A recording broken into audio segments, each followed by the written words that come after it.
But enough of this palaver. Let's get the show on the road. And good morning. Welcome to the Opie and Anthony Show. Wow. That's sliding into home plate. Good morning, Anthony. Good morning. We have Dana White on the phone. Yeah, he was going to call in later, but something tells me Dana has, I don't think Dana just got up. I think Dana has probably up for the night probably before. been awake. Dana's Holy been partying Jesus. since Saturday night, I do believe. He's 3 hours early for his big phone call with us. Dana, how are you, buddy? I'm good. How you doing, guys? We cut our ecstasy of gold and everything just to get you on the air. I appreciate it, man. I appreciate it. I'm still up, so thank you. Are you still in Vegas, or have you left? No, I'm in Vegas, yeah. How's the mood there? You had an amazing night Saturday night, man.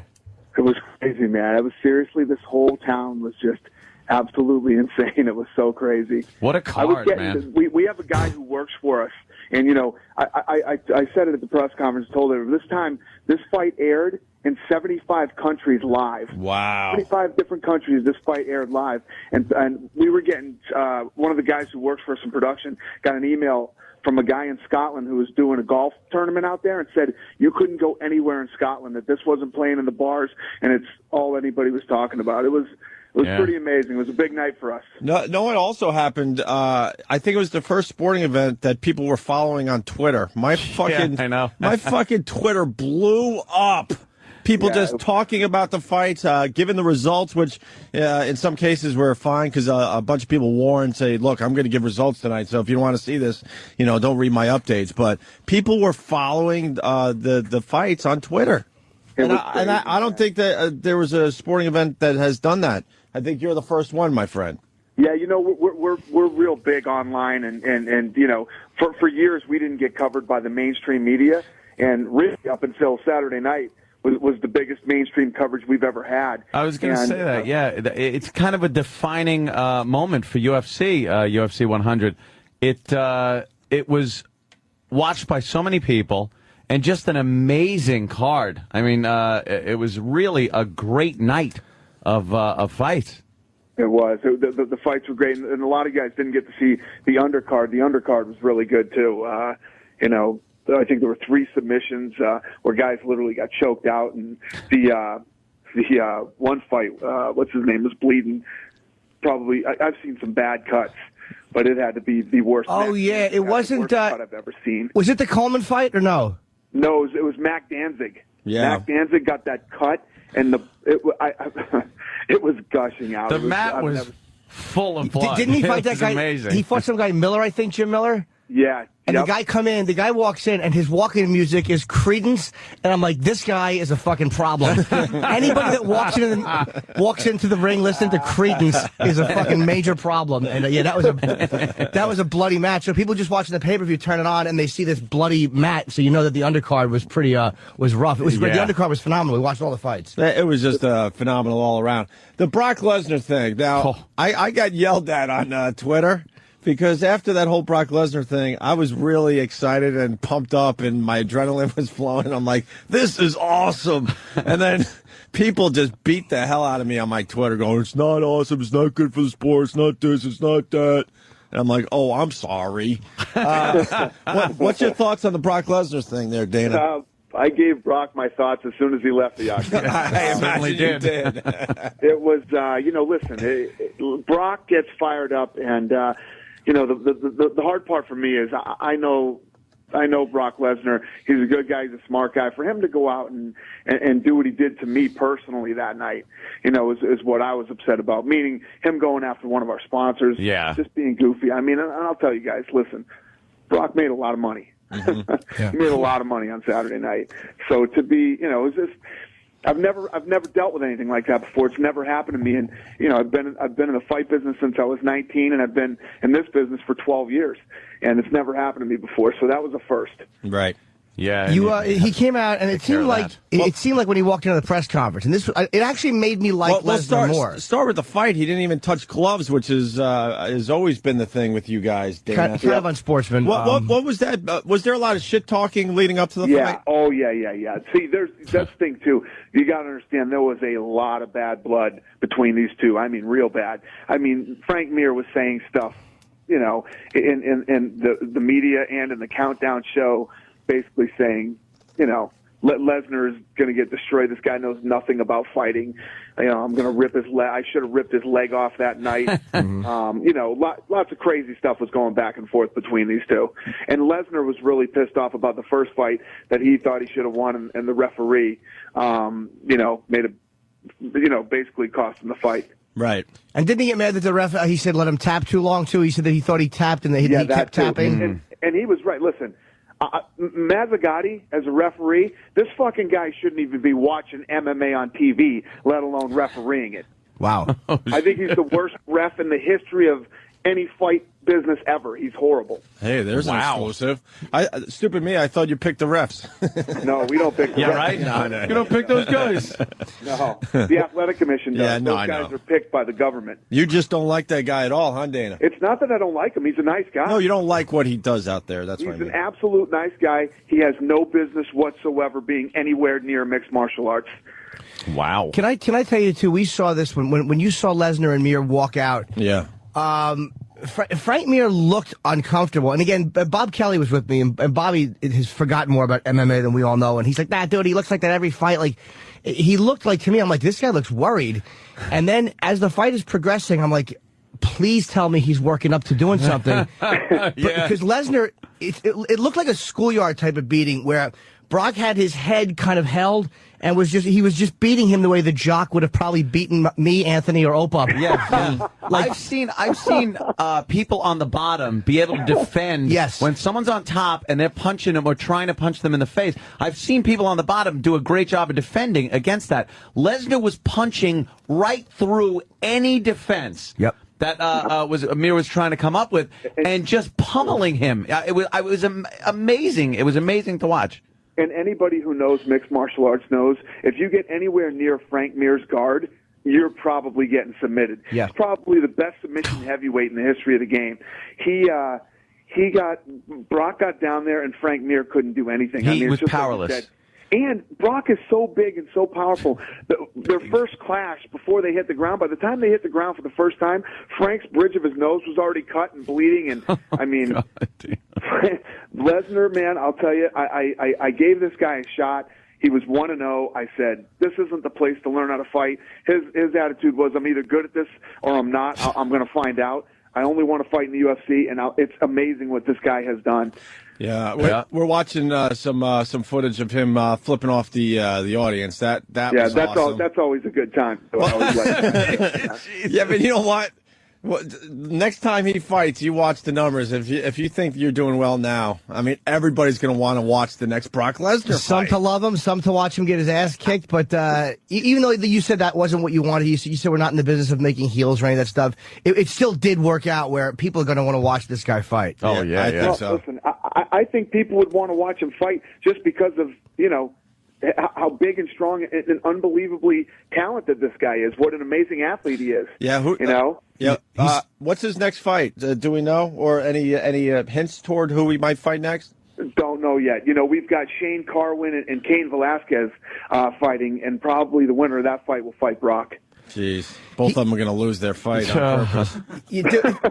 As you're watching this, each other, somebody's going to have to win. You're like, why would anybody volunteer for this? I don't care how much money you make. Because Frank Mohr, when you're watching him get beaten, you forget what is he? I think he's 6'2" or 6'3", 245. Like, he's not a little guy. He's a massive dude. He looked small. Yeah. He looked small though.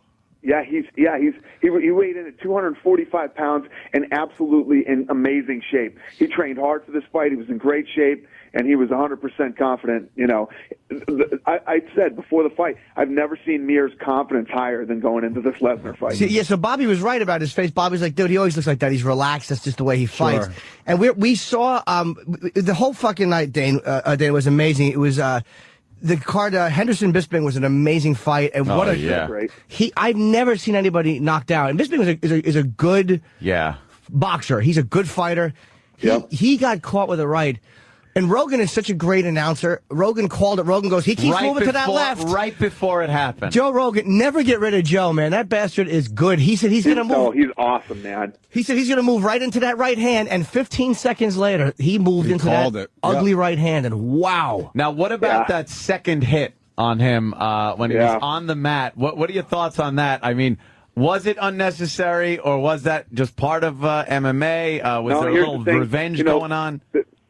Listen, they go when there's a lot of times that a guy gets dropped and he's not all the way out and they can fight on the ground. You're allowed to go until you intelligently can't defend yourself. Dan is saying that he was, he hit him, then he was going back down for that last shot, and he said I wasn't hitting him again. Then I knew he was out. He said something stupid. It was the night of saying stupid things. Yeah, apparently so. About that last one shut him up just because he wanted to get the crowd going, and but you just don't say shit like that. Yeah, I wasn't happy with Henderson either. It's just not. It's not who we are. It's not what this sport is like, and that's not what Dan Henderson's like either. To see him go down like that, and then to see him take another hit when he was in La La Land. I mean, there was no way he remembered falling down. Never mind that second hit right across the face. Wow. But they usually. How about the Belcher Akiyama fight? That was his first fight in MMA, right? No, it was his first fight in the UFC. Oh, I'm sorry. That's right. I'm at UFC. Yeah, from Japanese. Yeah. He fight of the night. Yeah, that was a good one. Yeah, but what were they calling him? Because he was a model. Oh, yeah. What's that? Yeah, that guy's a model? Yeah, the guy from Japan. He's a model. He's three things. Model, model singer slash MMA fighter. Actor. I got a problem. I don't want to fucking want to fight him. Raging Bull. So we got to move on to the press conference. So there's Brock Lesnar sitting there with a Bud Light bottle. I'm like, wow. But it made you. David knows how to do some talking. Dude, it made you like Lesnar more. It really does make you, because he came out and it's like, that was to me like when he came out, like he had been like, all right, I got my ass chewed out. To me, like, that was the first time you see this guy, like, oh, that's who he is. Like, he's just a regular dude. He got his ass chewed out by the boss, and now he wishes he didn't say that stupid shit. Like, I liked Lesnar a lot more after seeing him at that press conference. I'm going to tell you right now, you know me. If somebody's a dickhead, I'll say it. Yep. Lesnar's not a bad guy. So I just don't get why he's acting like. But his thing is, listen, this is his honest to God thing. He's like, I don't give a fuck if they boo me or cheer me. He says I could care less. Yeah. He says I'm out here fighting for me and my family, and if they don't like me, fuck them. That's his attitude. I said, cool, I get that, but stay away from my sponsors. Okay? That was another fight where you can tell it kind of clicked the whole MMA up another notch. It put UFC up another notch in entertainment, in credibility, respectability. It's just one of those fights where people are going to go like, "Wow, yeah, I remember that one." Yeah, it was a night to remember, and like you said, you guys were here in town, man. This whole town was buzzing. We had the fan expo that we had between 30 and 50,000 people that came in just for the fan expo. People that couldn't get tickets. Jeez, everyone was there.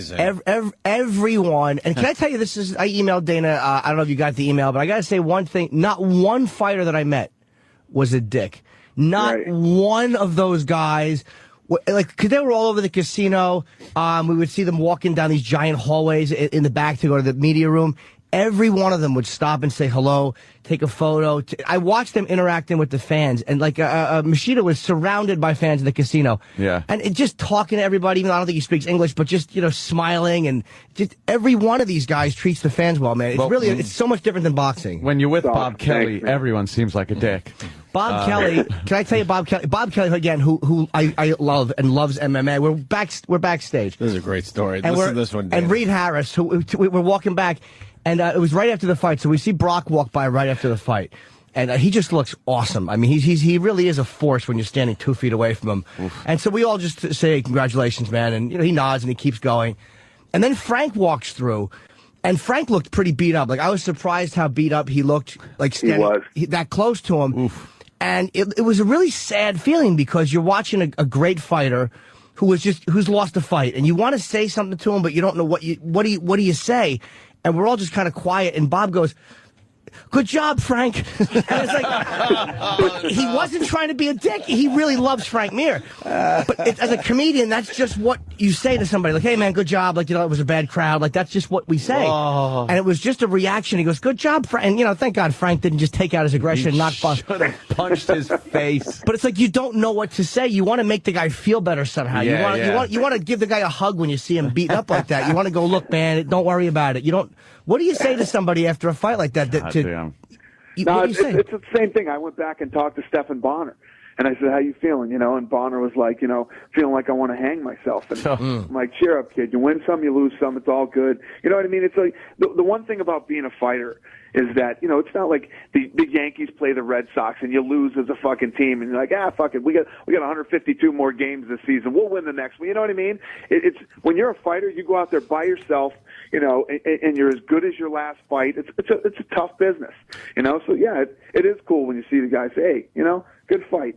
Now, you know how I know that? Because when I play UFC Undisputed, and I get an email from Dana after losing a fight, it's very nice. It's like, hey, you lose some. It was a tough fight. Here's your next one. I'm like, okay, Dana, I understand now. I feel better about myself. Anthony's character is the only one in the UFC game with a dress. Hey, chop meat does good. What else? What do you get? Else you got brewing there, Dana? Anything you could talk about? You know what? We're excited to come back to the East Coast. August, we're coming back to the East Coast. We're going to Philly. Dude, Philly for the first time, by the way. Yeah. Philly, listen to this. Philly for the first time. The thing's almost sold out. It's already the biggest event ever in the history of that state. What do you mean? It's the highest grossing event they've ever had. Wow. And you got and fighting. Where exactly in Philly? This is August 8th, I think. Am I correct? Yeah, at the Wachovia Center in Philly. Jesus. And they are fighting B.J. Penn, I think, is the main event? Yeah, B.J. Penn taking on Kenny Florian. What's his name? Holy shit. Forrest Griffin and Anderson Silva. Anderson Silva's moving up to 205 to fight Forrest Griffin. I want to see that one, man. Me too. Yeah. Forrest just looks menacing everywhere. Like, I saw him just sitting there signing for people, and we've had him in. He's a nice guy. He's a funny dude. He rules. He just looks menacing. You can't, even when he smiles, you're like, he could literally just bite my face. He's definitely a problem. Hey, you guys got to come out for that fight. Dana, we are absolutely, man. We're all going. Yep. Excellent. It's going to be my first live UFC event. I can't wait. Man. In Philly, especially. You can ask those guys, man. It's just so much different live, man. The energy and the buzz. It's an incredible night. The feeling of when the music starts, and we've all watched it on TV, but when you see these guys coming out, I don't care what weight class they're in, when you see these guys coming out to their music and you just watch this entourage walking watching out. gladiators. It is like watching two guys walk into a Roman Coliseum. It's an amazing energy. You can't get anything like a live fight, man. I'm kind of addicted to it after going to two events. It's like, I want to see these things live. If I have to watch them on pay-per-view and watch them on pay-per-view, I really would. But I want to go live and watch Every these guys time fucking now, right? fight. Because the undercards are amazing. Yeah. I'm psyched. I just got my nosebleed seats for the Philly show. I'm pumped. I got my binoculars. I'm ready to go, Dana. You didn't get your seats yet? Right. Dana, dude, the seats, can I tell you the seats that these guys do nothing but give out amazing seats? I saw your picture on Twitter, man. Jimmy had awesome seats. They gave us, we were one row up from the floor, but first row, so we were eye level with the ring. And Reed is just the greatest. He kept bringing fighters over to say hello. He brought over Machida. He brought over Rampage. He brought over Rashad Evans. He brought over Royce Gracie. It was almost, we were treated so well, it was almost embarrassing. 'Cause we have such low self-esteem that anybody treating us well, we don't know how to handle. Some guy sitting next to me, after Royce Gracie came over and just said hello, some guy next to me finally went, "Who are you guys?" To me and Bob Kelly. He's like, "Who are these fucking nobodies that these champions keep coming up?" So, dude, the whole night was amazing, man. And thanks for taking care of us. Yeah, Jimmy pleasure, man. Aren't those the best seats? When me and Lorenzo buy tickets for boxing, those are the seats we buy. They're the best. 50-yard line, front row up, the first row up. Yep. You can see everything. You're right there on the level because you're looking through when you're watching in the octagon. You're looking through a fence, and I was on the floor for the first one, which is amazing. But you're looking up a little bit. This is up like a couple of feet, and there's no one in front of you. That makes all the difference, right? Dude, it's fucking amazing. eye level with the ring. It's amazing. Dana, I got to read this because I think this has happened a lot. Someone just wrote in. I was never a big MMA fan, but thanks to the UFC game and O&A, I ordered UFC 100. I'm now hooked. That's awesome. And now you're going to have it in Mexico. What you said you opened it to like what 100 million on free TV in Mexico because there's 2 million people and to about 240 million in China. So you know that eventually these people, after seeing it for free a couple of times, is that what you did? You put it on free TV and let's be honest. We put it on free TV. Yeah, that's my philosophy. Think about it, guys. When we were growing up and you became boxing fans back in the day, it's because you used to see all the big fights on ABC's Wide World of Sports. Then they had USA's Tuesday Night Fights on, and that's really where all the big pay-per-view stars in the 90s came from. And I'm a big believer. Plus, our fans buy 12 pay-per-views a year. I can take it on the chin and give them some big fights, 5, 6, 7 times a year. Right. And you mentioned the one thing I like about about you, the way you run the organization is there's like a transparency. It's like you don't hide things from the fans, and I think that's kind of why it rolls downhill. And the fighters kind of feel like they're on the same level as the fans in a way too. Like you talk about things, you don't just brush it under the carpet. Like when the Lesnar thing happened, or when you weren't happy about what Dan Henderson said at the press conference, or before the press conference, you're like, "What did he say?" And you talk about it. You don't sweep it all away. And you're very open about it. And like Fedor, you get sick of hearing about Fedor and like he's with a competing group right now, but you mention him at the press conference. And you're like, look, that's the fight people want to see is Fedor Lesnar. I'm going to try to get it done. He's got one more fight under that contract. And you admit that you're going to go after him. Whether you get him or not might be beyond your control. Right, exactly. It takes 2 people to make a deal. But you know what? In the way that I run the business, it's like when you try to bullshit people know you're bullshitting, Right. Some people don't like the way that I talk, and they're like, how are you ever going to go mainstream with the way that you talk and the things that you say? Listen, I'm a fight fan just like any other fight fan, and I'll come out and tell you, we had a shitty show tonight. This show sucked. And I'm going to try to make it up to you and give you the next one on free TV or do it again or do something else. You get out there and you have your lawyers write shit for you, and you try to, you go out there and try to lie and cover things up. People see right through it. To me, what's the point? Fuck it. Yeah. You said absolutely, man. I was watching you after at the press conference. Dana was doing some interviews that were just with some smaller outlets guys holding, and you were just sitting there kind of holding court, and they were asking you questions. And I caught part of what you said to one group. You said, they wouldn't even give us a meeting. Who wouldn't give you guys a meeting back in the day that probably you went and pitched UFC to and then said, no? EA Sports. Who's that? EA Sports. EA Sports? Oh, no kidding. The video game company. Yeah. Oh, okay. And they said that they didn't want to sit down with you guys? Right. Oops. They said we're not a real sport. That was a smart move. Real flash in the pan, UFC. Wow, way to have insight into the way but it's amazing. Like boxing, look, respect to boxers. It's if UFC guys had to just stand up and box, it's a very tough way to make a living. But UFC, it makes it hard to watch boxing anymore. I was saying the same thing. You watch UFC, and all right, the guys are standing there and they're throwing some punches, and it's like, hey, where'd that foot come from? Yeah. Hey, he just put his foot on the side of that guy's head, and it adds an element that boxing just, in my opinion, can't compete with. Thank you, Dana. He's gone. What happened? Well, I imagine he didn't hang up on us. I think he said, "Screw you guys." Would it be funny? He didn't like your comment. Would it be funny if whenever Dana called, he gave himself an 11-minute maximum, regardless of what's happening, and as we crossed over, he just hangs up the phone. Hung up. He's got OCD with numbers. Him hanging up goes against everything you just said for the last 5 minutes. I don't want to talk about that. Click. I'll tell you if a question sucks. I'll tell you this. I'll tell you that. Click. That's funny. Hey, what the hell happened? You don't have to put him on hold. Just you gotta type in his name. Yeah, you know just put DW. We know who he is. Dana. Were you bored by Anthony's comment? No, I got dropped. Oh, okay. Yeah. What did you hear us up to? Right when I said EA Sports. Oh, okay. We were talking about there's nothing worse than when you think you're hitting a home run because someone is really paying attention and you realize their call just got dropped. Basically, and we've been saying it a lot. I mean, UFC is making boxing look ridiculous. Yep. I'll say it. I mean, boxing still. It's ridiculous in my eyes because they're just boxing. So much can happen in that octagon. So much can happen that it's not just two guys duking it out with their fists. Like I said before, you were rudely dropped. You're watching, and then there goes a foot right upside somebody's head, and you're like, "Holy shit! Where did that come from?" Well, you know what's crazy? I came from boxing I was such a diehard boxing guy, and a lot of things have hurt boxing as far as the business goes, and there's still some fights that are interesting that I want to see Pacquiao fight again. I'd like to see Pacquiao fight Mayweather, and things like that. But it's so true. Now when you watch boxing, you'll be watching, you're like, come on, kick him, slam him. Exactly. Take him down. It changes the way you watch fights. Yeah, it's like when the guy's up against the ropes, you're like, fucking choke him. What are you doing? Just stepping back, standing 8. What is this shit? But it removes, there's so many elements of attack in UFC, which is, it's like, you forget that they're punching for a couple of minutes and you forget that, oh yeah, now he's going to grab him and throw him on the ground and then try to break his arm back. It's just, every angle is covered by UFC. Dana, you think it would ever become an Olympic sport? I do. I say this all the time. When you think about it, really, it should be an Olympic sport. If you think boxing is an Olympic sport, wrestling is an Olympic sport, they can do taekwondo where they can kick and strike and do all the things.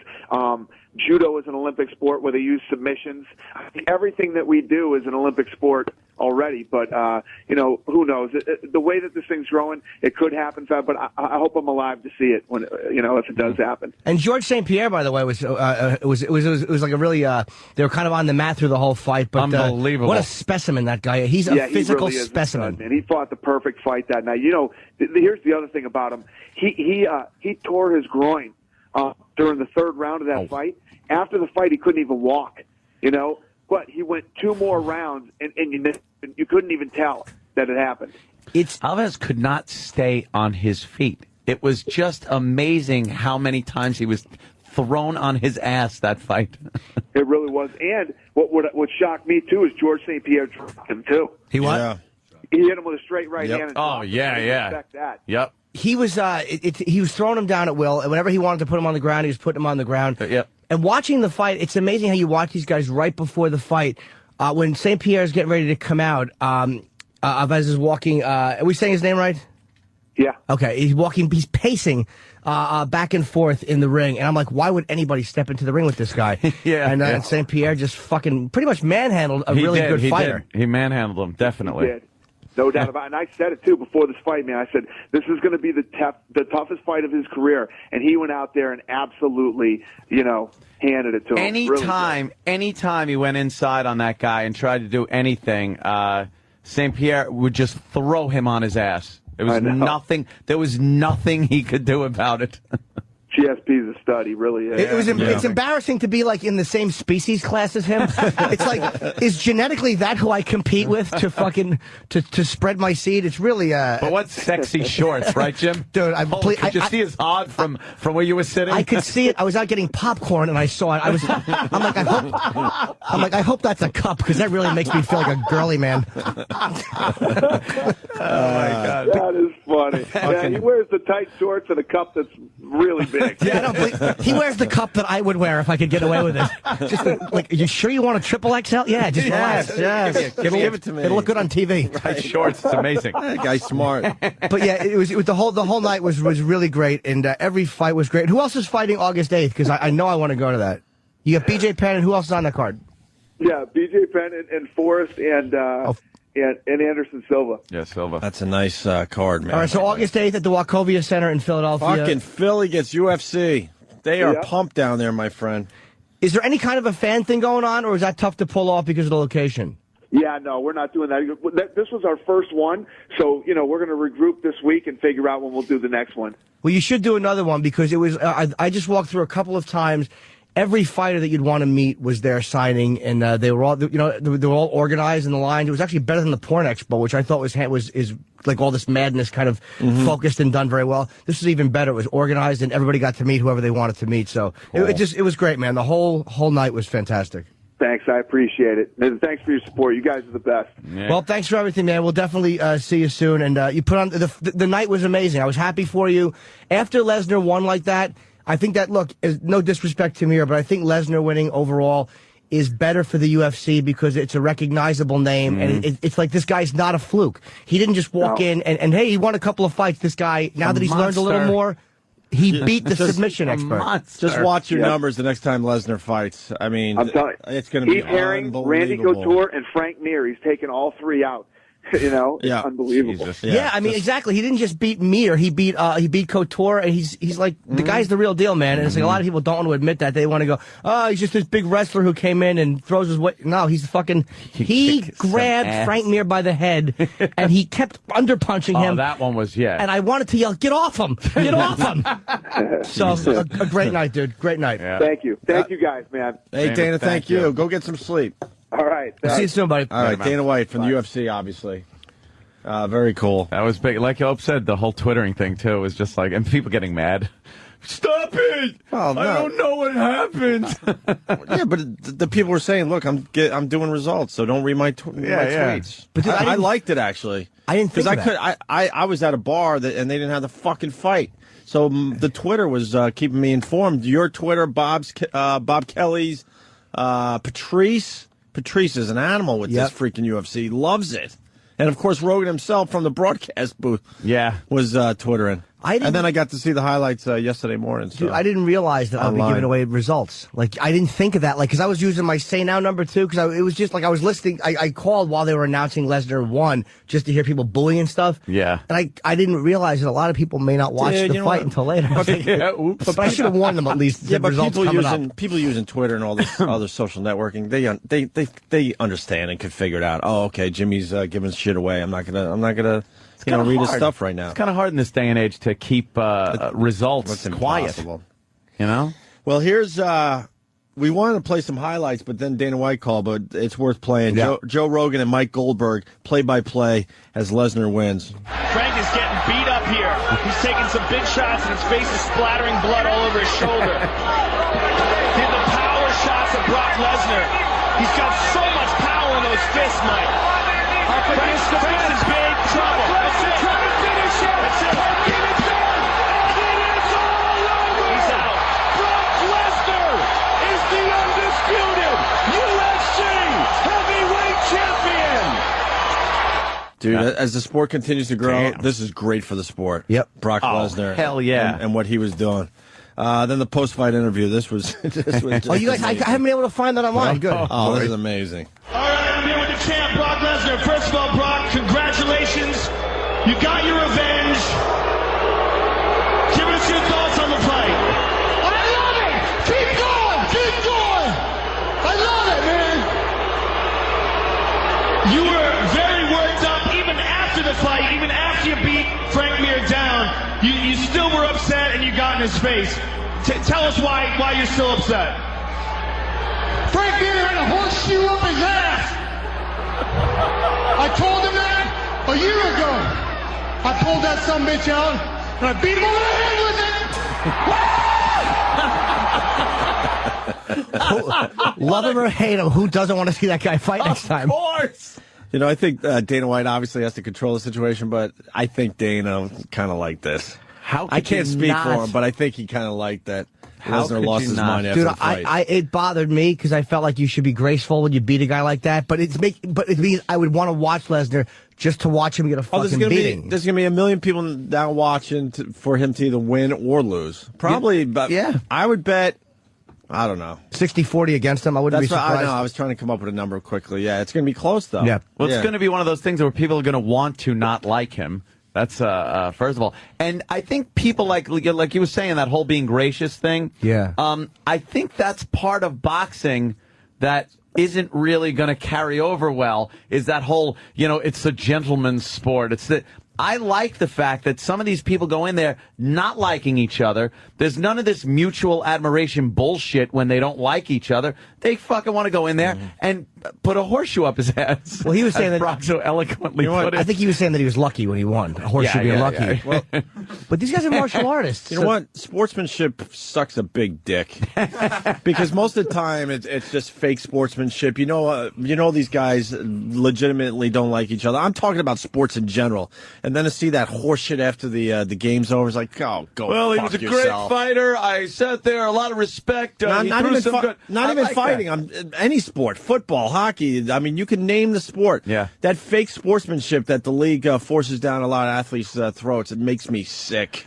I'd rather hear these guys speak, like Lesnar was, because that's what he was feeling at the moment. Yep. Any other sport, he would have calmed it down and thanked Jesus and all this crap. There's something about the guys, though, especially fighters. I made me go back on YouTube and watch when Fedor won his championship against Nogueira in Pride. And it was a brutal fight. And then afterwards, he's like hugging the guy. There's like something about these guys after they fight when they're kind of like, I like it when they treat each other respectfully. I really do. That really bothered me that he did that. More than any of the other shit drove me nuts. Because Frank Mir, it's like you just beat this guy bloody. We were completely the opposite. The guy was jumping up and down. I was like, I love this. The guy, before the fight, I'm all for it. Whatever's got to happen. But right after you beat the guy, even in post game later, but in that moment, as the guy is there with fucking on one knee bloodied, you're still the champion. You just spoke. But there was a lot of shit talking, though, Jimmy. They were. So then all of a sudden, because the fight's over, the shit talking didn't mean anything? That's where I get confused by all this. To me, the shit talking is just, it's a way of promoting the fight. It's a way of getting amped up for the fight. It's a way of, even if they don't like each other. But when you beat the living shit out of a guy, which Lesnar spoke volumes in the ring, he beat the guy badly. Yeah. That to me is enough. And I've watched other fighters who, Fedor doesn't like everybody he fights. A lot of these guys don't. There's that moment of where they just go over and they go, hey man, it was two guys just beat the shit out of each other for our entertainment. I like when they have that moment together. That used to give me chills, like when I was growing up with a solid boxing. Yeah. Match where they were bloody, could barely stand, and they're trying to find each other in the ring when there's a crowd in there. I mean, I agree with you there. That was an amazing moment. You know what I like, though? The fact that they do give each other a hug and mutual respect and stuff like that. And I think if everybody was shit-talking after the fight, it would come off looking a little WWE, shit like that. But when you have that authentic, I don't like this guy. You have a big muscle meathead like Brock Lesnar coming out there and bad-mouthing the sponsor and bad-mouthing the guy who's still dripping blood from his face. That brings that element of honesty to the sport that I think is new. It's something that only the UFC is really doing. And it's refreshing to kind of see that kind of honesty. It's a real moment. Yeah. They took all that stuff out of football. Everyone has to be nice to each other. And you can't celebrate too much after a sack or a touchdown. Yep. Fuck that. I say bring it all in to the sport. Yeah. A lot of martial artists, because it's a martial arts thing, don't like that. No, I understand. Yeah, I know. I understand. No, there's a different discipline. I understand all that. But then Lesnar continued by trashing the sponsor, which this would pretty much get us fired. Yes. In the radio world, we would be fired for this. You don't like promoting fights very much. You don't like talking trash. You just like going there and getting the job done. You did it. You got it done tonight. You've only had 5 MMA fights ever, and you've already avenged your one loss. Give us your thoughts about your future and what you expect next as a challenge to your title. I love it. I'm going to go home tonight. I'm going to drink a Coors Light. That's a Coors Light because Bud Light won't pay me nothing. I'm going to sit out with my friends and family. And hell, I might even get on top of my wife tonight. See y'all later. Brock Lesnar, ladies and gentlemen. Now, you noticed before he started talking, there were a lot of boos. There were a lot of cheers in there. Yeah, big laugh. It was pretty much, I think it was like 50-50 in the end. Dude, he saved with the himself. boos and yeah. When he went up and yelled in Mir's face, people were like, what a douche. Like, just not even in a good way, but like, ugh. Like, to do that to a guy who just lost for whatever reason, it was just a douche move.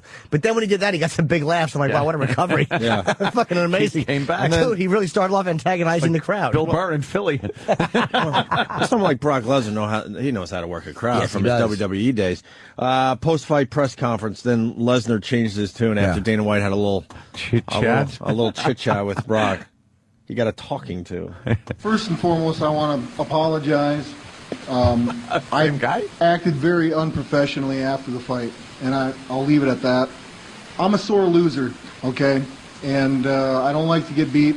You I won. believe that Frank and I's first bout, I was talking about when he lost to Frank. I gave that fight to him. And so there was a lot of emotion in this fight for me. I've been a fighter my whole life. Wrestling was my way out. I wasn't the smartest kid on the block. I went in the entertainment business for a while, and I guess there's a little bit of it still you guys ask me all the time, is there anything that I could drag over from WWE? And I guess you've seen a little bit tonight. I apologize to Bud Light. I'm not biased. I drink any beer. And tonight I'm drinking Bud Light all night. All right?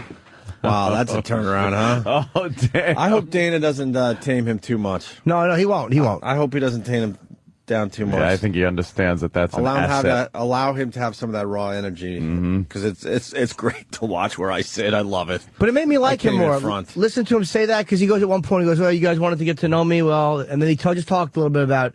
And I was like, "All right." Like, the guy's an animal, but at least there's something relatable in him. So I kind of liked him a lot more after that. A brute. Dude, he is a ferocious dude. This is going to just, I mean, UFC doesn't need our help or anyone else's help, but this pay-per-view is really going to be the catalyst to just even greater things for the sport. It is amazing that we were asking, and not too long ago either. It's like, okay, you got some of the guys that are getting too old, Liddell and stuff like that. It's like, where's the next big guy coming from? Where's the next name that people are going to go, holy shit, I got to see this guy fight? It's Brock Lesnar. That's the guy now that you're going to want to see in that ring. And Chris Jericho, who's going to be making that announcement any day now. What? Oh, yeah, he's going to be fighting in the UFC. Yep. Undertaker. Yeah, and the Undertaker. Got the Undertaker about to sign. Come on. Let's go through this again. What about, and then let's name 20 dead wrestlers. Chief Jay Strongbow signs up. See, now you guys are being silly, but we know the Undertaker and Chris Jericho will be signing very lucrative contracts very soon. So. What about the Ultimate Warrior? No, now you're just... Now I'm just being silly. The Iron Sheik. Yes. He's tinkling on everyone from the top ring, and top rope. One more from the press conference. Lesnar continued. Man, I was so jacked up. I'm used to selling pay-per-view tickets, okay? I come from a business that is purely entertainment, and Dana came back, and we had a whip the dog session, and I screwed up, and I apologize. But I have nothing against Frank. No, like I said, the only thing that I had against Frank was that he beat me. All right, we both talked a lot of crap, and in the end, I was just amped up. To any UFC fighter, if you beat Brock Lesnar, retire after that. Yeah, don't take a rematch. Don't take a rematch with this guy. No fucking way. I'm Team Brock. You, Jimmy? No, I like him more now though. Like, I would love to. So Team Brock. I want him to beat whoever he fights next. If he fights Fedor, I would root so hard. You would go Fedor? 100%. I wouldn't care if they fought in the U.S. Capitol and fucking and they fought with a Cuban Missile Crisis poster behind them. I would fucking go Fedor. Absolutely. But you see what's going on here? Yes. People will discuss this and go, "No, I'm Team Brock. No, I'm Team this guy." Whoever he fights next. Yeah, I would want to see him Dana's lose. got to put him up against a pretty solid dude next. Oh yeah, he will put him up against anybody. Huh? I know. He can, yeah. But but he's got something now, and he needs to take advantage of that. Can I tell you how great Rogan is? He was talking about what Brock was hitting, and he goes, and when you have those lunch boxes slamming into your face. I'm like, what a great description and accurate. Well, let's get fucking Rogan on the show today. I would love to. I talked to Joe. He listens almost every day. He's a tremendous fan of the show. He is so goddamn good. He's a great announcer. I mean, he such a good announcer. He's never at a loss for words, but he's never just babbling for the sake of babbling. Amazing. He's got a passion for the sport. We'll try to get him on. I'm sure he's sleeping, but maybe you guys could, tweet him and say, "Wake the fuck up." He's probably trimming those hairy knuckles. Jesus, talk about meat fists. Did he have major surgery a week before the pay-per-view, too? Of course he did. He had his I forgot he had his sinuses fixed. And he's talking. He's like, "Yeah, I had 2 splints in my nose." Well, Jesus, and you're here in Vegas doing a fucking... Yeah. Why not? Yeah, he's just got that mentality, dude. Yeah, He's a savage. All right. Why don't we take our first break, get into some other things. A lot happened over the weekend. Arturo Gotti, dead. I don't know what we can say about it. His wife basically strangled him with a purse friggin' with a purse strap. What was that about? Way to go. Mars is a big fight fan. No? Yeah, well. Was Gotti a good fighter? I know he was. Arturo took a lot of punishment. Arturo did? Yeah. In the ring? Yeah, he took a lot of punishment. He just stepped ahead and he gave, just fought real hard. He was a real hard fighter, but apparently his wife a little tougher. Yeah, a little more technique. Yeah. No kidding. She knew what she was doing. Coming in the ring with a purse strap. Yeah. He had a head injury too, so she probably knocked him out or hit him with something and then just choked his ass. Well, he was drunk. Was he? Yeah. He was drunk and he was asleep, but she probably hit him nice and hard while he was sleeping, just in, just in case. and then choked him out with a purse strap. Arturo Gatti, that's how he goes out. Jesus 2009, the year of the celebrity death. It continues. Damn. Yes. And that's all we really have on that. What are you laughing at, Sam? I don't know. Mars' great contribution. Oh, yeah, Mars. Yes. Yes. Sam's an ass. He just can't leave it alone. What more would you like me to add? You emailed everyone over the weekend. Make sure we talk about the death of Arturo Gatti. Here you are. See, Danny, right? In case you missed the front page news today. Yeah. Was that his email? Pretty much. Pretty much. Yeah. Mars, what do you think? He is indeed dead. You see how he's like leafing through the paper Killed by a uncomfortably? strap. Trying to find something to nervously? say, yeah. Yeah, apparently I have nothing. Please turn my mic off immediately. Yes. Yes. Yes. Look at him. She was a stripper. Oh, okay. there, See, look, there's a little look. insight. And then he just rubbed his hands together. He's warming up now. Yes. The beauty of Mars, he could kick the shit out of anyone in this studio. Not true. Yes. Yes. Yes. Yes. That was an excellent way to agree. Word of the day. Very radio friendly. Yes. Do we have that at all? That's great. We just did an hour on UFC and 2 minutes on boxing, thanks to Mars. Who's Arturo Gatti anyway? He wasn't a great fighter, eh? Oh, he was great. Was he? Yeah, okay. And I also emailed you guys, and on the first we lost Alexis Arguello. What happened to him? Yeah, he died. I didn't hear that. Arguello died? Yeah, Arguello died. Of yes. what? They didn't say. Yes. When did he, yes. They didn't say. When did he die? And July 1st. Where? I think in his country, Nicaragua. Did he say Nicaragua. Nicaragua. In his country, Nicaragua. How old was he? About 56. Oh, okay. He was young. Why do you say it like that? What? You're in America.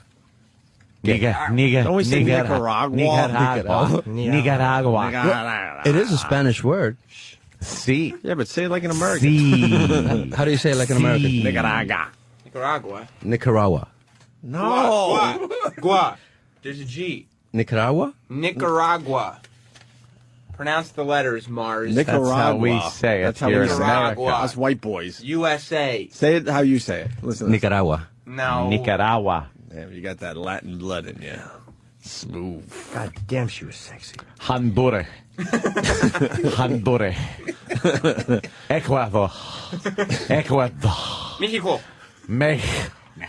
España. Yes.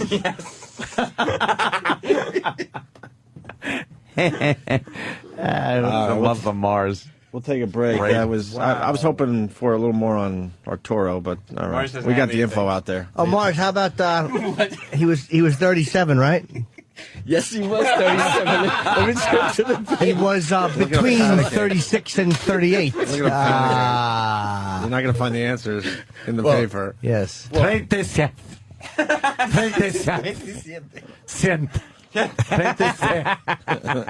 Just leaving letters off the way Mars does when he says Nicaragua. Yeah, but he said it properly, I guess. Of course he did. Whatever. Yes. All right, we're going to take a break. Thanks, Mars. Excellent. That was just Yes. amazing. Another Yes. amazing appearance on the radio from Mars. Yes. We look forward to your next one. It's just incredible stuff. Great anticipation. Oh, it's just incredible. Maybe we could talk about Mexico. When are you going to sign your $100 million contract and take half a year off? You're ready. You're primed for that. It is. Give it to him. Want Mars bomb? What's that? When he was on the phone with that UFC fighter last time. Oh, yeah. Let's hear this. With Dana. It was a Dana. It was Dana, that's right. Yeah. With Dana. Listen to this. Mars, no questions? No, Mars, what's wrong? Mars is scared, and like, he'll hang up, and he'll have 50 things he wanted to ask He you. was very excited that we were having you on the show today, Dana. No, actually, I was talking to a friend of mine about Fedor. Friend, right? Yeah. Uh-huh. And I said how menacing he looked to me because he was so cool and calm. And the other individual swore to God that he was a power bottom. Okay. Dana? Sit there. Dana, that was the last appearance you'll ever hear of Mars, our engineer.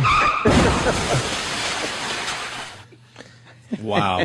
We're back live. Mars, that was wonderful. We're going to have a montage of great questions from you. My mouth dried up listening to that audio. Oh my God, Morris. Holy shit, it's right. I wish you would get in the ring with Brock Lesnar. That could be the all-time... No one likes you. Get out of here. That could be the worst bomb I've ever heard. Yeah, it's a bad one. Because it was just met with... Was that the end of the sentence? No one could believe that was the end of the sentence. Yes. A lot of people calling you a dummy because everyone knows that how do you say it? Arguello. Arguello. And where was he again when he died? I think it was Nicaragua. Nicaragua. He was shot to death in his home. And where's his home? Where's his home? Yeah, but, no, we asked you how he died, and you go, I don't know. Well, I don't. I didn't know. Why would you know that part? Read the article. Yeah. Okay. Surprised you didn't say natural causes. It's, he had a reaction to lead input.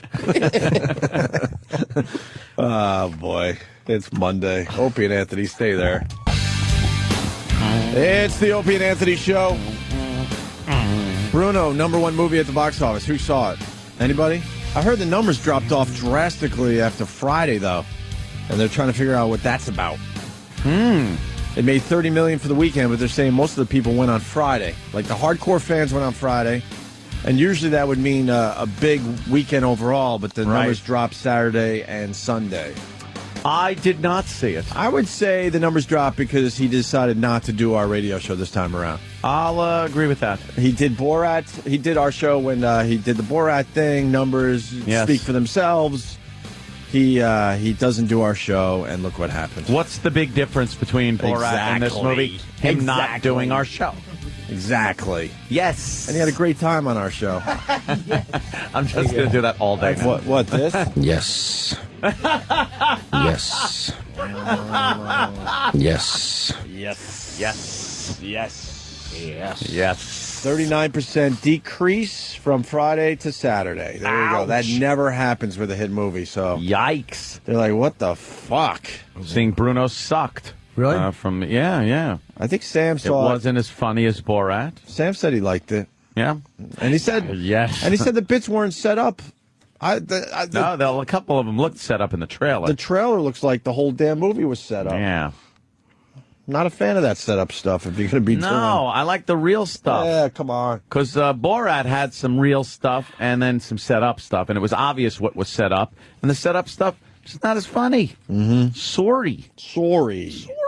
There was something else. Fucking Borat led to something, and I can't remember. Oh, darn it. I had a problem over the weekend. What happened? Fucking issue. With what? I got a fucking, oh boy, did I leave a nasty-ass voicemail. Of course, you know I got my car back. Right. Yay. And I've enjoyed it over the weekend. A lot of fun driving around. Driving home yesterday from my mommy's house, because Dawnie's birthday is today. Happy birthday, Dawn. Happy birthday. I'm driving home from mommy's house because we were having a little cake and stuff for Dawn. And I start hearing like, wow, the exhaust is real loud all of a sudden. Please tell me your muffler fell off. Does it even have a muffler? Give yourself a bail. Your muffler fell off of your fucking hot rod? Dude! Get the fuck out. Dude! Did it actually fall off? Well, it fell down. Was it just dragging on the LIE? It was dragging on the LIE. Oh, how many people were laughing at you? You're absolutely right. Sparks flying. I'm driving. I hear it. That was a hack line I just used. No, that was it. I'm driving down the expressway. I'm hearing the... Yeah, thank you. I'm hearing the exhaust. Wait, before all that, I mean, just to set this up nice, you sent your car out to Vegas for how many months? For like a year to get it all souped up? They've had that car... 6 months, 7 months? For about 6 months. A lot of money to have this Super Snake conversion done to the GT500. Because we have casual listeners, so and then you finally got it back a mere, not even a week ago. 4 or 5 days ago. Not even a week ago. Right. I get it back, and I'm driving home yesterday, and I'm hearing, and usually when I step on the gas, what you hear is the supercharger more than the exhaust. So now I can't even hear the supercharger because the exhaust is just like, bah, real loud. So I'm like, what the fuck? So I pull over into a PC Richards parking lot, which is empty because it's, pretty late on a Sunday. And I peek underneath. There's only 6 inches of clearance underneath there. Can't crawl under that car. And I see one of my exhaust pipes hanging down, dragging on the ground. And I'm like, you gotta be shitting me. And it's not cracked or broken. It's at a point where a part of the exhaust goes into another part. There's a clamp, and then it's bolted. Right. It's a bolted part. Where it was bolted had come out and fell down. So I get back on the service road. Now I'm doing 10 miles an hour. I'm way out at exit fucking fuck on the expressway, and I'm doing 10 miles an hour. All the way home? Well, another Mustang pulls up next to me and rolls his window down. He goes, "You dragging?" I go, I know. He goes, "Pull into the gas station. It's coming up on the corner." I'm like, all right. I pull in. This guy, Mike, Mike? I got to thank Mustang Mike. Mm-hmm. He helped me out. He had a little floor jack in his trunk and a hanger. So here I am with a hanger rigging my goddamn car that cost a lot of money and a lot of time, and I'm driving it around like with a goddamn hanger holding up my exhaust pipe. I got home and called up Cameron at Shelby and left a voicemail that was laden with curses, saying, I'm driving it around. What do you think? I'm fucking 20 years old in my Nova that I gotta use a hanger and wire up a goddamn exhaust pipe on a car that cost me a lot of money and a lot of time, and I'm driving around like a fucking because I got a piece of goddamn hanger holding up my exhaust. Who do you want to feel sorry for you? Anyone that makes over $250,000 yes! a year? Okay, just so we know. I put it in perspective. Right now. I put it all in perspective. What I said was everything's relative. Okay. If you buy something, regardless of the price, but it means something to you, and some incompetent fuckwad didn't tighten a bolt, then you can get mad. I'm not saying look at the monetary value of anything. I'm just saying it's another case of pure American incompetence. They're saying it wasn't welded right? Welded? It's not a fucking weld part. All right, I don't know. Rick in Florida says... I'm just yelling at Rick in Florida. I'll bet you that you probably hit a bump. What did you do wrong? Nothing! I drove! Yes. By the way, yes. I can't use the phones right now there, Mars. Why would I? Why would I be able to? Now, if you say, do you have the answer, you won't hear a yes. What the car hauler? It was some incompetent fuck at Shelby that did not tighten down that bolt enough where the exhaust pipe meets the other part of the exhaust. It's midway through the fucking body. It's pretty much underneath the seats. And that's exactly where it was. Came apart, and that's what the fuck happened to it. Rick? Hey, buddies. Hey, Rick. Hey, Ant, every time that I've ever put an exhaust system together, I usually tack weld those joints together so that way the bolts won't come loose from rattling. Well, let me tell you something. The bolts came loose, and that fucker slid right out, and I am livid over this. And if I don't get a fucking response from that motherfucker that I left some message. Oh, I was freshly pissed, too. You should have recorded the message. I was thinking that right after I did it. That would have been fun. Right after I fucking did it, I was thinking, God, I should have recorded that. Because it was brand new, fresh pissed. This guy wants you to blame the car hauler, not Shelby. Dale and Wacko. I like to say Wacko. Yeah, Wacko. That's where all the wackos live. That's right. That's why Wacko, huh? Yes, says Mars. The whole cars, man. And those low clearance cars like that Shelby, I bet you money he snagged that clamp or he snagged that muffler going when he was loading up in the car hauler. Did he snag a clamp that's in the middle of the vehicle when the only part on the car hauler is under the tires? When there's nothing under the middle of the car in that car hauler? Nothing at all. Okay. Well, I just thought that might be a thought. It ain't! Okay, good yes! luck, Then again, you said the guy that delivered your truck, your car had another one banged up on the thing. Well, that was his fuck up because he didn't have the strap.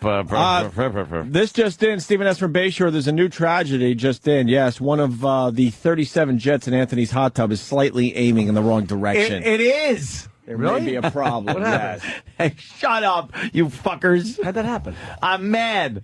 I was driving my car and it fucking... They're calling you Hampton's Anthony. You want to comment? They're calling me Anthony Dearest. No wire hangers ever! Tina. Hampton's... shut up. I'm driving my car, which I just got back a week ago. Fuck what kind of car it is. Fuck everything else. You're driving your car. It's a week old. You get it back, and the exhaust fucking falls down, and you got to wire it up with a hanger. You'd be pissed too. Fucking angry. Let's go to Tom in Philly. Tom. Hey, I just wanted to say it's too bad that Mustang Mike didn't have two hangers, because then he could have helped Ant with his lady problem in the passenger seat. Could have helped him with two problems. See? Oh, no one needs an abortion. See? Because... Punch it out. All right. You bring any ladies to Mom's house? Very angry. No, actually, I was just... Went solo? Went solo over Mommy's house. Hung out there, and that was that. It was the ride home that got me so angry with that clang, clang. And then I'm hearing the exhaust doesn't sound right. So I let off the gas, and I hear clang, clang, clang, clang, clang, clang, clang, clang. Like, that's not good. 1 week. And the fucking... Somebody didn't tighten a bolt. And I have no recourse. What am I going to ship it back out to Vegas? You know what this guy's going to do? He's going to apologize. Here's going to be the call. Hi, Anthony. Yeah, I'm really sorry. That really shouldn't have happened. You're absolutely right. And I'll be, ah! And I'll be, yeah. Well, there's nothing we can do about it, so I guess you could go fuck yourself. You're really not turning these people around. I'm sorry. No, huh? No. Adam in Brooklyn, though, writes, Anthony is just as angry as my father's friend who had his Harley tire come off while riding after having it serviced. Holy shit. Wow. That ain't good. No. I would imagine that would be a problem. Damn, that sounds almost could be fatal. Here I was worried that Anthony's caviar delivery was late. Thank God that's okay. That's Vince in Bayonne. Danny has been punching up pictures of some good rigged car things. And here's somebody who lost his headlights. Yeah. And he duct taped 2 flashlights. That's a gag picture. No, that's got to be real. That's not real. Somebody else was using a Pringles can as a hose. Pringles can with clamps. I believe that picture with the Pringles can, but I'm not believing the flashlights. You're not buying the flashlights? Makes for a good picture to send around to people. I think that's pretty funny. It's funny, but they're all rigged. They're really starting to call you Hampton's Anthony. You might want to squash that one. Squash it? Goddamn exhaust fell out. Keith in Philly. Boo-hoo. Anthony has to get an assistant to fix a minor issue. Minor issue. Blow me. You piece of shit. I'd like to see you driving. Oh, great. Life's nice. Here he is in his Mustang. With his exhaust pipe falling down. He's fixing it with a hanger that costs more than a quarter. I am not. No. It's like anything else. It's all relative, my friend. So that when you're... No way that's real. There's a guy with a generator, a gas-powered generator, bolted to his trunk, and a window air conditioner in his back window of his vehicle. Plugged into the generator. So, because now he has air conditioning. There's no way he can do that. Why can't I be angry that my exhaust fell out a week after I got it because of incompetence? It's not like the pipe snapped, like there was some kind of engineering problem with the metal that made up the pipe, and they go, we didn't know, we didn't, test this steel, and it cracked. It was a bolt that came loose because some incompetent buffoon didn't do his job right. Once again, good old American ingenuity. That's why all the jobs are being sent overseas. Because we can't do shit anymore. We can't even tighten a fucking bolt in this country. That's why all the car companies send their work out to Mexico, to Mexico, or Nicaragua. Maybe if it was tightened to Nicaragua. Yes. Yes. It wouldn't have been a problem. How do you say Mexico? Mexico. It's Mexico. You forgot the X. It's Mexico. You know, someone was killed at the running of the bulls in Pamplona, España. Pamplona, España. Do they have to kill the bull? I don't know. I think they like when that shit happens there. Yeah, They it brings keep the bull more like a people. medal. It brings more people. Yeah. Because it was starting to be too safe. Let's go to Tom in Chicago. Tom. Hello, ladies. How are you? By the way, wherever we go in this country, they're making everything ridiculously safe, and it's all lawyers. Obviously, they don't have lawyers in Pamplona. No, the Bulls do. Because the Bulls are still running in the streets, and no one in that town goes, this might be a problem. I got a lawsuit here. Yeah, God bless them for allowing it to continue, because in this country, you can't do shit because of the If lawyers. they're smart, they're throwing the lawyers in front of the Bulls. Yeah, no But that's kidding. just me. Huh? I Hey. love those lawyer jokes. And I got to tell you, if I had a Chevy Cobalt for $13,000 and the muffler fell off, I'd be having the same conversation. Just be mad. It's just Secondly, an angering thing, yes. I hate to point this out, but if you were kind of cruising along at 140 miles an hour and that thing grabbed the road at the wrong angle, Exactly. Jimmy, you might have a mortgage problem. Exactly. That thing might have just catapulted or crumbled, wrapped around the drive shaft. Who knows? Who knows? Those bastards. Wait till they hear from me live. So it sounds minor, but it's a serious issue. Exactly. Thank you, guys. Punching out. Jason in Carolina wants to know if the mechanic's name was Howard. Oh. Let's go to Tom in New Mexico. New Mexico. New Mexico. He's from New Mexico. Yes. Hey there, boys. Hey, What's Tom. up, man? I was just going to say that a man in Anthony Cumia's position can't be made to look ridiculous. I'll give you a buy on that. Yeah. You got to pass. All right, buddy. Not by punching out. All right, let's say hi to Tim in Chicago. How are the Cubs doing? The Cubs suck. White Sox fan? Yeah, always. Always. I just wanted to know if Anthony washed his vagina after getting out of his car yesterday. You son of a bitch. Sorry, I had to do it, bro. Yeah. All right. Yes, I cleaned my vagina out. Let's go to Tommy in New York. Tommy. All right. Hey, guys, what's up? Hey. Hey, send your car out to Unique Whips out there in Calvert, and he'll hook you up. Oh, yeah. Well, that's what's got me really angry also. Now, I just got to take it to some schlep Long Island mechanic. No, Unique Whips out there in Calvert, where he does all the... Why are you calling mechanics schleps? Half of them listen to the fucking show. I'm just saying, I send it out to Vegas to have Shelby do it specifically so it stays within the Shelby, kind of lifeline there. You should have kept Long Island working, my friend. They would do you up right. Oh, would they have? Yes, they would. Pimp my ride. There would have been TVs in the back. They and got some talented mechanics on Long Island. Button tuck and all that happy horse shit. They all learned from Joey Buttafuoco. Yes. They're all good. I should have taken it there. Yeah. Where's Buttafuoco now when you need This him? guy thinks he might have worked on your car. Jeff in Las Vegas. Jeff. Hello, Ant. Hi, How Jeff. you doing? And I believe I worked on your car. Oh, yeah? What happened? I don't know, man. I don't think that it was our problem that did it. I think you must have hit something. I didn't hit anything. Ant, come on now, Ant. I don't hit things. You were going probably too fast and you hit a rock.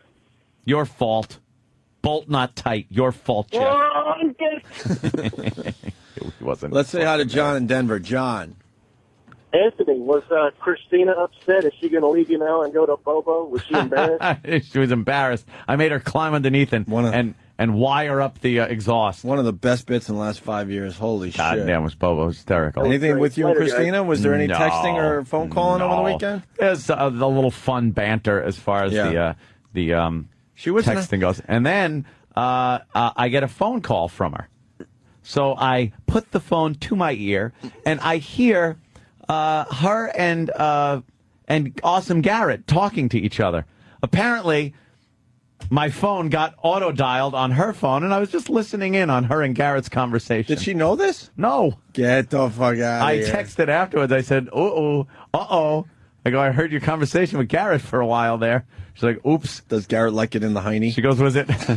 No, she goes, was it the part about the show or part about big black cock? She said that? That's what it was. I said, damn, I missed the good part because all I heard was talking about the show. Oh. Wow. Yeah.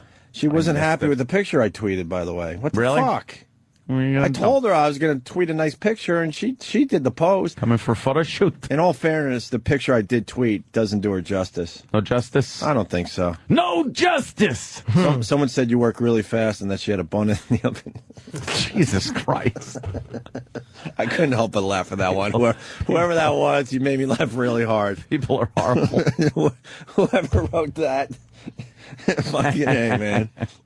I love you. Well, maybe we could get her in here and we'll do a nicer shot, is what I'm getting Yeah, at. you could do that. Because she bitched on her Twitter. Oh, thanks, though, for, posting a bad picture of me. I'm like, well, what the fuck? Get in and do a photo shoot. Yeah, maybe we'll redo it. Let's say hi to Eddie in Newark, Delaware. Now, Eddie. Eddie. Hey. Hey, took the wife's FX45, pretty high-end car, to the dealership for a recall. And they said it was, an hour or two recall, not going to be a big deal, little seal on the drive shaft. I go to pick the car up, coming down, I'm following her home, and see this more or less like a mini explosion in the back of the car, the drive shaft. The guy forgot to tighten the 8 bolts that hold this drive shaft in. Drive shaft falls off, causes like $4,500 worth of damage. That's fantastic, isn't it? Just Isn't that? to give you a little. Oops. Yeah, what's your job? To fucking tighten the bolts. Exactly. That's part of the job of installing something, is tightening the bolts. Exactly. Fucker. Yep. Well, good luck. All right. Remember when I said, first this. Nicaragua. Right, of course. Nicaragua. And we also got this one. Are you threatening me? Purse strap. Purse strap. Purse strap. Mars rules. Remember when I said Bruno was going to lead me to something else and I couldn't remember? Yes. Hopefully not a new lifestyle. No, but speaking of that, our own Steve got married in a tattoo shop over the weekend. Wait. And he's not here today. What? Oh, no. What? I knew he was getting married. I forgot. And I think, and I love his girl, but I think she got body painted with, that's what I'm fucking doing, motherfucker. I'm doing the tat thing, whatever. But, I guess she got body painted with the Foundry logo. Where's Sam? Because he was all over this. Yes, I want everything to have the logo. But I guess did they get married in the tattoo shop? What do we know about Steve's marriage? This would be his, second or third? Second, I believe. Second, jeez. All right, I don't know. I'm not sure to tell you. I think the it's a truth. second. I think it's a second. I would too. assume. Sam, what do you know? One of his marriages was declared not valid. In the 38 states. We love each other. We want to adopt Matthew and I. Sam, what do you know about Steve getting married in a tattoo parlor? Give us all the details. Well, I try to stay up on the social networking sites. Yeah. Just to keep up with what my friends and coworkers are doing. Certainly. And so I was looking at Steve and his wife's Facebooks and Twitters all weekend because they were just consistently getting updated with new pictures. And apparently, they got married in this. They said it was super secret and intimate. But then if you look at the pictures of their quote-unquote altar, there are pictures on the wall of tattoo flash. Like, at a tattoo parlor, they have pictures of tattoos you could get. Right. They're on the wall. And then the next picture is them getting their tattoos, wedding bands. So you're assuming, based on that the whole ceremony was conducted in the tattoo place? Yes, I mean, they're literally the walls are covered with. Wait a minute, because that lady looks like she's like the Dawn Cumia of their. Yes, the Justice of the Peace. Yeah, yeah. Like, it's not just decoration. There's pictures all over of possible tattoos. Oh, that's a tattoo parlor. Yes. Oh yeah. They got married in a tattoo parlor. Yes, because Steve wanted to save on transportation costs. And Steve is wearing sunglasses on his head. Of course, as is Mrs. Steve. Well, they wanted to make it very casual. You know what's weird about Steve? I was invited. Oh, well, wait. I was invited. How much do we have? Wait, we only have a few hours left. I was invited to their top secret wedding that was supposed to happen, I think, July 4th weekend, but I wasn't invited to this version of the top secret wedding. Right. This was the top secret one. So was there a wedding on July 4th, or did that get canceled? I said I couldn't go because I had a trip planned. You made sense. So I guess I insulted him. Sorry that I had something planned on July 4th that he can't invite me the following week. We didn't get a limo. We have motorcycle gangs driving us to the reception. What else do you know about the big wedding with Steve? And then I guess they wanted to make it very private and top secret, but I mean, there's pictures all over the place. Yeah, they posted all the pictures on all the, like, Steve posted on his Twitter right away. So I mean, none of this stuff is secret. Like his wife then body painted, I guess, herself for their reception. Oh. And so they were like, she body painted. I can't do the tattoo sounds, unfortunately, in front of me. She body painted flames all over her torso, and then wore a bikini top, and on her back did a Foundry type logo. It is a Foundry logo, the big cog. Even brands his own wife. But Jesus Christ! But then she put It's bad enough you branded every fucking Opie and Anthony video. But then now you're branding your wife. But she put her website name on top of the Foundry logo, as if to say, how did she get my husband's gay.com? That's not her website. And then I guess they went to their reception someplace where, I guess the only guests I know that were there based on the Facebook pictures were Lainey from Penthouse, who comes in. Yeah. Right. And that madam. Remember the madam who came in here, that blonde woman? Yeah. Yeah, she was She there. was the one who hooked A-Rod up, I think, right? Yeah. They were the two guests at the reception. So they were the guests at the reception, probably the witnesses. I didn't get invited to. I remember her on our show. She gave us nothing, and then the next day decided to, spill the beans on everybody. Well, yeah, your executive producer had her as a great. testifier. Thanks. Yeah. Thanks for that wonderful fucking milquetoast interview you gave us. Yes. So, Steve Carlisi is officially a married woman. Yet again. And they wanted to make an honest woman out of me. Chrissy in Virginia, honey and picnic baskets were the two choices at the reception. That is the. I'm looking at what could be the altar. Is skulls and that's a tattoo parlor. Tattoos and the Grim Reaper is at the bottom. Obviously, some tattoo parlor just put like a little altar as a gimmick. Yeah. And Steve said, "This is perfect. This is my dream." Is it her first marriage? Second. I think it's her second. Okay, I was going to say that's that. That's why they went with the casual. All thing. right, that makes a little more sense. If it was her first, he should be shot. Well, casual is casual, but this is a tattoo parlor. I hope it ends like the Gotti marriage. Somewhere in Brazil, they're on vacation. Her purse strap breaks. Oh, I thought you meant his purse strap. Oh, yeah, it's true. His pocketbook. She gives him a good choking. Unbelievable. Well, good for Steve. Yep. Godspeed. I like his wife very much. Good luck to you. Yeah, she's been very nice to all of us. She's a sweetheart. Yeah. He'll be back tomorrow. Well, now I guess he's taking every Monday off for the rest of the year or something. Yeah, I got that email. What the fuck's going on with our show in this place? He's got a lot of sick days stored up, so he told me on Friday, he didn't want to tell me about the wedding, but I found out he was getting married this weekend on Friday. Yeah. And he said that was his excuse. He said, I'm getting married this weekend, so this coming Monday and every Monday for the foreseeable future, I'll be taking off. I'm taking my honeymoon every other Monday. Here's the very important question. I'm hearing the staff has a ridiculous amount of sick days, vacation days. Doesn't that mean me and Ann have a lot of days coming to us? Apparently not. I don't think so. Why? Don't we have the difference? sick days? We're supposed to have more time off than you guys. Yeah, how does that work? I don't know. Someone better explain this to me. And if we have a lot of sick days, we're going to start taking some days. Yeah, what the fuck? Well, because they wanted to be very strict. Because the staff used to just take off when you guys took off. But then when we got here to Sirius, they said, no, you only have this number of days. So then we said, okay, well, let's go by the book. and we looked up how many days we all had, and we had all accumulated, like me. And I've been here less time than these guys. The company basically fucked themselves. I have 42 days to take off between now and next June. Why do you have to use them? 42, because then they go away. Well, they go do away. the sick days go away? They don't carry them Wait, over. not counting vacation? I have 42 total. Steve has. Wait, 42 days is 8 weeks. Yes, Steve has. You have 8 weeks of vacation in less than a year? Yes, by next June I have to use them all. What the? How do we get fucked out of this? Steve has over 70 days.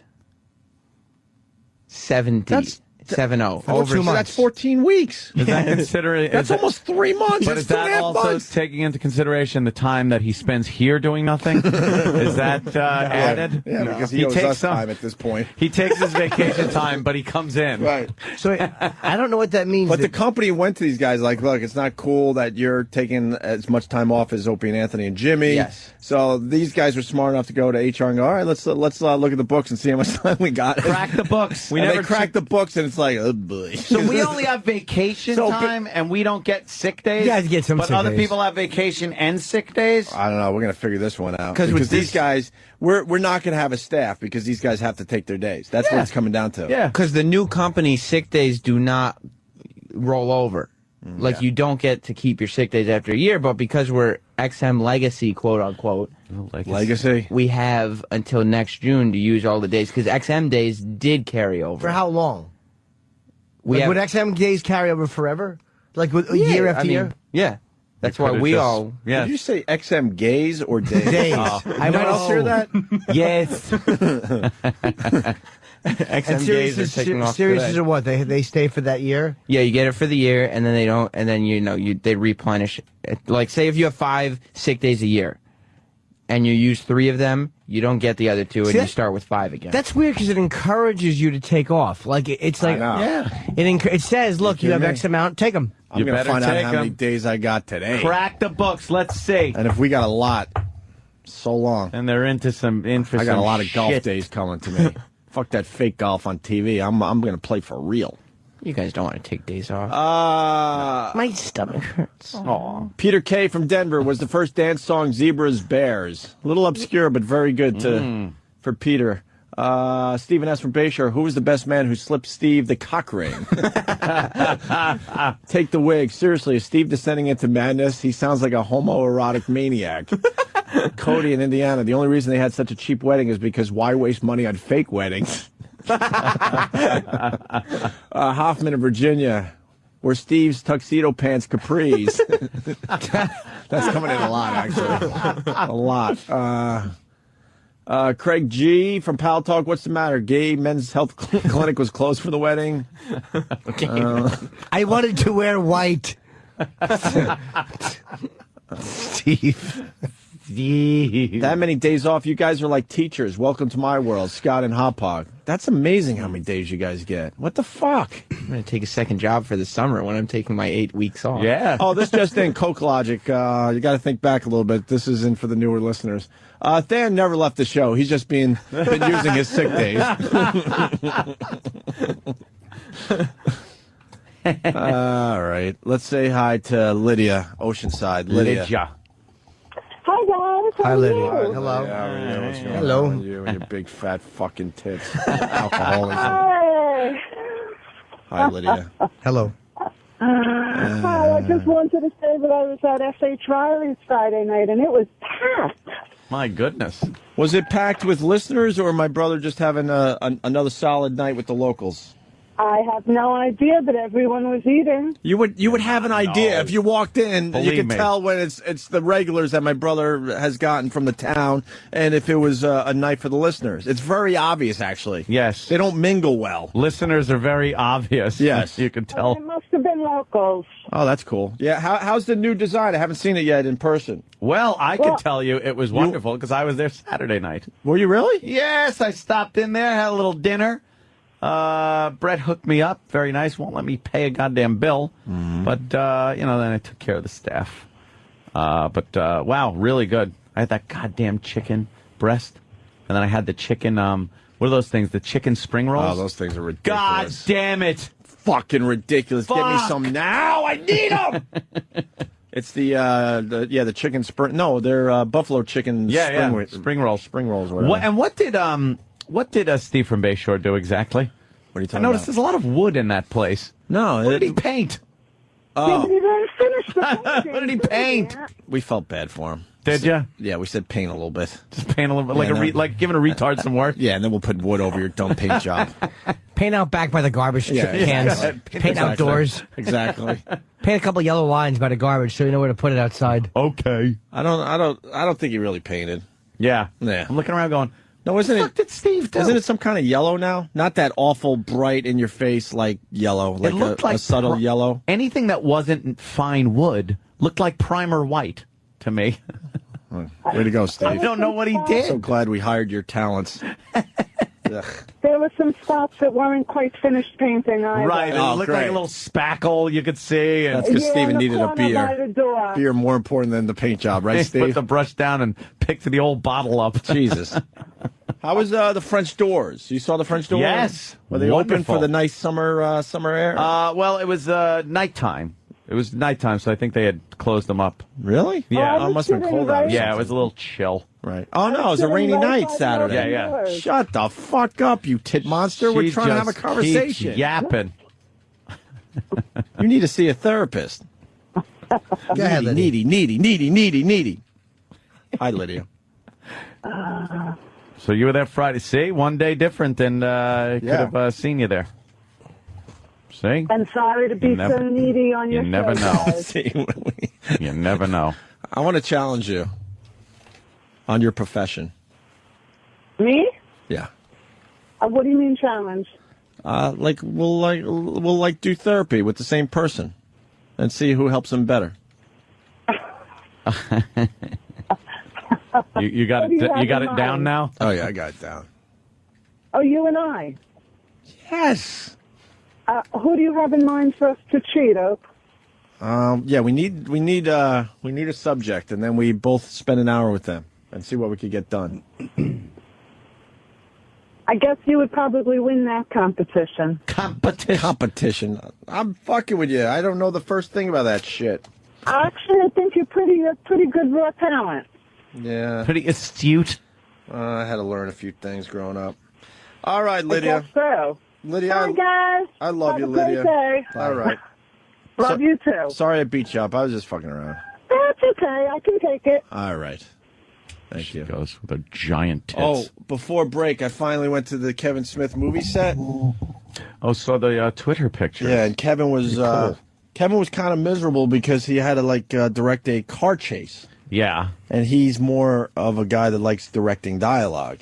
Yes. Which was amazing to me. I'm like, you're a director of a movie. See, I so don't know this world. I'd be excited to go to work that day. I get to direct a fucking car chase. Car chase. But he was like, yeah, this is easy. This is easy stuff. Yeah. Bruce Willis is hanging out the car shooting. Tracy Morgan's driving. The cars are flying right by our location. And Kevin's like, yeah, this is easy. I'm Just like, are you back him up kidding to it me? again. That's how great he is. Were they using real guns? Yeah, I think so, Jimmy.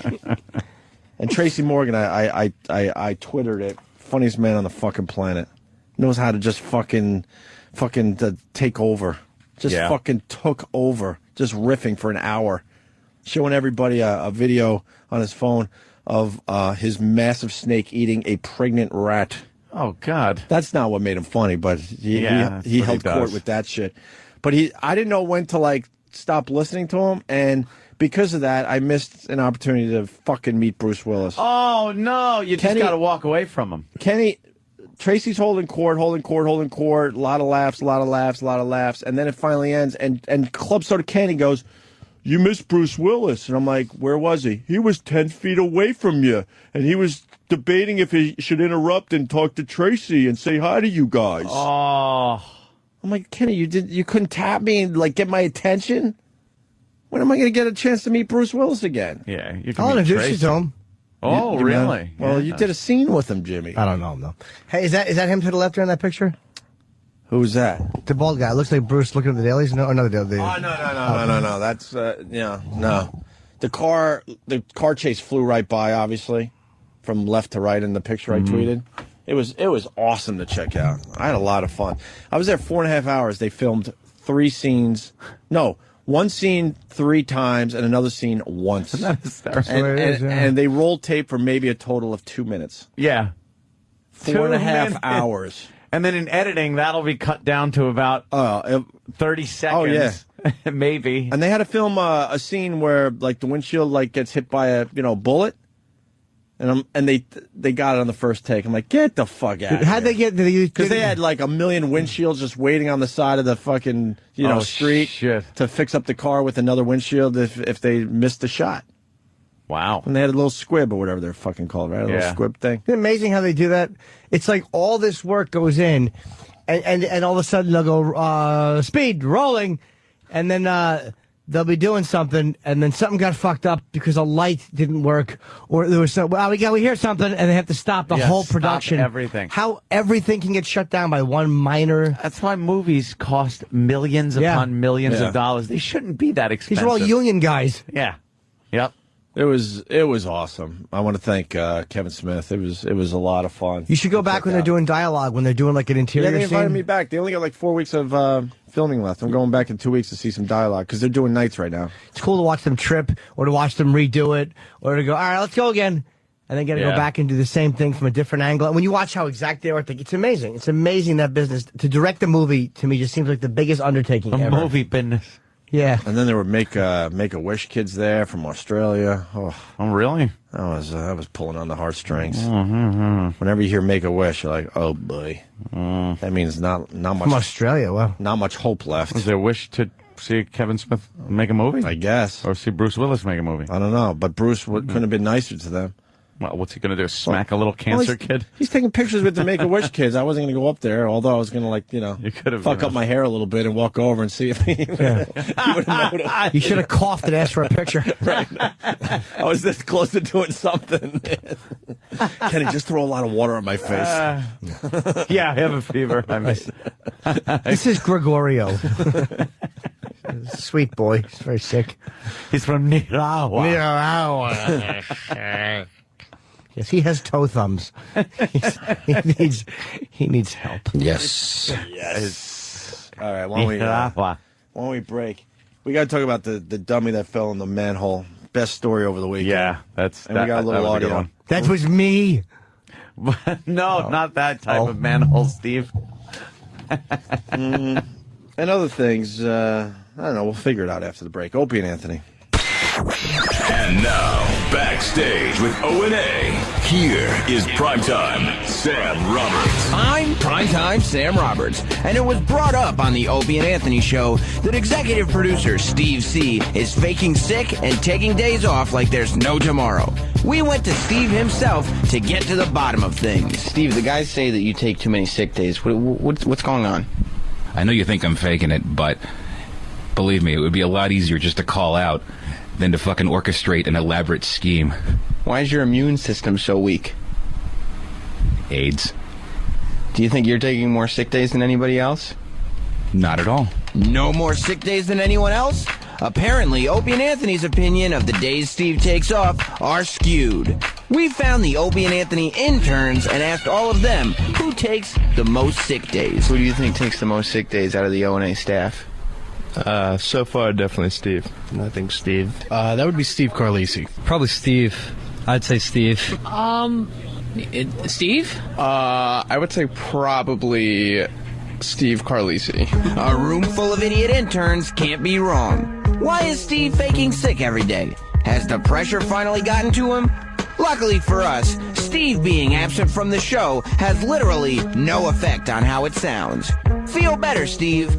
I'm Primetime Sam Roberts, and this has been Backstage with O&A. Opie and Anthony, Rich Voss and Bonnie are going to be in studio in a few minutes here. Ooh. The happily married couple. Oh, yeah. They got a film crew today, too. What are they filming?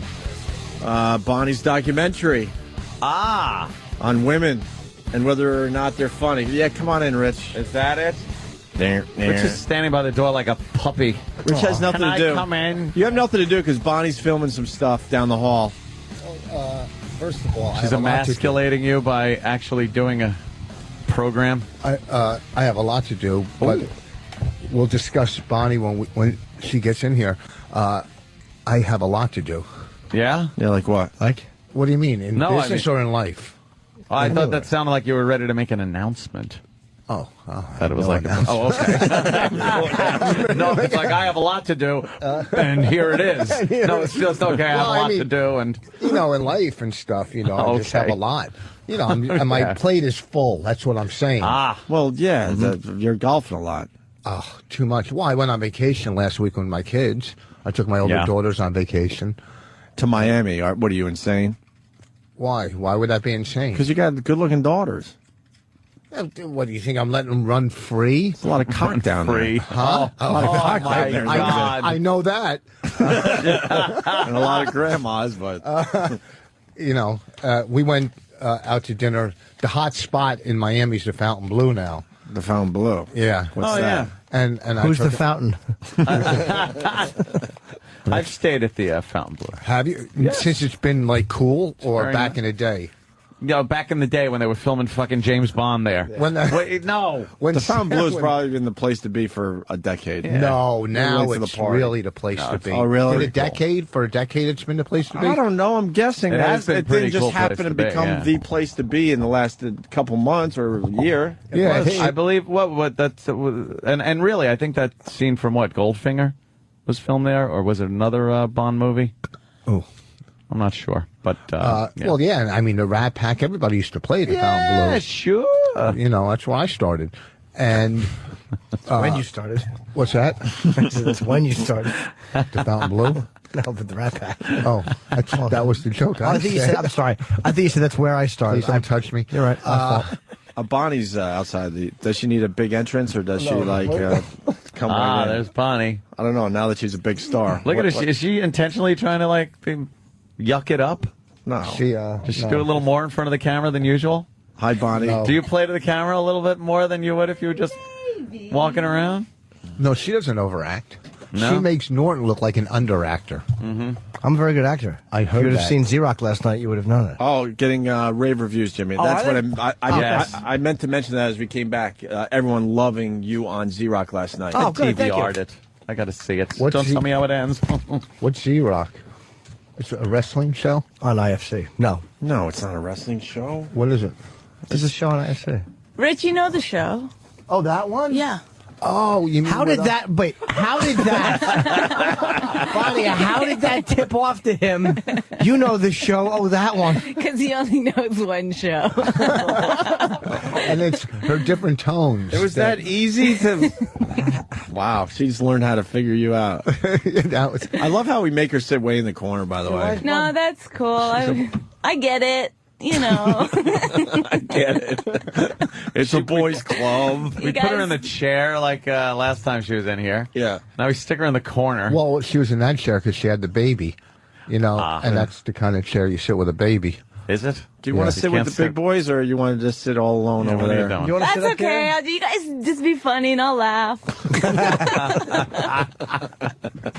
Smart ass. Hey, will you not hit the cameraman with the door? Hi. Oh, I'm sorry. Were you filming something? Now, Bonnie. Yes? What is this that you're filming? We're making a cockumentary.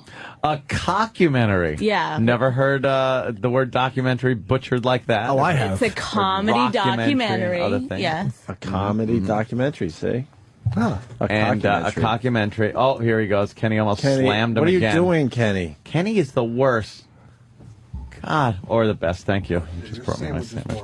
Of course. The sandwich is more important than the filming of the cockumentary. And not only the filming, but I'm not a filmer, but these would be... A filmer? What the hell is a filmer? A guy that does the filming. Camera op?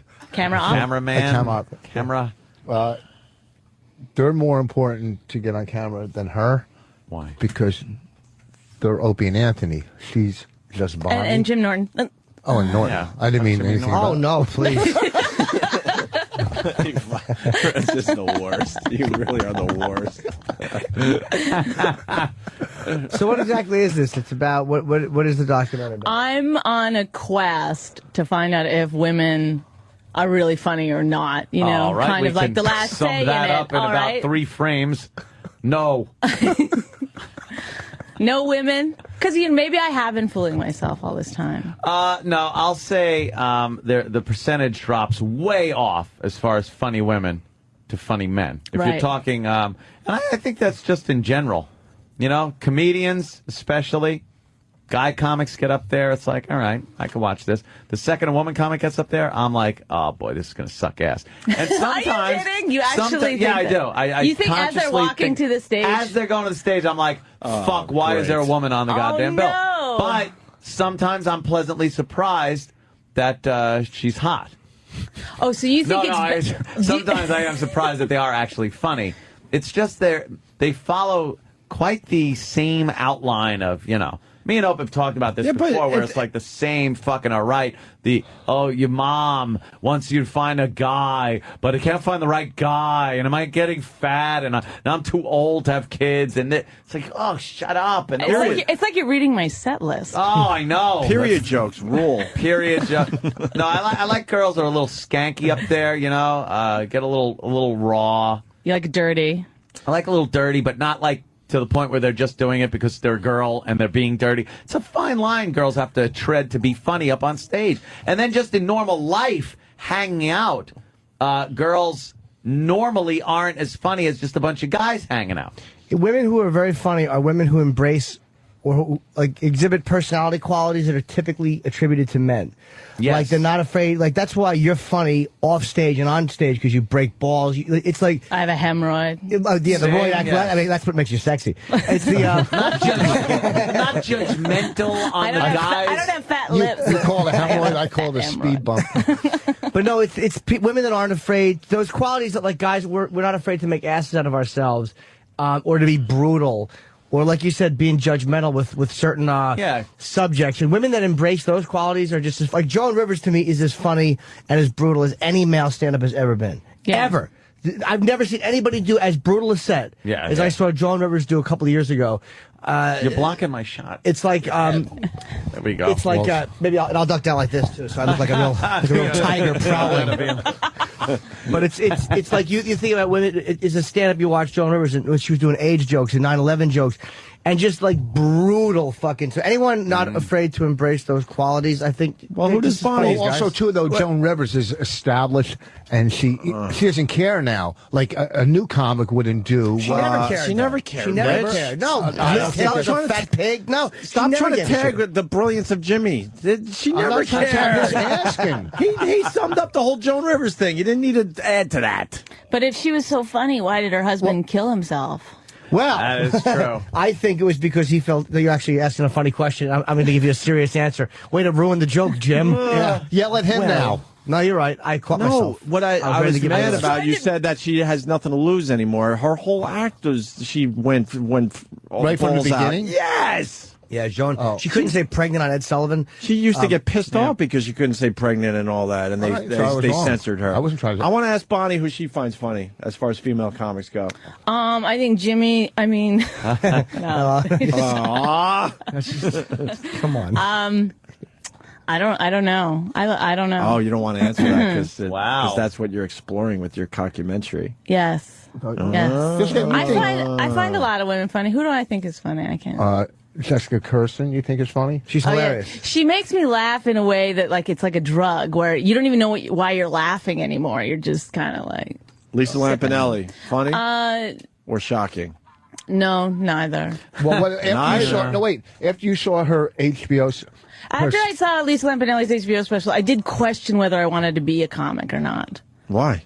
I just felt like it was so simple-minded, and that people were loving it so much. I don't know. I was afraid that I might be a little bit like that, and I didn't want to like. But love black cock? No. Yeah, well, we all do.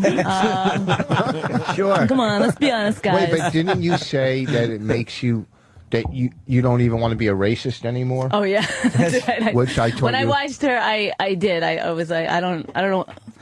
I'm not going to be a racist anymore because it's just it didn't really work. What female? Do you think there's a female comic that could have done the virus, the virus tour? You know who does Holy shit! Well, that's a whole different crowd.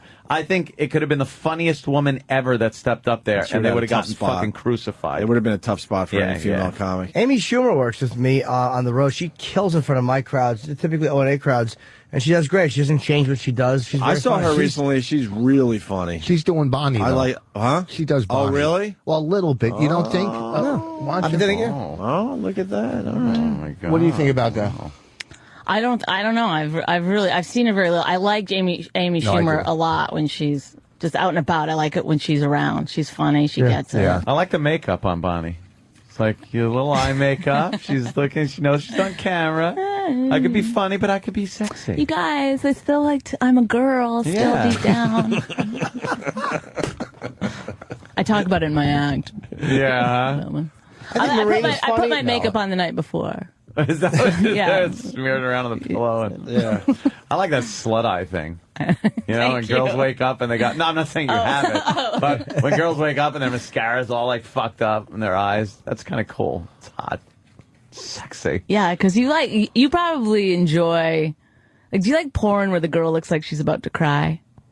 No, not because of pain or anything like that. No, but like, gagging. oh God, I have to pay some bills, and this is like the last. No, I like the ones that are about to cry because of the experience was so beautiful. I actually like a porno where the girl, she's got two cocks in her hand and she calls one rent and one car payment. Yeah. Oh, what has my life come to? Like one of those deep blowjobs, a good teary blowjob. I like the ones that don't have manicures and stuff. Like it just happened that day where somebody was like, "Come on, let's do this." It's the worst to watch porn with. Like, she'll go, oh, like too many close-ups. If you get a close-up of a pussy, like that, or if there's a good cock sucking, everything grosses her out. She goes, "There's no storyline." Why are you watching it? I didn't say there's no. Watch I've never Citizen said. Kane. Then what are you doing? No. You know what? I think I would enjoy porn radio. I like the sounds. The sound. You just don't like the visuals. Well, we had a few of It's those. too close. Hi. We could get a couple to have sex for you guys right now on the phone. Yeah, I think we did this one time. When you were in? Yeah. We have some sexy But clips, though. Yeah, because the guy said some funny things. In the middle of it? Yeah. It was like two strangers having phone sex. So where are you guys at with the cockumentary? What do you call it that? It's so dumb. It sounds dumb. It's a documentary. Cockumentary? What's a comedy? Because I think it works on two levels. Like, it's a comedy documentary, so it's kind of a funny name. And then you're in it. That's funny. What's Rich's part in the documentary or the cockumentary? He's just himself. He's he micromanage. He tries to micromanage what I'm doing. How does he do that? He tells me I'm doing everything wrong all the time and how to do it right. And does he ever offer his opinion when you just kind of are not really interested in hearing it? Like, does he just come over and just start telling you things that you don't want to hear about? Yeah, absolutely. You know what he does do all the time, and he does this with everything, not just this cockumentary. I won't stop calling it that. It's so stupid. Go ahead. He tries to inject himself. He's like, well, I should be doing the interviews. It's like, well, I'm doing this documentary, and then he's like, trying to figure out a way to get in. No, I'm not trying. Yes, you're constantly asking to do the interviews. You're like Desi Arnaz, and he's Lucy. He's trying to get into the show. Yes. He's juicy. One time I was up for this hosting this weird reality show thing, and when he found that out, he was like, well, you got to tell him I'd be good on it, too. The two of us. Like, and I'm not even kidding. I'm not even kidding. No, I wasn't begging. When I said I wasn't going to, I was like, Rich, I don't even have the job. I just auditioned for it. They called to say they liked me. Whatever. They were taking it to the network. He was like, he goes, you've got to tell him. And we had a huge fight because I refused to go. The next time I had to go in, I refused to go. You should change your format just a little bit, so that my husband can also be on the show. Oh, my God, Rich. So instead of just being happy for you that you were doing well with something, he had to be a self-centered ass. And then he always brings up, I got you on O&A. No. Yeah. First of all, no. He your helped me. fucking mind? I've helped you through. Listen, I know when you I have. found you, you were reading a piece of paper on a stool at M Bar. Okay, so and I had friends. I knew. Wait, you knew her before Last Comic Standing? No, that's when I met her, when I was doing last time. When I could have fucking been tagging anybody. So you around met her the when country. she was doing a network TV show. No, but you're going to claim that she was a nobody. Actually, he did tell me to go on last Comedy I was doing the well, show. That's what I'm asking. Did you guys meet before last Comedy Stand? When he was on my he was season. on the first season, On my and then season. I was on the second season. Okay. But you guys knew each other before. No, I didn't. No, she came up to me. I'm so and I confused. Anyone? No, I remember it. So when I was on Last Comic, she came up to me at the cellar. When I was on season 1, and then just 2 nights later, I was eating her fucking box in a car. Is that true, Bonnie? For a second.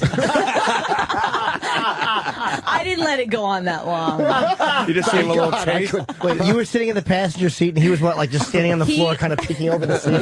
He was making out with me, and then he just went for it. What were you wearing? Wow. That was so I was easy. wearing a skirt. Yeah. A hazmat suit. You go from kissing to just right down? Yeah, he went. I had to catch a flight the next morning. He kept trying to. He just wanted me there so we could kill time until he had to go get his flight. Is there anything hotter than pulling those panties aside, though, huh? Right, Bonnie? Panties? Yeah. What panties? Oh, hey. Panties for. Pull those panties aside and just go down. So anyhow, I've gotten her.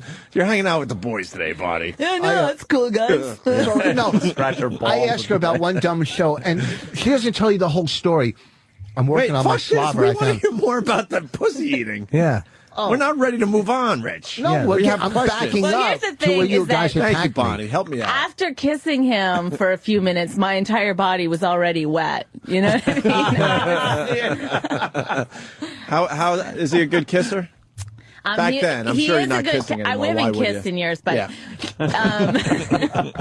he was a good kisser, and it really did have to do with how much juice he has in his mouth. It made it good. Now, Really? Yeah, it made it like kind of someone sloppy. has to ask. How's his breath? No, he has. With all that, Rich said that bad breath. With He all that brushes dental his work teeth and all that like shit. once a week, and he still has the most amazing breath. And you know why? I read a thing. You know, drug addicts, they get their teeth go bad and they have really bad breath. It's because they don't have enough saliva in their mouth. They get dry mouth. Yep. And Rich just overproduces it. Oh, so it's like a car wash in there. Yes, yeah. Just constantly. Yeah, I don't think bathing. Voss, I've ever smelled Voss having bad breath. No, and you guys have been intimate. Never that close, but Close enough. Guess that drug dealer washed his cock then, if you never had bad breath. Oh, ow. Oh, it went from Hold eating on. pussy to my Oh, someone is telling me to get it right. It's pussy diving. I'm sorry. We learned that on Friday. All right. He did. He dived and then came back up with a fish. So here's How many minutes of the pussy diving in the car? No, it's literally less than a minute. No, that it time, wasn't less that than a time. minute. Yeah, no, because I was like, oh, I'm not that kind of girl. Remember, I was playing please. that. I'm not that kind of girl. Fuck me in the ass. Only for a second. That's all it took. Now, see, now you're doing great. I just got pissed off at the Joan Rivers thing. You're Oh, you good did? now. All right. Sorry. Because he Mr. did well Temperamental. at that. I know I am. what You is get a what is your point with the documentary? You think women are funny? I mean, you obviously are. So it's like, what are you saying with it? You don't think they are, or you're sick of the perception that they're not? I'm not. It's hard for me to really give a shit at all. I just want to. Good thing you're Do something. passionate about what you're making a documentary about. I really don't give a shit about I don't this. I'm care. just I rolling just want tape. to. I just needed. I don't think she wants to answer any of those questions. She wants the film to. Well, I want to try to have some kind of. You don't want to go into this with an opinion, I would assume. Right. I mean, you probably do have an opinion. But, I do. But you don't want to say that right out of the box. That's the obviously. big I want to reveal. keep See, my that's journalistic why- integrity. That's why I'm Yeah. producing this. I'm directing these. Thank you. These puppets. Thank you for stepping Oh, in. look at Kenny coming Kenny, through the door. Kenny, real what the slow fuck? now. Now Kenny's bringing my snack. I'm trying to eat a little better. So I have some Snick snack. low-fat Got peanut rice butter. cakes and peanut butter. Yum. Thanks. Peanut butter is that's a step up. All right, let's get Reduced back fat Jif stinks. I wanted the other stuff. They don't have it. Oh no! Oh, I think Jif is the best. Reduced fat? Yeah. Why do yeah. you say that? It tastes best. It tastes. I'm worried about my fat tits in my stomach. Oh, that's. And peanut butter wouldn't be the Well, they're thing. all kind of you know. comparable, aren't they? Well, I'm eating. I want some low fat. Isn't it low fat? 25% less fat than peanut butter. Oh, that's not Well, don't good. put a half a pound on it. I don't. I only eat a little bit, Rich. You know what, though? There's good fats and there's bad fats, and you're a bad fat. All right, let's get back to the pussy diving. So, Okay. no, then what happened with the relationship after the pussy diving, Rich? Well- I never heard the beginnings of the Rich and Bonnie relationship. Oh. Well, I was still filming Last Comic, the first season, the finals, and I was. Did she think you were a big star? Did she have that look in her eyes? I didn't. She fucked Brad Pitt. One time for a second. No. I told him that so that he. She said Brad Pitt hit on her in a club. Yeah. I don't know, or someone who looked like Brad Pitt. I don't know. And to me, if Brad Pitt really hit on her, how could you not fuck him? Like if you're a woman, if so you don't believe her. Because here was my theory on it. This is my theory is that I could be the girl that fucked Brad Pitt. Every girl would do that, or he'd have to constantly be like that one girl that turned me down. Yeah, but you're also the girl who fucks Rich Voss. That's more important. But see, my theory on that was I'll be the one girl who does fuck him. Did Brad Pitt really hit on you, though? I don't know for sure if it was. It looked like him, and then people called him Brad. Wait, you really don't know if it was him? How do you not know if Well, it's because Brad I thought Pitt? it was him then, but then after thinking about it, it seems ridiculous that it was him. Where was it? It was in a bar in a bar that's I can't remember the name of it, but it's right next to the Laugh Factory in L.A. Oh, that fancy one where all the stars go? It wasn't How that. much of a Midwestern housewife could you have sounded like when you asked that question? That fancy one where all the movie stars go? Is that the one with the celebby tongue? Jesus, Aunt Rich. All right, so she could have had sex with Brad Pitt. You're filming Last Comic Standing. Let's go. Okay. Then what happened? And then she came up to me at the cellar. And so we started fooling around. And then. Not then. No, the You next night. stalked me a little bit. No, I got her number. I tried to get her number. And then the next. Whatever. And then, if I was in L.A., I'd call her. She was great because I had a hotel when I was filming. I was in L.A. And she came over to the hotel. And all I had to do was, she left her water over on the table. Or something, or drink. I go, let me get that for you. And what a gentleman. And I thought he was being a gentleman. So I fucked her in the hotel. I fucked her, right? Okay, but I left my car in a zone parking spot where I knew I had to go back out in an hour and a half so that I could have an excuse to be like, ooh, and if you get the car. murdered, they'll be wondering where the girl that owns the car is. Yes. Well, all I know is good idea. after I fucked her, she left immediately. Really? It was great. I mean, I didn't have to sit and you talk think with it's her. great. He's probably like, oh. No. Back then, I was really eligible. I was. I have to say this, that he, when we went into his hotel room and he realized we were going to have sex, he immediately stripped down completely naked. And I was kind of shocked that you had such a good body. Yeah, my shit was. I was tighter then. And I knew she was coming over. Norton. She was coming over. He does look very good naked. He's put some weight on since he quit smoking. I didn't put any. A few pounds. We all see it, Rich. A few pounds. It's all right. That's nothing, dude. It's okay. Don't worry about it. You look good. You look good. Did he take time to make sure? Jesus. He's 76 years old, you guys. When did you get your abs back? How do we all know how he looks naked? He has a Jack LaLanne body. It's sickening. Jack LaLanne. How the fuck do we all know what you look like naked? You have Lois Lane. Dude, you got like an 8-pack. Lois Lane. You're pushing 60, right? Oh, I turned 52 2 years after you guys broke my arm on June 30th. Oh, yeah. So we did that. Who cares? I know. Did he tend to your needs? I knew she was coming that day. It wasn't bad. It was an enjoyable experience. Yeah. It was a little afternoon romp. I fucking took a Viagra. I knew she was coming. I took a half of Viagra. I ate her fucking pussy. I fucked her. My dick was harder than a. You know what I'm saying? Well, what do you think Viagra does? It gets your dick hard. My dick was harder than. An out-of-reach reference. Harder than what's difficult. I'm sure that It would have Bonnie. been the same experience. Yeah, I'm sure Bonnie is happy that your dick was hard because of the Viagra and not because of her. Yeah. That's just wonderful. No, she was hot back then. Oh, Christ. Come on. You have no idea what you got. I laugh on the outside. You have no idea what you got. Did you get completely amazes naked? me. Did you leave some clothes on? I don't remember what.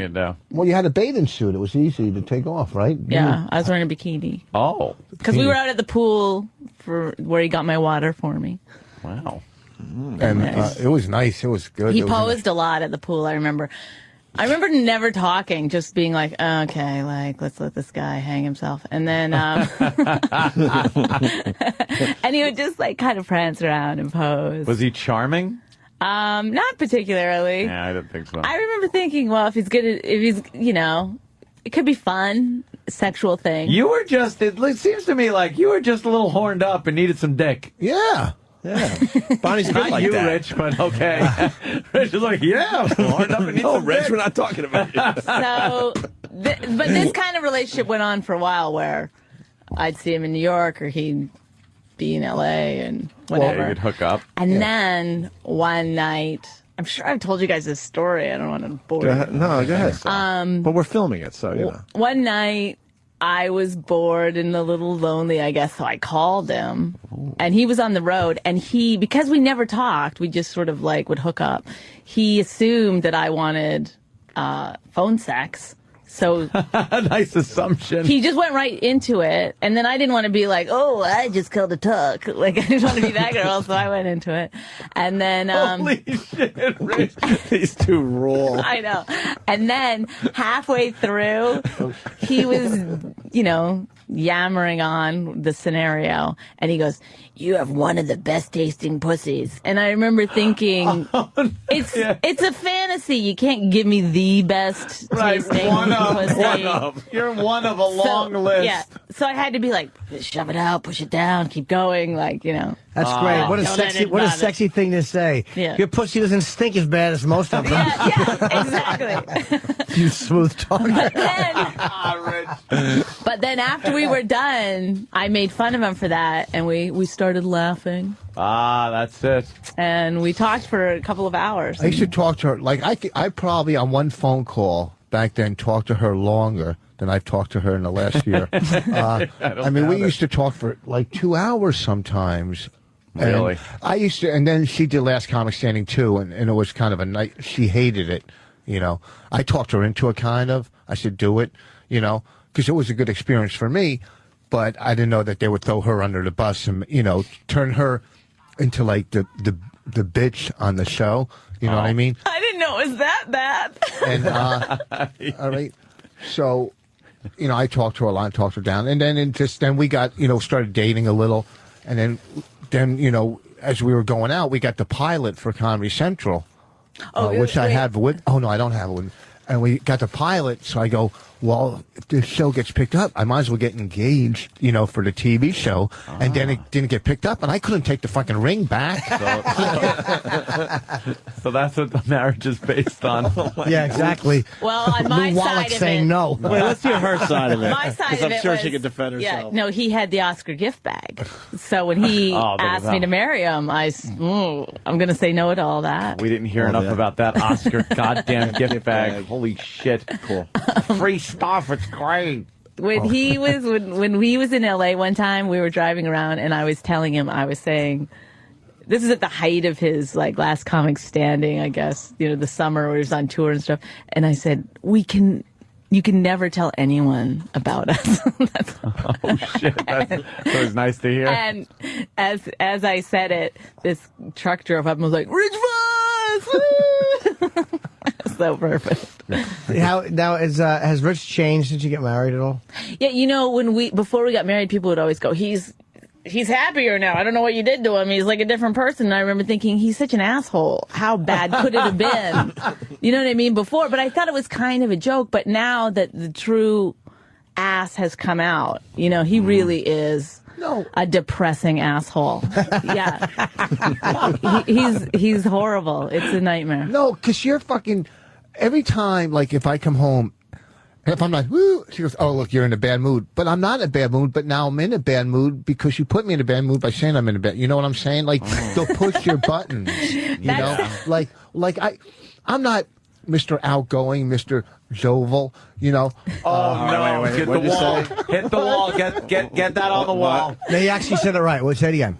Jovial. Right. That's right. Yeah. All right, I thought you said something else. No, that's actually I'm sorry. correct. I'm sorry then, Rich. It doesn't go up on the wall. So, he's in a bad mood. Like if I go play golf, I come home, I'm not going to be dancing. Oh, that doesn't make you happy. So she triggers a lot. Like we had a fight the other night, and she said, "Everybody hates you." Did she say that? That was when they were making up. I was trying to say I'm not the only person who thinks you're an private, asshole. phone call we had. But it's true. That's your character. You know, everyone I ever meet is like, oh God, he's an asshole. Like it's funny, you know. But you're so Canadian and passive or passive that like I'm tired. I don't have patience to put up with fucking passive in Canadian. You know, instead of passive aggressive. Yeah, what are you talking about? They let everything slide. Don't worry, this and that. I don't have time for incompetence. You know, with people. Do you know what I'm saying? I'm at a point where, you know, if I'm paying for something, I want what I pay for. So, like, let it slide. Like you are abrasive, though. Like we were getting coffee outside, and the guy's making a cup, but he's putting his fucking hands in the cup. Some smelly foreigner. I go, do you think maybe you can make my coffee first of all, without putting your hand in the cup? No, that's not what you said. You said, don't put your hand in my cup. Yeah. And I said, you're right. But, like, that's the thing is, like, that just, other people have other ways of doing it. I gotta agree with Rich on this one, though. But he's terrible at saying it. He's right is what he's saying. You know what it is? The thing is, like, he There's makes no people nice want way to say that. Yeah. It's just, hey, get your fucking filthy hands out of my cup. All right, that's... Like that situation. But if he's saying that, like, you know, if he walks in to maybe a hospital and says, hey, you know, I cut my fucking finger. Could you stitch it up, bitch? But that's how... He uses that same attitude? Yeah, tone. It's a tone. See, you think a tone is, you know, is a personality. It's a tone. You know what I mean? No. Neither do I. I'm just saying, because I'm from New Jersey, and we're more aggressive. It's sad what this relationship has become. How are we going to get back to the pussy diving stage? Yeah. Because something has gone drastically wrong. Bring a friend. When was the last time you went down on her? Yeah. Oh, I always ask to go down on her. Oh, Bonnie doesn't want anymore. Yeah, I said, well, let me go down on you. And she's like, no. I just want him to... No big deal. We do have... When we have sex, it's good. I just want him to not talk so I can get in another place. Wait, how does he talk? During sex, you mean? Or what do you mean? Like, he talks during sex? Yeah, well, he'll just say dumb shit. Like you know, what? he's Rich Bob. Rich, yeah. What does he say that's dumb, though? I don't know. I can't think of. Come on, yes you can. I'll try to. I'll honestly try to think of stuff. Do you mean in bed or leading up to it?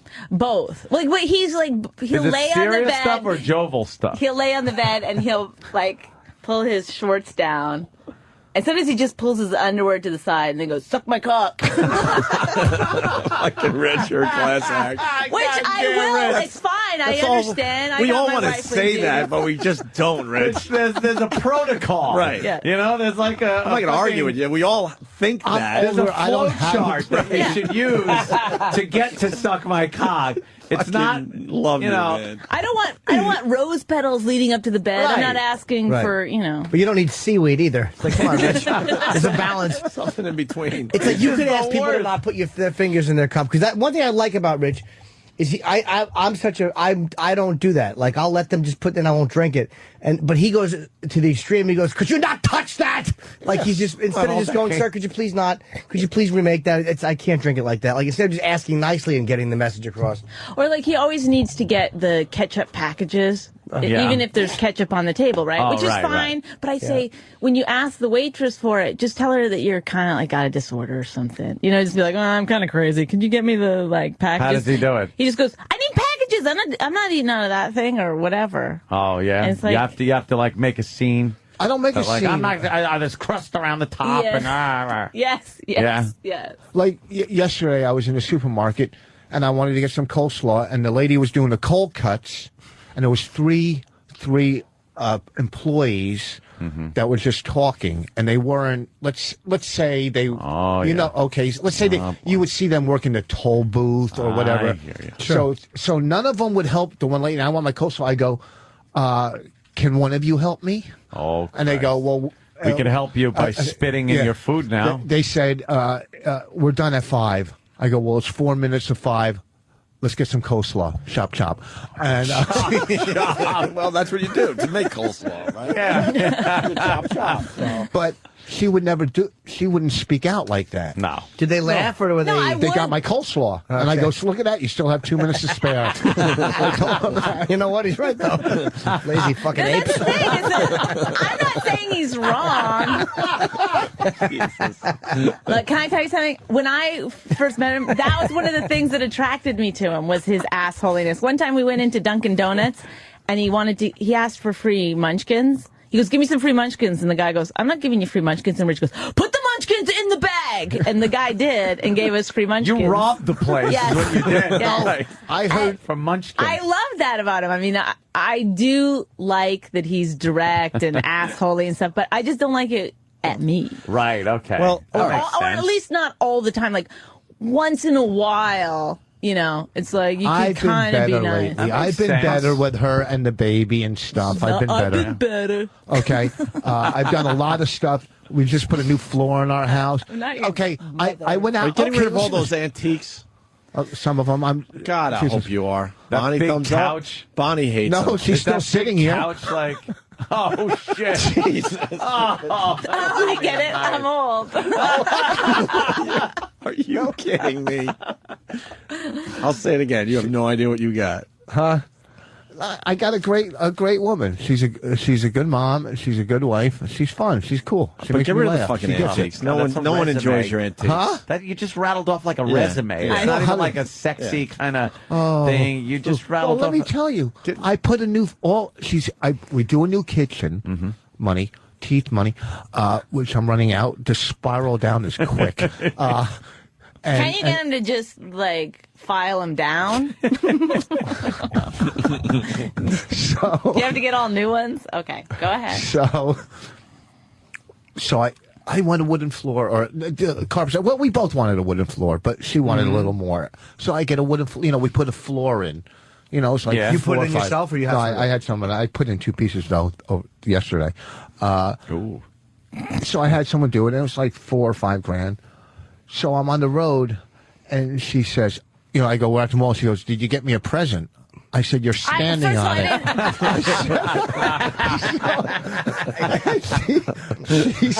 She says, that I was mean for that, and that I got her to keep. This is what she says in the car. Oh, you got me a floor to keep old cunt mouth quiet, right? Or something like that. Well, that's what I think he thinks of me. He's like, this fucking cunt. That's what I think his inner dialogue is all the time. Like, oh, but this fucking cunt, shut up. Okay, I'm going to get her new floors. I hope she fucking shuts the fuck up. Wow. Is that your inner voice? No, that's your own insecurities. And that's your, because I do things for you because you want the cunt to shut up? I want you to be happy. Look how hard it was for him to say that. I couldn't figure it. Because I love you. Yeah, he was almost going to say because I love you, but then it was like, fuck her. Oh, no. Yeah, we all know Rich has a problem with love and being touched. I do love her. Is he bad with like casual, loving touching? No! One time he took the stylus out of his Trio phone and he rubbed it against my leg, and I still think about that. He does love me. No, he's not good at just kind of like rubbing your hand or like. Is he an affectionate guy? No. Why aren't you? Why, Rich? Well, because sometimes he touches you, but it's like a toddler or a monster that doesn't hasn't figured out how to caress, and it's monster. It's just like this kind of. Oh God, no! He's not a good caresser. No sensitive touch. Like a gargoyle. No, it's like he's gonna take my skin off. Oh my God! A toddler or a monster who doesn't know how to caress. Let's see how you touch. Huh? Let's see how you touch. Touch Jim and just see. I won't touch him. I'll touch. Just show. All right, let me see how you touch Bonnie. But Bonnie's arm. Touch Bonnie's arm. No, let's see something affectionate from you. What do you mean by touch it? Like we don't touch your wife. Make her feel good with some kind of touch or something. Maybe it's earlier in the day and you think, well, I want to have sex later tonight. Oh God! Oh Jesus Christ! And then honestly, it gets to this so quickly. the feeling up of the boob. Yeah. That's how somebody. Oh my God, look at you. That's how like a plantation owner used to inspect a slave he was going to buy. Is that really how you kind of wrapped her arm a little and rubbed it, and then That's really how you touch her? Yeah. Well, no, I hug her. I hug her. Look. One time I was crying, and he went to console me, and he was like this, okay, and he immediately went for the boob. Your tits. Yeah. And I have tears coming down. Suck my cock. Okay, Richard. What the fuck? You two are a All right, what does she do that you wish she didn't do? Something that really pisses you off about her. What frustrates you about Bonnie? We've heard about the ketchup. The ketchup thing is amazing because you're spitting germs wherever you go, but you're worried about germs. that is unbelievable. The waitress she's wiping her face. Right, of course. And you should see what happens at the ketchup packet factory. Right. Not on the inside. Yeah, but you're touching the outside, ripping that shit open. You don't know That's what's probably going on. dirtier than the ketchup in the bottle, to be honest with you. Are you kidding? People can come put stuff in the ketchup in the bottle. That's true, too. And that's because one time my friend and I were in a diner and he poured it out when they had to move and a fly came out. So, somebody put a fly in there.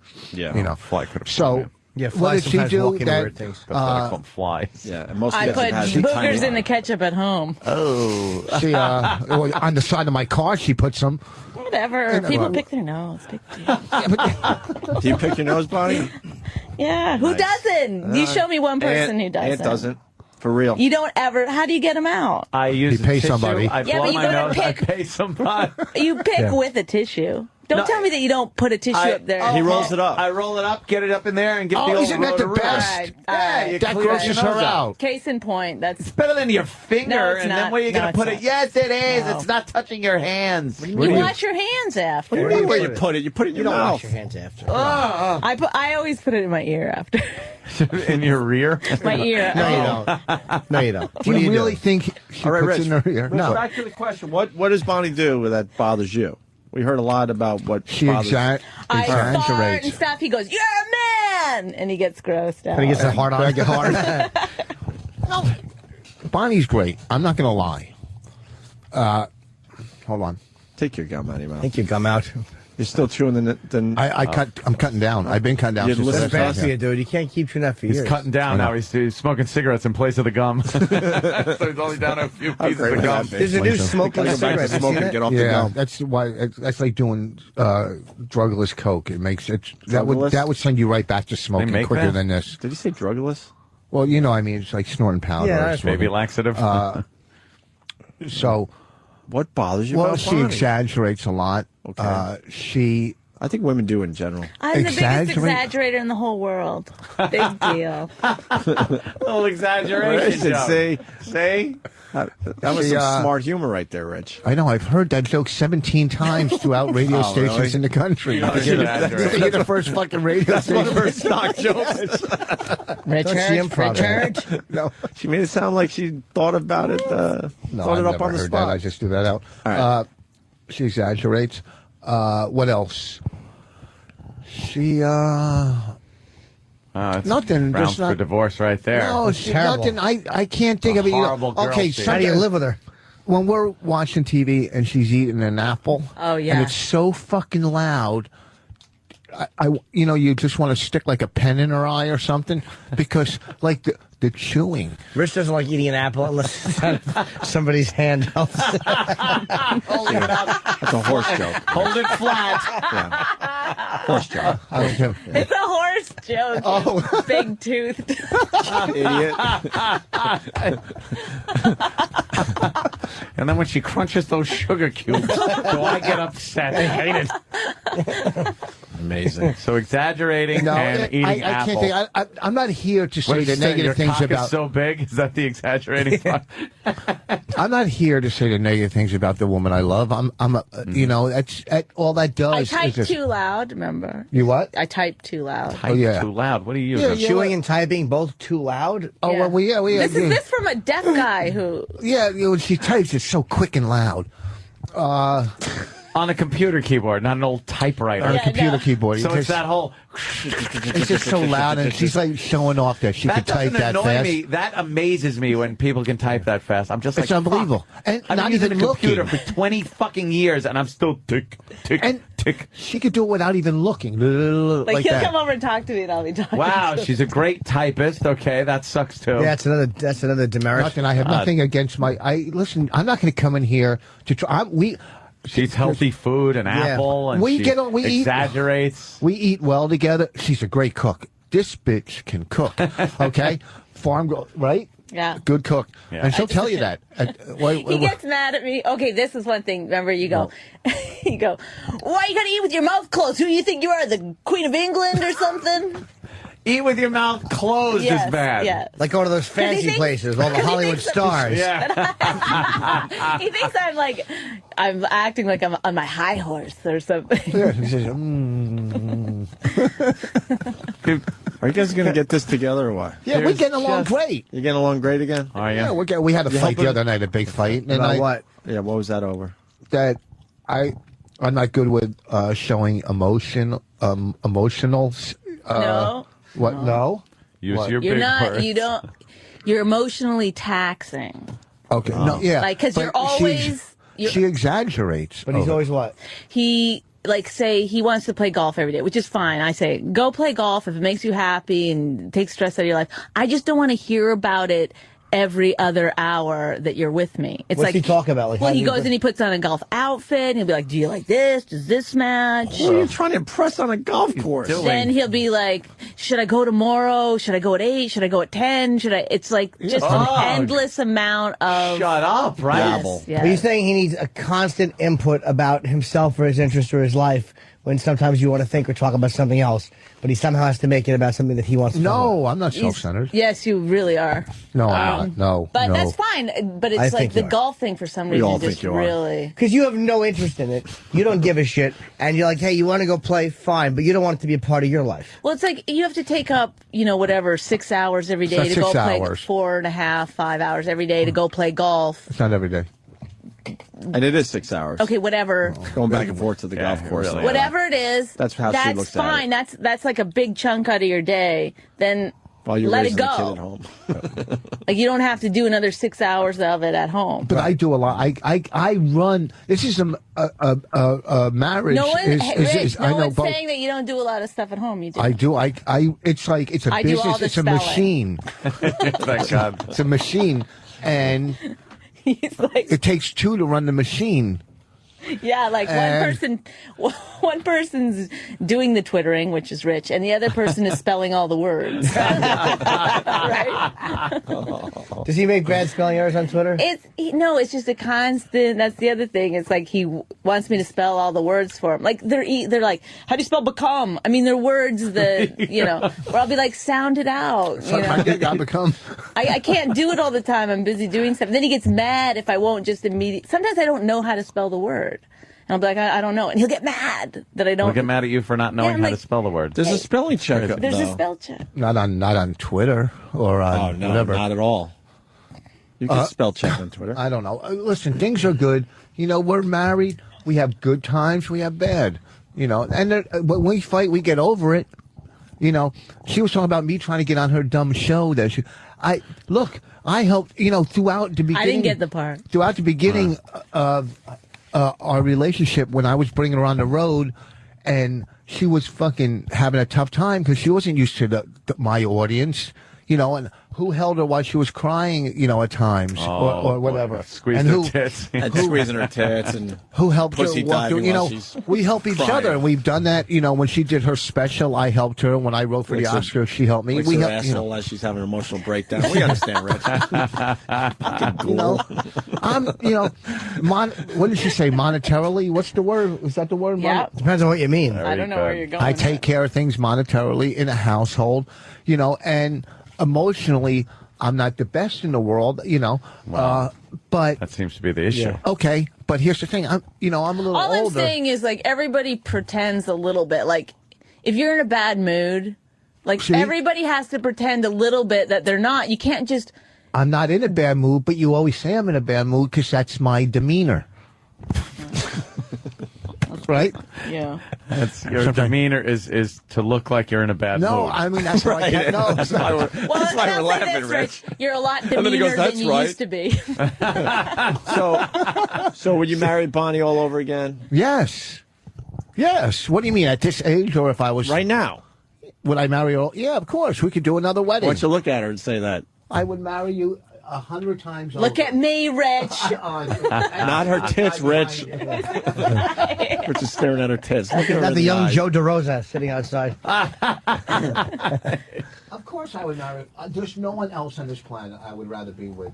Oh, so you want to leave the planet? What about what about other planets? There is nobody outside of Fire Island. I would rather. Or Provincetown. Yeah, so it's not about me. We're doing a dumb documentary on how funny women are. You don't know how to sell it. Dumb What's that? documentary. Yeah, way to go, Rich. Oh, well, you know, I'm not dumb. It's the word is dumb. We're not calling it that anymore. Cockumentary? Yeah, it's so stupid. It's Who's up to gonna her take it what she serious? calls it. No, it's up to us. We're a team. Well, she doesn't want you to be Team Voss. What's the name of our company? McVoss? Is that the way you called it? Well, we don't really have a company. Well, if we did, pretend. Oh, McForce, right? Why don't you Remember? just make a company? How do you not have a company? Exactly. should we? Oh, Sure. Oh, my God. Yeah. Tax implications? Oh, my no. You can do it either How about way. Bonnie and Blithering?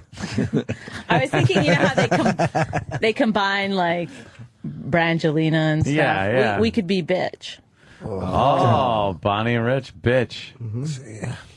On stage, she kills, though. That's a funny She line. does. Dude, she killed on the show right now. No, I'm saying, but where did you get those from? Are they sending them over is from that? there? Look at his pants. Those are nice. My other ones you got to see. Those are nice. not Pants nice. Are you silly. crazy? They're For not golf? nice. They They're are I nice. think Yellow, Ted Knight died in pink. those pants. It's good And to know you're green dressing up to stripes. play golf. Well, what do you mean it's good to know? Of course you got to. What am I going to come to course looking like? Who are you standing Any there with? collared That's, shirt and Paulie super Quinn, shorts. Kenny Quinn's son from Caroline's. That manages Caroline. Oh, okay. Paulie. What's that? Nothing. Those I wear- fucking I golf wear- pants are awful. They're terrible. Melting ice cream. No, he goes to this website. What is it called again? Loudmouthgolf.com. They send me clothing. Loudmouth. Golf.com. Yeah. I'll wear those pants when I'm in Arizona at Scottsdale doing nice. Mardi Gras August 1st. Mardi Gras. All right. Mardi Gras. No, he didn't. Mardi Gras. Mardi Gras. Mardi Gras. Mardi Gras. I know this guy, Marty Gras. Mardi Gras. Playing golf with him. Yeah. Why don't we take a break? I think Yeah. you two are just terrific. God damn, man. It's amazing. It's exhausting. I don't know how you do it. It really is. It's exhausting. I don't know how you Rich, two you're are, you exhausting. two. When you said take a break, I thought you meant Rich and I for like a while. Like I got excited. Would you guys ever take a break in the marriage? We do all the time. I go on the road and stuff, or do whatever. That's She's gotta going up to help, Canada right? for 10 days to see her mom. That her mom said she was glad I'm not coming, which is, that's she threw nice. that at me. No, That's I another mean, law thing. I was joking around, but No, you weren't. when the last time my mom and my sister came to visit when I had the baby, Rich had to email an apology out to them afterwards. Why? Because he was that big of a dick. He was stressed out, I guess, and didn't feel like he had to be nice. You weren't nice to her family? I was nice. I was American nice, maybe not Canadian nice. Well, how weren't you nice? What'd you do? I made him You sleep in the didn't talk carport. to them. Why wouldn't you talk And to I him? was I in the did talk. hospital. I did. Well, if you sent out an apology, you even know you were a No, dick. just to know, if I wasn't intentionally doing anything. I was a little stressed with a new baby. And So the what was he kids and doing, stuff. Bonnie? He wouldn't talk to And them? to have house guests, it was a little stressful at the time. Was he That's all. accommodating? Is he accommodating? Was he accommodating when they were there? No, he would. What's Rich's issue? He's an asshole. Is it because of your upbringing? I think it is. Mommy. I don't trust women. Was it mommy or daddy? I forgot. Women. I don't trust women. I went to see my mother in the nursing home yesterday. Oh, he doesn't think Angelina Jolie is attractive. No, you're wrong. I said Like he she's hates not as women. hot as He everybody hates women. thinks. I said there's I'll so agree many with Rich on hotter. that. Yeah, I'm not. She's into her all either. right. I can tell you, there's so many hotter girls. Okay, what about the Megan Fox? Yeah, very cute. Yeah, he was like, Very pretty. No, she's hot. Megan I don't know Fox if is maybe it wrong was a with Megan bad shot Fox? of her. I don't even know who She hasn't is. taken a bad shot yet. yeah. I don't know, but They're trying to find a bad shot. Angelique, That. so Come on, what's wrong with that? She's all right. Her face. Give me another. By the way, girl we're that's showing hotter. Rich the hottest picture that Megan Fox ever took. Her face. The one Look under at- the car hood. Yeah, her This face is like he just doesn't like women. Pretty. No, Why that's don't you not like true. women, Rich? That's Why not do you hate true. your mother? Yeah, what Who's that? happened with you and... That's Megan Fox. That's Megan See, Fox. that's a good right there. That's beautiful. She doesn't have that long horse face. Look at that pretty. Now that's pretty. She's prettier than Angela Jolie. Angela? Angela. I like Angela Jolie, too. She's prettier than her. I'm sure there's an Angela Jolie out there that I looks don't like a like dog. Angela Jolie. Whatever that. fucking So what name. happened? You went to see your mother? Yeah, yesterday. And? Oh, it's so in the nursing. It's the worst. This is the last time I was with them. She's totally laid out in bed, can't get up, whatever. And I go to Rich, just don't start a fight. Just go in, say hello. Yeah, no, they just push each other's buttons. And so he goes in, he goes, what's going on? That's the first thing. And she goes, what the fuck does it look like? I'm laying here. Oh, shit. And off they go. They have a bad relationship? Yeah, she's like the mom from The Sopranos. Oh, really? She's Yeah. kind of like that? Yeah. She's like, the first time I met her, I was in the bathroom getting ready, and Rich had gone and picked her up, and this one she was still mobile, and she came into the house, and Rich said something to me, and I called something back, and she goes, that's her. She sounds like a man. Oh, shit. Really? Is she nice to you? She is now, Connie. You just can't let Well, it. now she doesn't know what's going on or anything. She's completely shut out. All You know, right. I go to nursing home. I'm standing there. They're all in the TV room.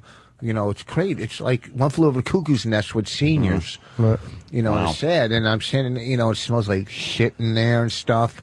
You know, so, you know, and what do you have? I have nothing to say. How you doing? Did you eat? What do you say, to somebody? What did your mom do that made you so mad at women?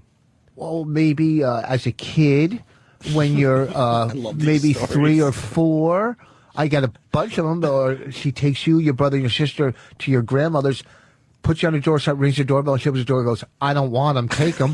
That could leave a scar. That could leave a scar at 3. Or how about when you haven't seen your father in weeks and daddy's coming and it's Saturday and you're sitting in the window all excited and here comes daddy. Daddy's here. And as he's walking up the driveway, detectives come out from behind bushes and handcuff him and go, there goes daddy. Wait.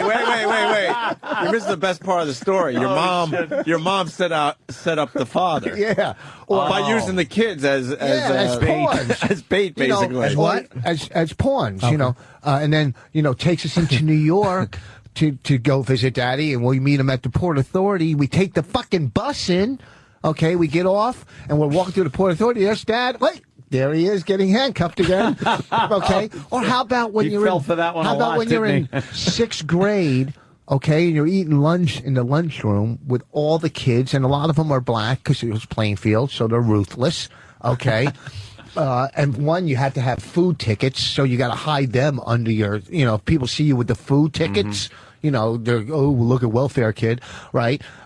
So you hide them under your tray and you try to hand it to them. And then, so you're eating there with the lunchroom, and then the whole place goes silent because somebody's parent walks in, right? You know that? Like my mother walks in with a principal. You were the kid where the parent would walk into school. So the whole place went silent. Yeah. So they heard the principal and my mother take me in the hallway as all the kids are walking out from. She's smacking me in the head. Okay, beat me in front of them. That's embarrassing. Did they laugh at you? Yeah, like Carrie at the prom. And They were laughing as she was hitting you? and then how about when your mother makes you wear black and white saddle shoes to school? Pat Boone? Aw, I'm falling in love again. and you go to fucking Goon. Pat Buffoon.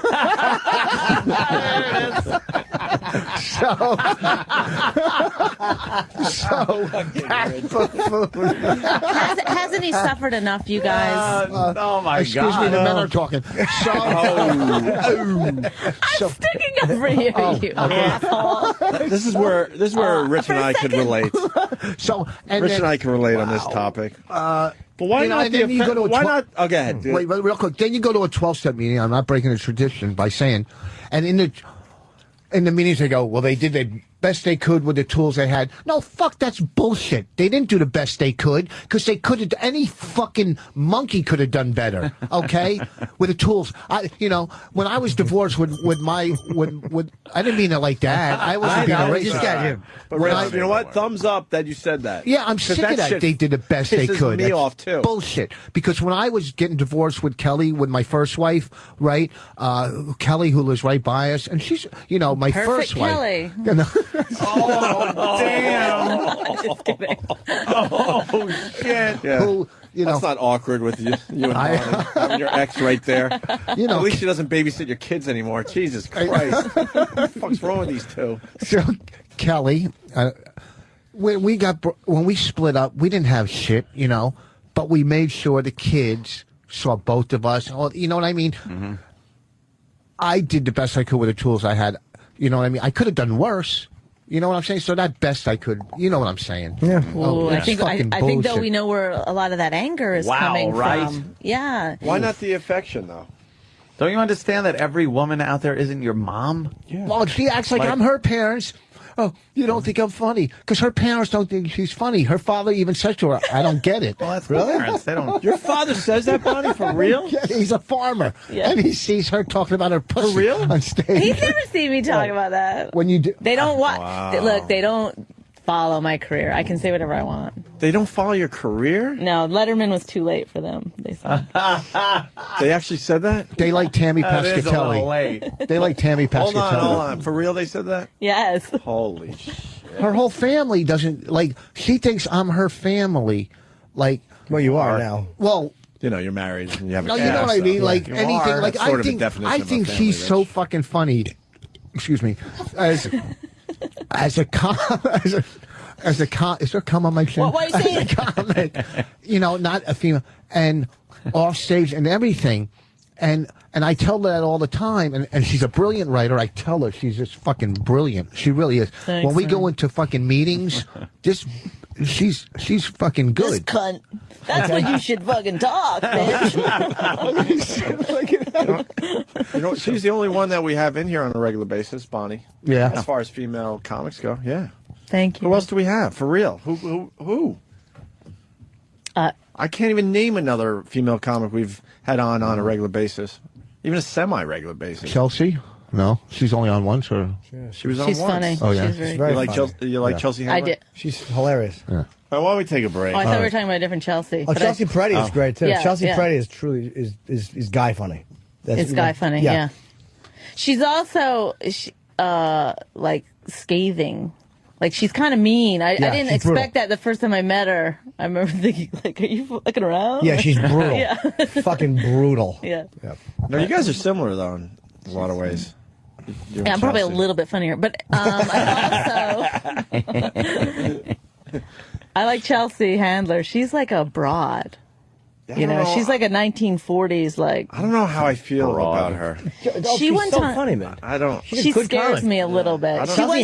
She one time literally threw me up against the wall in L.A. at the Improv in L.A. and was like, "You're gonna talk to me, McFarlane," and I was like, "Okay." But in a fight, you could fuck her up in a fight. I mean, you're a fucking. I don't know. She's in a higher weight category than me. A little higher weight class, really? Nice. No, she sits on that panel. That's awkward when you say something like that. Yeah. No, we were just really thinking about it, and it's like, ooh, that's a nice insult. Her TV, I think she's a good host. She just brutalizes people. It's like, what a great thing for a host to do. She has the little cards and just says fucking cutting horrible shit about people. We like her. I mean, I like her, and she passed on Bonnie and I still like her. Yeah, she's really funny. I mean, I do the show whenever I'm out there, but I mean, you're a big act. You're a friend of the show. I get it. Yeah. Wait, she passed on you guys for the show? Yeah. I didn't even want to be on the show. For the record, I said, don't put my name in there. Well, I didn't know. We were just at the Improv in L.A. Because I didn't want to get passed on. Well, we were in L.A. We're at the Improv, and half all the of a people sudden, she has on, and she passed on you too? Oh, she said not right now. I think maybe they think I'm going to go on, or we go on like a tough crowd and start smashing the other people, which I would. That would be my natural instinct. You guys would be great on that show. We can continue with you guys. We got to take a break. We've been doing like an hour straight here. Hey, Dana White called the show right off the bat, and a lot of people saw that UFC 100. Jimmy was there, and a lot of people talking about what Brock Lesnar did after the fight and all. And I think we're going to play a couple highlights from our interview. Or at least one for now, and then we'll get a few more on before the end of the show. And if you want to see or listen to the whole interview, make sure you listen to the replay at 3 o'clock today. Right, the entire thing. He called in at like 6 or 6:05. Yeah. We talked about a half hour. Here's a taste. What's your thoughts on the Brock Lesnar thing there, Dana? I gave Brock my thoughts as soon as he left the octagon. I certainly did. It was, listen, Brock gets fired up, and, the hard part for me is I know Brock Lesnar. He's a good guy. He's a smart guy. For him to go out and do what he did to me personally that night, is what I was upset about. Meaning him going after one of our sponsors. Yeah. Just being goofy. I mean, and I'll tell you guys, listen, Brock made a lot of money. Mm-hmm. He made a lot of money on Saturday night. So to be, it was just, I've never dealt with anything like that before. It's never happened to me. And, I've been in the fight business since I was 19, and I've been in this business for 12 years. And it's never happened to me before. So that was a first. In the media and in the Countdown show, basically saying, Lesnar is going to get destroyed. This guy knows nothing about fighting. I'm going to rip his leg. I should have ripped his leg off that night. Lots of crazy stuff was going back and forth between these two.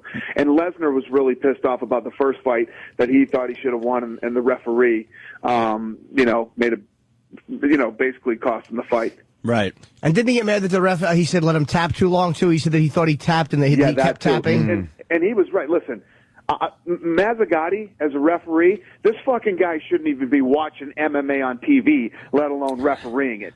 Wow. I think he's the worst ref in the history of any fight business ever. He's horrible. Hey, there's an exclusive. Stupid me, I thought you picked the refs. No, we don't pick the refs. Yeah, right? No. You don't pick those guys. No, the Athletic Commission does. Yeah, no, those guys are picked by the government. You just don't like that guy at all, huh, Dana? It's not that I don't like him. He's a nice guy. No, you don't like what he does out there. That's what I mean. He's an absolute nice guy. He has no business whatsoever being anywhere near mixed martial arts. And anybody who knows mixed martial arts knows if you get anywhere near Frank Mir's guard, you're probably getting submitted. Yeah. He's probably the best submission heavyweight in the history of the game. Brock got down there, and Frank Mir couldn't do anything. He was powerless. And Brock is so big and so powerful. Their first clash, before they hit the ground, by the time they hit the ground for the first time, Frank's bridge of his nose was already cut and bleeding. And I mean, Lesnar, man, I'll tell you, I gave this guy a shot. He was 1-0. I said, this isn't the place to learn how to fight. His attitude was, I'm either good at this or I'm not. I'm going to find out. I only want to fight in the UFC, and it's amazing what this guy has done. We got to move on to the press conference. So there's Brock Lesnar sitting there with a Bud Light bottle. I'm like, wow. But it made you... Dana knows how to do some talking. Dude, it made you like Lesnar more. It really does make you... Because he came out, and it's like, that was, to me, like, when he came out, like, he had been like, all right, I got my ass chewed out. To me, like, that was the first time you see this guy, like, oh, that's who he is. Like, he's just a regular dude. He got his ass chewed out by the boss, and now he wishes he didn't say that stupid shit. Like, I liked Lesnar a lot more after seeing him at that press conference. I'm going to tell you right now, and you know me. If somebody's a dickhead, I'll say it. Yep. Lesnar's not a bad guy. So I just don't get why he's acting like. But his thing is, listen, this is his honest to God thing. He's like, I don't give a fuck if they boo me or cheer me. He says, I could care less. Yeah. He says, I'm out here fighting for me and my family, and if they don't like me, fuck them. That's his attitude. I said, cool, I get that, but stay away from my sponsors. Okay? That's right. In studio today, Rich Voss and Bonnie McFarlane doing a little filming for a documentary that might see the light. Yeah, these guys are doing it. These guys are filming it. Oh shit! It's my kid. The documentary. Why does he still have an old trio? He's the worst. I have one too, guys. You're the second worst. Yeah, but you want a new phone, but what is that about? I don't know why. Are they bad phones? They're ancient. I haven't had a trio in 5 years. Oh, I don't know. I used to like my trio, but they were kind of popular when I had it. Yeah, years ago. A phone with a stylus. You have a stylus with yours? Yeah. Oh God, what's a stylus? I don't like to touch my finger to a screen. It's something I don't like. All right. Well, then the stylus is perfect. Yeah. The stylus is awful. It's always getting lost. Tink, tink. Look, it do you fits right smudge in your this- screen? Yeah, then you wipe Then it you off go. the screen. Oh. Everything all right at home, Rich? Yeah, we got, my middle daughter, my second favorite, watching the baby. Oh, okay. So, and then my other daughter, my favorite's going to pick him up. We hate that your phone has just got a stylus. Yeah, we're really annoyed. Can I see your phone? But how else would he show affection? I'm going to If he get. didn't have that stylus? I might get that. I might get that Palm Pre. But it seems like I want to take I wonder if they have where you can go for like a day and take a course on it, or like 4 hours. You know what I mean? The iPhone does at Apple. You can go there and they give you classes on the Apple. They do. We have an app for that. I see. You could just figure out the phone on your own, Rich. Yeah, but then what you think you figured out, you're not solving life's problems. You're with right. the You phone. do figure it out, and then just maybe 100 things you didn't figure out, but you don't know that you didn't figure them out because you didn't figure them out. You don't need to know because you wouldn't use that stuff. I would use a lot of things. I get a phone and I go, all right, I want to use it for this, this, and this, and then I figure out how to do that. Yeah. All right, whatever. I'm just going to get a phone. Just get a new phone so we What don't have to service? talk about it anymore. All right. I'll do whatever you guys want. Do you have Sprint? Yeah. Why? What do you have? AT&T is horrible. Horrible. Stay with Sprint. I like my AT&T. No, you don't. Yeah, I do. You have to get a home phone put in because AT&T. I know, but I still like AT&T. Sponsors on this? Are they sponsors on this network? No, I don't even know. I'm just being honest. I do like my AT&T except when I'm at my house. Yeah, exactly. In Manhattan. That's the truth. I could see if you lived in the Minneapolis woods somewhere, but Manhattan, the island, the financial capital of the world. But wherever else I go, Long Island, Jersey, Midtown Manhattan, wherever, dropped all the time. I got beautiful service. The only time it's bad is when I'm at my house. Sunset Strip in Los Angeles, I couldn't get service. really? Dude, I get dropped everywhere. Well, L.A. is notorious for horrible cell service. Everywhere. I get perfect reception. No, you don't. You don't like the volume on it? I don't like the volume on the speaker when I go to but speaker phone works great. But like if I'm playing something off of my iPod in my iPhone, then the volume sucks. But you're not going to listen to music out of those shitty little speakers anyway. You put on the earbuds and there's plenty of volume. You blow your fucking ears out. Guys, speaking of phones, we got a nice little story that happened over the week. Oh, what a seg. Thank you. What a segue. Did we spend enough time on that dumb documentary? Can we move on with our radio show now? We're just here as guests. You're the producer. Oh, yeah. Mardi Opie. Gras. I thought you got great stuff today, actually. Good stuff. Good stuff. What happened? Nothing.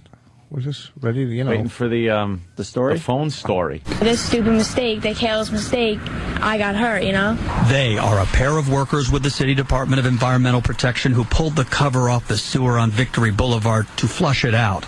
Alexa's angry mother, Kim, calls what happened next criminal. It was opened, the truck was parked behind that pole, and they walked a good, 10, 15 feet at least, to go get the cones. And left it open. Right. Cone should have been here first. Alexa, who was walking to the store with a friend, felt the earth move suddenly. Everything was dark and smelly. It was just really gross. That's funny. How is this mother? We know what but how is this mother trying to turn this around? Your cones. Your daughter is a dummy. She walked into an open fucking manhole. Right, one of the biggest dummies ever. Alexa admits this is what she was doing, texting while walking, and she did not notice the open manhole cover.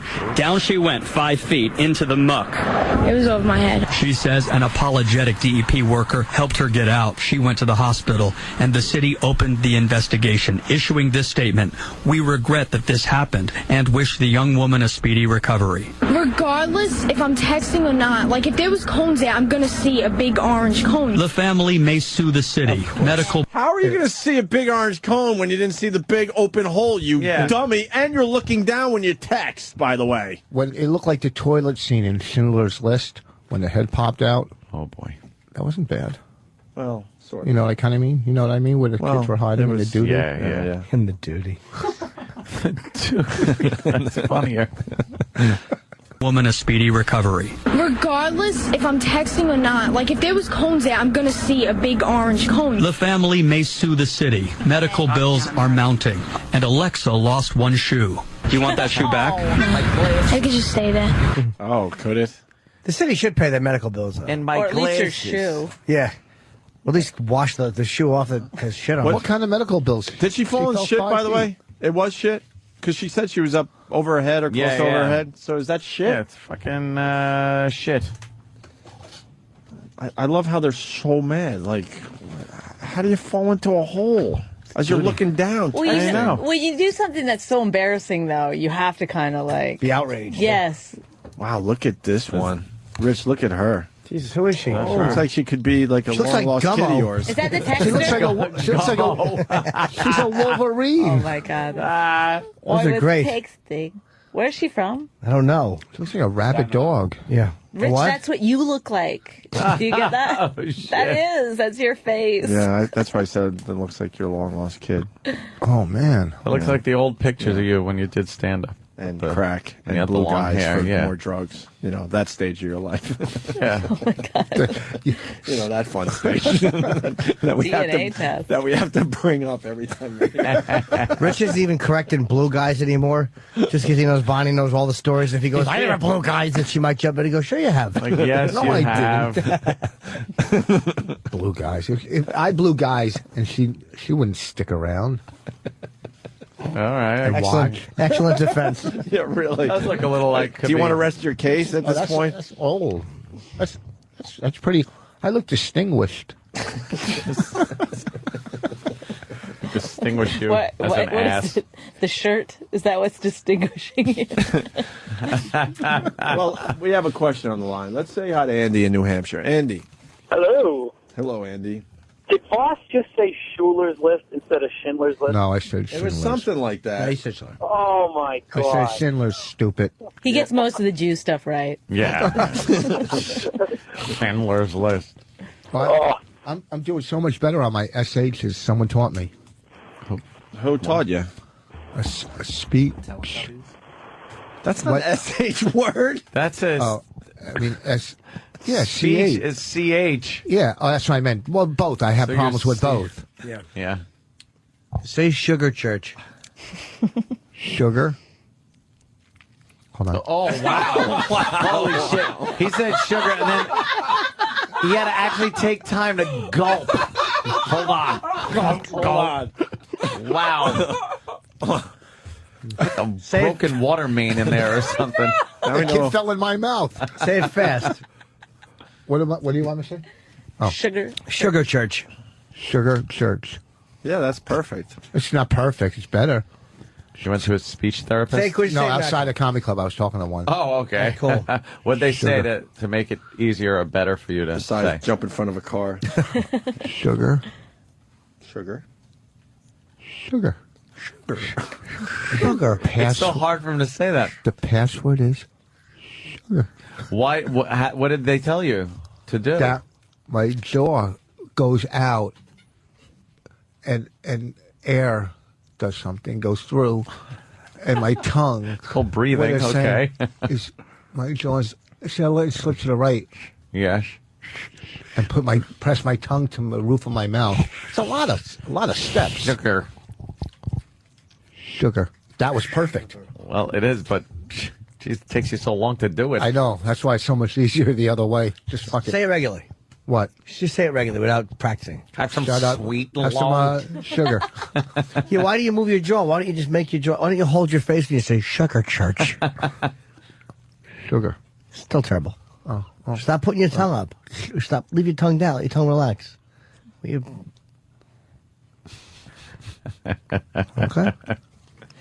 All right. What's going on with you guys? I don't know. Windows are appearing on I'm trying to get to Drudge, and windows just keep appearing. I hate Windows. Hate Windows. And now, there you go. Now I'll send a report to Windows because they always ask you, would you like to send a report? Yes. I always send a report. Who reads those? No, stop. There we go.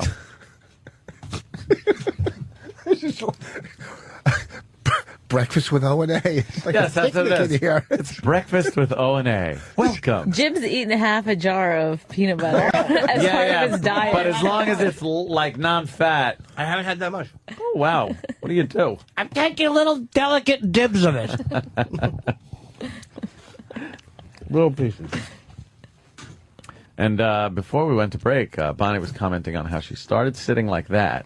Yeah. And she was laid down. I was. On the couch. And I tried to lay again, but it's not. Yeah, I was kind of looking at that. She looks very sexy laying down, Rich. It's like hard to. Like that.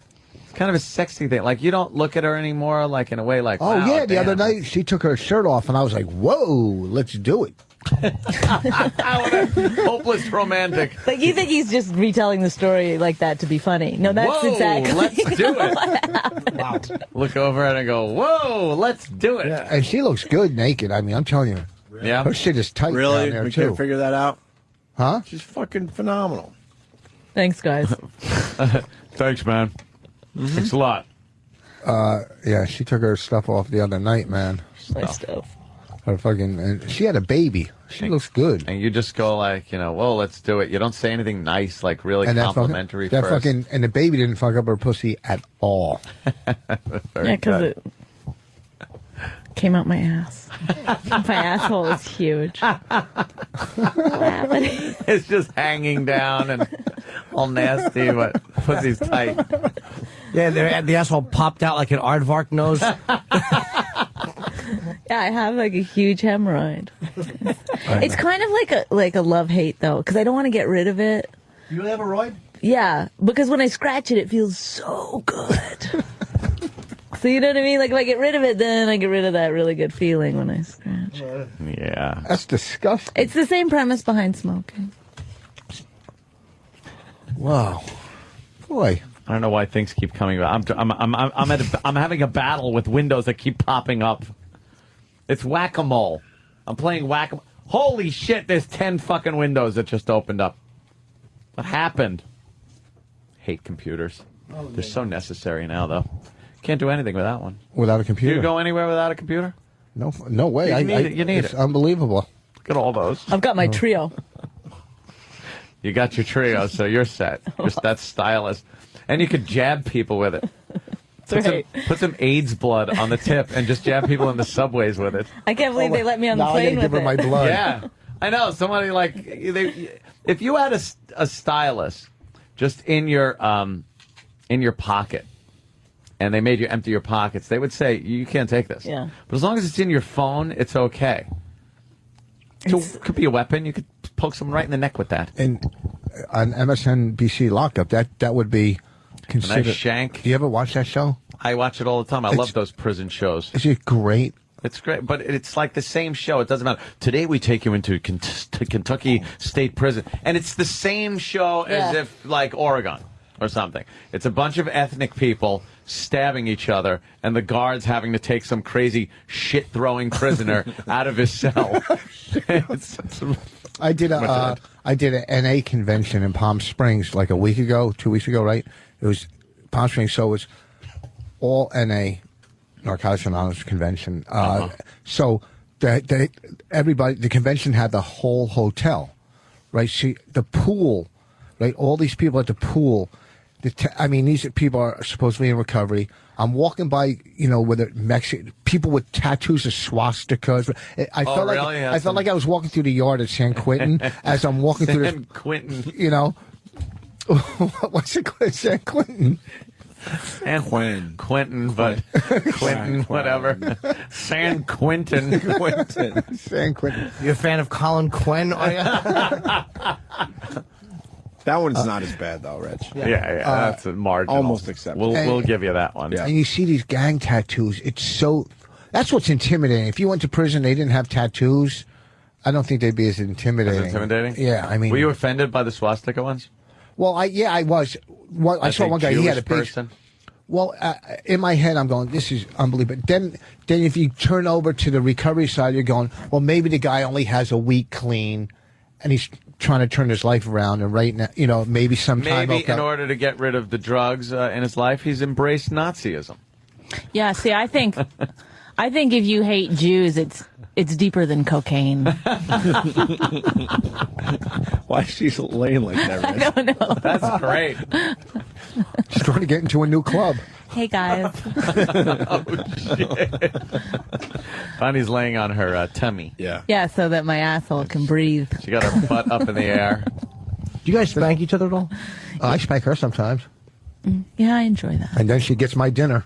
You. Can we see your spanking technique, Bonnie? Go ahead and spank. And how do you do it? Does she go over your knee? No, it's during. How'd she spank like that? It's like it's almost like his hands don't have the same muscles as other people. You know what I mean? Like he has half. Wait, how is this done, really? And this glasses.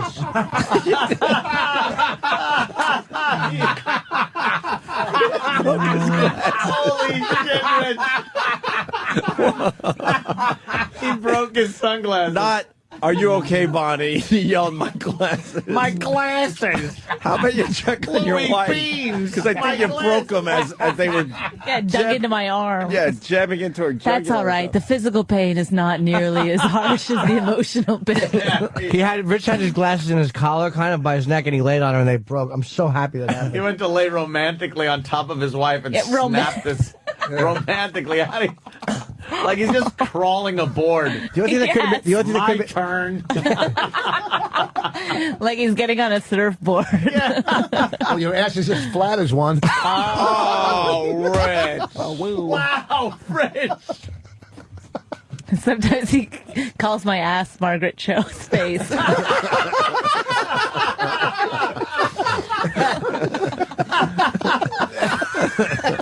you have a flat ass? I don't. It's like it's there. It's little. There. Say it. No, but your pants. She's not wearing pants that are. It's weird. I'll try to tighten it up. In like when her pants are down, her ass is nice, like and round, right? But with all right, look, she's showing the ass. In that way, it's flat. Yeah, right? That way it doesn't. That way. Let me see it from the side. And then this way. Oh, hey. Wow. Look at that. Honey has a very nice ass. It's there, nice. Rich. What are you doing? Do that again? No, we wanted to see the hemorrhoid. Now that would be something. That's what's giving my ass shape right now. That was good. Not a dimple on there or anything? No cellulite, nothing, right? Holy shit. You are a magic man. You're kidding, right? They say celluloid. Celluloid. What is it, Rich? Try it again. Cellulite. Yeah, I got it. Celluloid, Loit, and cellulite. Cellulite is the best. Now that was one of the names he suggested for our daughter. Cellulite. Cellulite. Oh God. So that's how you spank her? No, we spank good. Yeah. We spank good. Like oh God, what is it? It's like that was a. Could you move? I want to sit on the couch. How do you spank? There's no right or wrong way. You want to spank. Jimmy to show how to spank your wife, right? Yes, somebody else do it. Rich, just to see. Rich, just to see. Let Jimmy spank her properly. No, I can't spank. I can't do it. No, yeah, don't spank. Bonnie, I can't. Yeah. What? You can spank me though. Why? Because you think of me as a man? No, because you're my friend's wife. Is everybody gay? What's that? I wouldn't feel proper doing that to my friend's wife. You're right. But what does Rich talk to you dirty when he's spanking you? We used to talk dirty when she. We do this on the radio. I forbid him to speak anymore. Now when we have sex, she says right from the beginning, she goes, "Okay, we're allowed to think of other people." Cool. Who do you think of? Not random people or just dicks? They're actual people that I've met in my travels. Really? Does it bother you or no? Oh wait, Rich now needs to know who. What do you mean, actual people? Like people that live by us? No, like people I've seen on TV and stuff. No. Just was like, uh-oh. You know, like I read a lot of books and just characters from the books I bring to life. Yeah. I feel like I've met them because I read so much about them. She brags how much she reads. That's terrific. So, Rich, do you guys ever look at porn together? Yeah. We don't have good porn because all our porn's free. And there's... Do you ever make her like look at guys on the internet and tell you that she'd fuck them? Not that I've ever done that. What? Oh, are you kidding No, me? but now that you've put that seed in his head, he will. Oh, are you kidding me? When she used to tell me about her college professor that she fooled around with, oh, whew, is that fucking exciting or what? It is, yeah. What, that I went to college? It happens.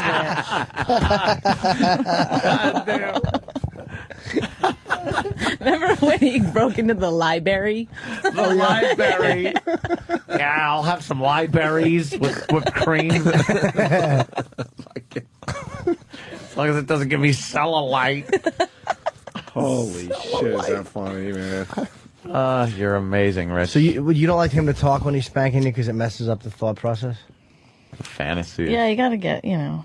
We were going to have sex last night, man. We had it planned. What happened? My daughters, had to come over and watch Raina, sleep over. So, because we got up so early and left, we weren't going to leave the baby alone again.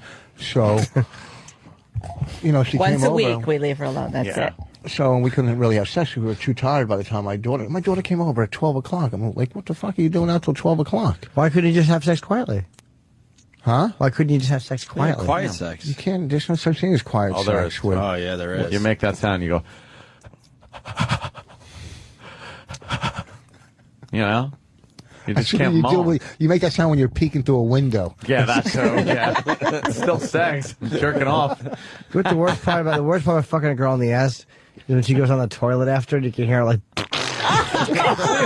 What do you got your ear against the door? What the fuck are you doing? And now you're calling your face a toilet?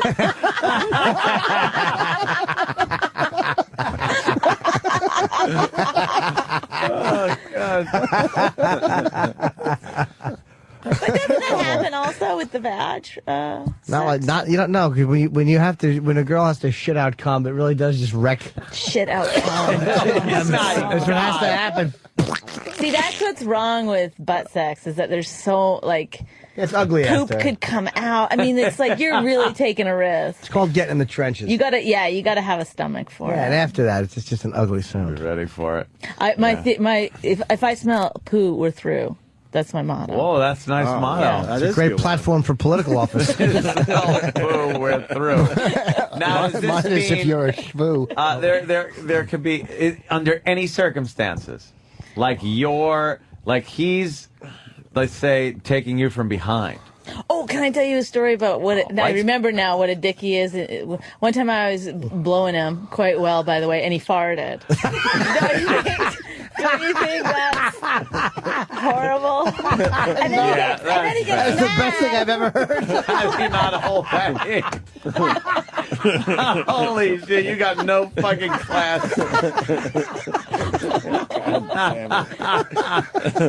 It was funny.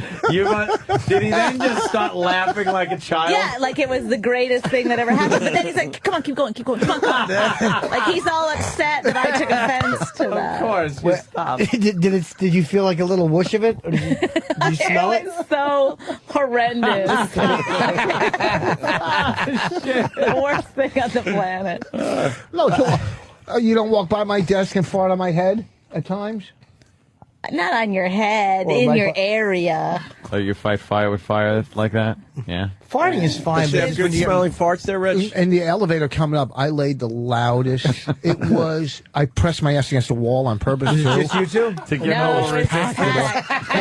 But I always say, excuse me. A little back pressure. It was so loud, and everybody was so uncomfortable. And Bobby goes, was that you? And I couldn't stop laughing. It really is always funny. Jimmy laid one out in the elevator. It was a silent one, but it smelled so fucking bad that he got a woman so mad at everyone in the elevator. It's always funny. I had my back to everybody, but I was shaking because I was laughing so hard, and it smelled horrific. And this woman was so pissed off that she had to stay in that elevator and smell his funk. It's hilarious. It really is funny. Jimmy got mad at me, really mad at me once. We were on the road. Me? Yeah, and we were at some one-nighter, and we were some shithole, and we went in to the hotel before driving home to go to the bathroom, and I took a little shit in a baggie. What? And I wrapped it up and tied it and put it in his toiletries. What Because I wanted him to get home and open his toiletries and see a bag of shit. Did that really happen? I think it did, yeah. Oh, that is so... But here's the thing, like, how do you shit in a bag? I mean, that's hard. That takes skill. I did it on it was a little wastebasket. I sat on the wastebasket. A sack of shit from a sack of shit. Oh, my gosh. But see, that must have been a long time ago because now you really have to work up to your shits, right? We start hearing about it early in the morning. I get up an hour early before I play golf. There is so much talk about, like, his poop. It's coming. When, like, at what time? Maybe in a half hour. Like, he talks about it? Oh, I got it. It's poop and golf. Poop and golf. That's it. She wants to talk about, it's all baby talk with you.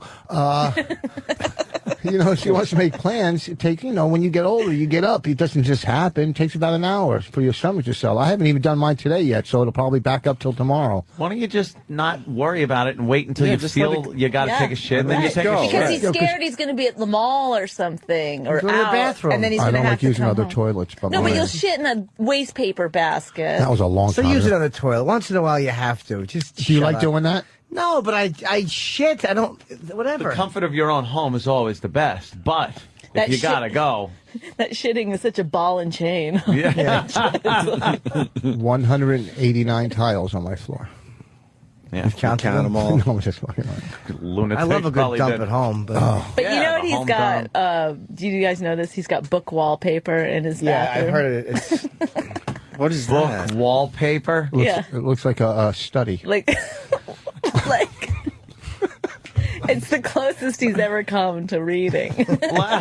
Like the spines of all the books, like they're on shelves. Yes. Do they have names on them, or it's just kind of a abstracty kind of? Yeah, kind of like an old, Was it made for the bathroom? It's probably all like pun names. A Tale of Two Shitties. That's good. So it's only in your bathroom? Yeah, we're doing the whole place. Yeah, you're getting rid of the, This year's a fucking nightmare fortune. Oh, enjoy it. I am. You only have a few years left. I know. Yeah, right? What are you going to take it with you? Putting equity in your place. It's not like you're pissing it away. That's right. Right. And if you put too much into a place that's a townhouse, it's not going to, people say a townhouse is, mine say they'd go for $250 around or $240 around the area, $240. Even if you put $30,000 into it, you're not going to go $270. People are going to go, I'm not paying $270 for a fucking townhouse. You know what I mean? It's not like a How house. that Jew can blurt those numbers out like that. It's not like a house. Whammo. Yeah. Yeah. I heard you have a giant couch in your Who'd you hear that from? Everyone. I just heard you have a giant Who's been at our house? I've been there. couch. You have? Before you. Who told you that? And then I heard you have, email with they his have daughter still? paintings that look like they're that were bought at like a hotel painting sale. We do have hotel style. Yeah. This is Frank Marriott, and that's a picture of Bill Hilton. How do you know this stuff? I just heard. I heard. And Hotel 6 the Third. I heard you have like antiques that are. It looks like someone's grandmother's house. Well, that we all know. Like yeah, that your I know. Yay, grandma. Yeah. You get rid of some of that stuff, Bonnie? Some of it. I would love to, but he keeps going, that's my grandmother's. So then Who you I can't couldn't really stand. make somebody. So why would you ever shit if you didn't like? But he's got like a china cabinet with china in it. It's like, What are you doing with that? China cabinet? yeah, like, Dude, I got married, people know, and I said, no fucking China. I'm not going to get a China cabinet. What the fuck? You don't use it. Do you use the China? Do you use the China? No, You have an armoire. it's so dumb. He's got like a lot of things that have no business around rich folks. Yeah. You know what I mean? Too classy. And one's a fucking middle comic from Canada. So now wait, the China cabinet. These two are on fire. Why don't you guys have a TV show? I think they should. People are saying I would watch these two on TV. Oh, How the yeah. fuck did Comedy Central not pick up our fucking show? That's a It's dumb just move. fucking unbelievable. Cares, we've got a cockumentary now, Rich. That's right. No, it's just fucking unbelievable that our show that we did 4 fucking years ago was so funny. I'm going to bring in the pilot because Rich, you guys never Rich. saw it. I'm Rich, it's watch really it. your You want- mother that you're angry at. Listen. And we were so ahead of our time. They're doing shows like ours now that we did. Why was your show ahead? I got to hear this because Bonnie's dying over there. Your show is ahead of its time. Why? Well, the Newlyweds had been on, the Nick and Jessica thing. Yeah. Excuse me. But no... why is your show ahead of the time? At the time? Because nobody was doing reality like that at all. Following... What? When? When we... He's saying, I think what he's trying to say is... At this point, I don't remember TV without reality. But I don't even remember what it was. The Kardashians weren't on yet. The gently produced, or heavily produced as they actually are, type of... They were more fly on the wall, like the Osbournes. Okay, like Real World and whatnot, where they just wung it. And now you're talking like Family Jewels with that asshole and the Hogan. Yeah, where they they're basically Assisted kind of reality, they're acting called. around whatever. Yeah. Assisted reality. Assisted reality. Our other pilot was so fucking bad. Oh my God. When I watched Hold on a minute. I recognize this broad on TV. I'm like, how do I know her? Remember that artist Lisa? Yeah. That's Lisa. Which one? No, Lisa. Yeah, she's Lisa. She's Lisa squared. What did she do? Holy shit. It would be Lisa cubed. Oh, get enough of the conditioner. She only just had a little bit of peanut butter. Yeah, on some ricey cakes. Sorry, I didn't mean to interrupt. No, but our pilot was so bad. The second one, the first one was great. The second one wasn't good. The second pilot for Lifetime, someone asked Rich, I heard him say this. Someone said to Rich, so did you think that was a good pilot? He goes, I watched half of it, then I turned and hit Bonnie in the head. You don't like the second one? Oh, God, was it bad. Why? Were you listening to too many people? No, no one can see it. Because as we were doing it, we realized we were like, we can't tell any of our friends about this show. If it gets picked up, we're going to have to be in secret somehow. It was that, it's embarrassing. What was bad about it? That's funny, though. Well, because it was Lifetime, which was probably not a great fit for us. And then they wanted us, they loved that we were edgy and everything, but then as we were doing it, they would say, oh, you're not, I don't know if our audience will relate to you guys. So then they'd put words in our mouth. Can you say this? Like what? Can you do this? Like what? Like when you come they in. They put words in Rich's mouth and they drown. They had us moving into a new house, which we weren't doing. I mean, they had us doing stuff that we totally weren't doing. So they'd rented us this house that we were going to live in. And they took my furniture out of my house and put it in this. So I had it. So they had some money behind this. Yeah. Oh, they way more than Comedy Central. Yeah, what the fuck? They put in over like $250,000 for this pilot. They overthought it, man. And then, so they would, we'd come in and make fun of the house or whatever. And they'd say, oh, can you just come in and say, this is our new palace, or welcome to our new castle, or, they give us words that we'd have to say. That's great. Give us words we'd have to say. We have to see that. Too embarrassing. Like the theme of the show is Bonnie. It was called Bonnie Gets Rich. Yeah. And so then the beginning is me going like this. Hi, I'm Bonnie McFarlane, and I'm a stand-up comedian. And guess what? I married another comedian. Well, can you believe it? Yeah. Then we had a baby. I mean, it's so ridiculous. And we're moving. Yeah. Not really, but I know. They say we are. And they moved us to a neighborhood that, I'm not kidding, I think it's where they filmed The Wire. That's so funny.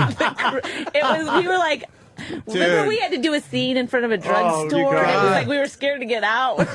You guys got to put that on YouTube and do commentary or something. Well, there's two scenes out. No, it's too embarrassing. I know, but now you could sort of say how bad it was and beat it up. You can see two clips from Comedy Central on my website that are funny. Not Comedy Central. We want to see the bad one. No, I know you do. But then there's these interviews, the... Have you seen our old shit that's up on? Hey, listen, if I bring this... Listen, remember how we used to do the roast in here? Yes. If I bring this in, you have to have Colin and Patrice here or something. Oh, my God, because no. I'll bring this would be... Well, Bonnie, we can see if you can really hang with the guys. A 4-hour fucking... This will be your hazing. That would be a good That's the last thing you need to do to join the fraternity. Bonnie be hanging.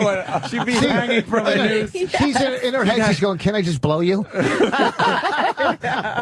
it might not have been that bad, though. I didn't have one funny line. There's interviews with me where it's like, it's like me sitting there, like so that they have it in between the scenes. Yeah. You know what I'm talking about? And so that me sitting there being like, I mean, what do I do with the baby? I don't know. It's so confusing. Like it's. Remember when me and Kelly walked in with the picture? There's so many bad things I can't even. Wait, what was that at one? least, at least. Yeah. I'll bring it in. Wait, what was that one, Rich? You and your ex, what? You and Kelly? Like, first of all, none of it's reality. They like, I thought, even though I knew they rented us the house, like, everything kind of went by fast.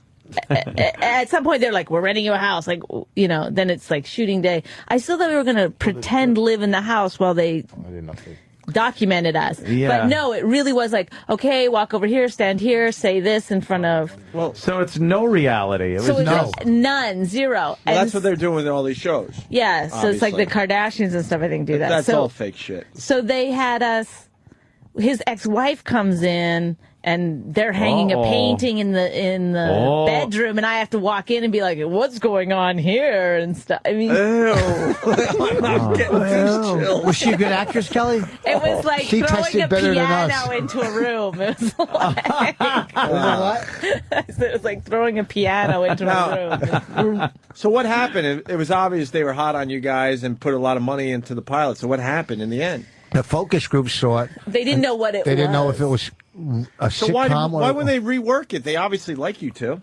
Well, no, I don't know why. Like, well, it was the same people, Lifetime, that it had. When then, remember, I just was talking about another show that they wanted me to host, so they still liked me after it. And when Rich was, it's just the wrong network. Why Lifetime is too that, though? You need like Comedy Central or TLC or something. TLC is the freak channel. Throw it in a house, let it roll, and see what happens. With her and us going on the road with the baby, I have a clip of me and the baby on stage the other night. She brought the baby up. It's just funny as fucking anything. You know what you ought to check? IFC, man. Seriously. Wait, he says funny as anything. Where's the clip? That's one on Comedy Central? No, it's on this DVD. I don't know if it's funny as anything. It was from last night. He goes to Raina. He's holding her on stage, and he goes, "Give me a kiss." She gives him a kiss. He goes, "Give me some tongue," and then she goes like this. So she knows what that means. You sick fuck. And then she started picking her nose. On stage, horrible. I usually wiped it on me on stage. She's picking her nose like her mother. Kids killing. That's great. We're gonna bring. I'll bring in the Lifetime if you want a whole day of fucking material. Gotta see that. Bonnie? Sorry, Bonnie. It's that Will bad. you have to come in for that. It's. Have to. I don't know if I. Would you be embarrassed? Yes. Oh my God, I'm embarrassed talking about what am I it. going to do with the baby? Pounding. That's legitimate. You want to know what to do with the baby? How about when Kelly was holding the Kelly was holding the baby and you I'll bet you that got her goat. Oh, they wanted this where Kelly, his ex-wife is like holding the baby. Kelly We don't is. know who to watch our baby, and we're going to end up with like his ex-wife is going to do it. Yeah. And I walk into the room and Kelly's, holding the baby and bouncing her, and I go like this.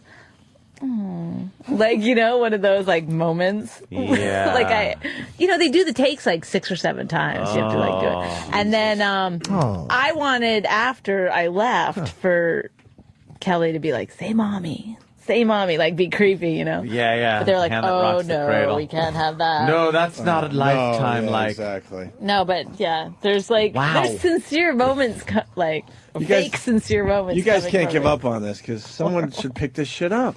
Bonnie gets rich. I like that because it implies money. But you're rich, so she's got you. But it could mean gets rich, like she understands you. There's so many fun Usually getting meanings. rich is a good thing, but in this case, it's terrible. And not only that, Bonnie was on a mission to do something for herself, and part of the pilot or the plot was to get her a desk. Oh yeah, I don't want to give her. Well, no, because everyone needs a desk. Everyone needs a desk. A whole episode on the desk. Rich. I want my own space. So you're trying to get a desk, and now instead of just going out and getting one, which takes an hour. Could we please? You have to bring this in. Can you be back by 10:30? Yeah, we'll stay late today. No one will turn off the fucking channel. I'm telling you. Gotta see it. We'll bring it. I'll set it up for. See, Did they think the audience would be sitting there going like, "Oh my God, that's his wife"? That's Rich's ex-wife. Oh, no, and Bonnie's coming in to hold on. Yeah. Here it comes. Like, they pictured that was going to be the big, like, They one of the did moments. think that. Well, because you tell stories in these meetings about your life and stuff, and then they want to just reenact exactly the stories. Let's reenact it. And pretend that it's reality. Yeah. Did you do that suck my cock bit, Rich? Oh God, it was like, and we sometimes they wouldn't have a scene for us to do. They'd just be like, "Okay, you guys, just go in here and be funny," or and go. Yeah, like we wouldn't know. We wouldn't have any. It's hard to be real when you got to hit your mark. When you're being fake, like that, it's either real or fake. Yeah. So I would be like, "Remember that argument we had 2 weeks ago? Let's do that." We'd just be constantly trying to come up with something. So it's really bad sitcom dialogue that we were writing on the spot. And the writers were on strike, so the the executives at Lifetime had nothing to do. So we had a bunch of Lifetime executives on the set. That's always good for the creative throwing process. down stuff to the director, to us, and stuff. I think they ought to do this. Yes, and it was like, say, Bonnie's being too mean to Rich's daughters. If I ever said anything funny to them, they'd think that I was being mean to them. Right, funny is mean, so. Fucking assholes. Yeah, well, Comedy Central. I mean, you two for not making that work. Yeah. Sounds like a great pilot. The thing was, like, if you want to do it fake like that, why don't you just do Larry David style? Like, why don't you just put a little bit of pre-production in and then do it? I mean, it seems weird that they think like, what's going on? Someone's coming in the door. Oh, Rich is gesticulating. Wow, very. It seems weird that they think like, oh, it's going to be better if we try to do it like a movie, but you're going to make it up. Yeah, so that a focus group doesn't know what the fuck they're watching. Yeah. At first, and then they think they have to tell the audience it's real. Like they have to, like they can't let on for a second that this might not be real. Yeah. And not only that, the fact that they use fucking focus groups that are clueless for anything. You know what I mean? Maybe to test like toothpaste or something. They might be heroin addicts, but they're not clueless. No. It's ridiculous that they can't make the right decision remember when I as used to make you executives. What's that? Remember when I used to make you laugh? You still make me laugh. Well, you haven't laughed once at her joke. That's true. I laughed today a couple times. Really. When? When? Keep trying. Huh? She's been trying to please you with We've been laughing our asses jokes, off. and I you've showed you just my ass. shunned her. I showed your friends my ass. That's when you laughed. You laughed when she showed her ass. Great. How funny is her ass? How do you know about the inside of my house? Especially when it starts It's talking got you a little about... nervous, doesn't it? I knew the OCD would kick in. Got you a little nervous, What do you doesn't mean it? the inside? Like, how do you know about my cow? Because I had a Tell him who picture you've on been Craigslist. emailing with. No, he has not emailed my daughter. Well, you my know what? daughter doesn't do email. Rich, I'll tell you this much. It leads to something. Are you still paranoid of Bonnie, and do you trust her finally? What about the neighbor? Remember how the Kind neighbor of. knew your tiled floor? Yeah, that's what I'm getting at. I always remember how that you got so upset that the neighbor knew that you had tiled the floor, but Not he the had never floor, been in the house. the kitchen. Whatever the fuck it was. Can I say something about that? Yeah. The neighbor he's the rudest guy. Like he won't say hi, he won't talk. He's Yeah, like 'cause he he's can't have totally you a anymore. loner. Like he's either more of an asshole than you are, Rich, or he heard that whole thing on the radio. Oh shit! And now he's like scared to even like make eye contact or have any kind. That happens. This show fucks a lot of stuff up because my neighbor now they just don't even talk to me or acknowledge me. Because they think you're a want Nazi. them to. They do. Yes. Well, think. Exactly. Maybe it's the fucking fact that Downfall is playing on an 11-foot screen. Do you trust her? Volume What? blasting. Huh? You trust her finally? Why? What do you know? You're paranoid. Every guy's paranoid. Wait a minute. Do you still have the fucking plastic cover on that screen? I put a new one on it. Well, just take it It's a off. trio. Jesus, who cares if you scratch it up? What's wrong with you? I break a lot At of least you these. could I've been through a see lot. it. I like when people put plastic over something and the plastic becomes so fucked up Worse that you than can't any even see scratch it you anymore. ever Yeah. get. Anyway. Yeah, I trust her, you know. Sort but of. once we do the DNA test. I'm willing to do it at any time. That's why I keep picking my nose. No, I don't give DNA. It's not your DNA, dummy. DNA for what? The baby. But she had the baby. Huh? So you know it's But hers. it looks I know like, it's mine. But it looks I know like it's mine. you. It doesn't look like me at all. No one's Oh once said my- the baby Are looks you like me. crazy? She's taller than you. She's smarter than you. No one's once said She Raina drools, looks like she me. can't read. I think she is yours. Dude, Are you kidding me? What? You think Raina looks like me? that baby? It's not. I mean, our baby or her baby? She looks way more like you than Bonnie. Oh my God! Whoa, Andrew Dice Clay. No, Is that the father? What the father's You name? don't think this kid looks like you? That dumb video me and you filmed on the street? Yeah. It's so obvious it's your kid. Could you get a picture of this somehow? Where's the latest picture? Of Raina? At home. I got tons of them on my account. No, I just downloaded them to my computer. But there's a part of your brain that thinks that it might not be your kid. Rich, you can get a DNA test literally from the drugstore, from Target. So why don't I just go get one? Because I would never do a DNA. Here's the thing about a DNA test. Because if it comes out where it's your baby, then you're wrong and you're pissed. No, that's why don't you just get the DNA test? Because I'll tell you why you don't do a DNA test. Why? Because if you get it, okay, say it is my baby.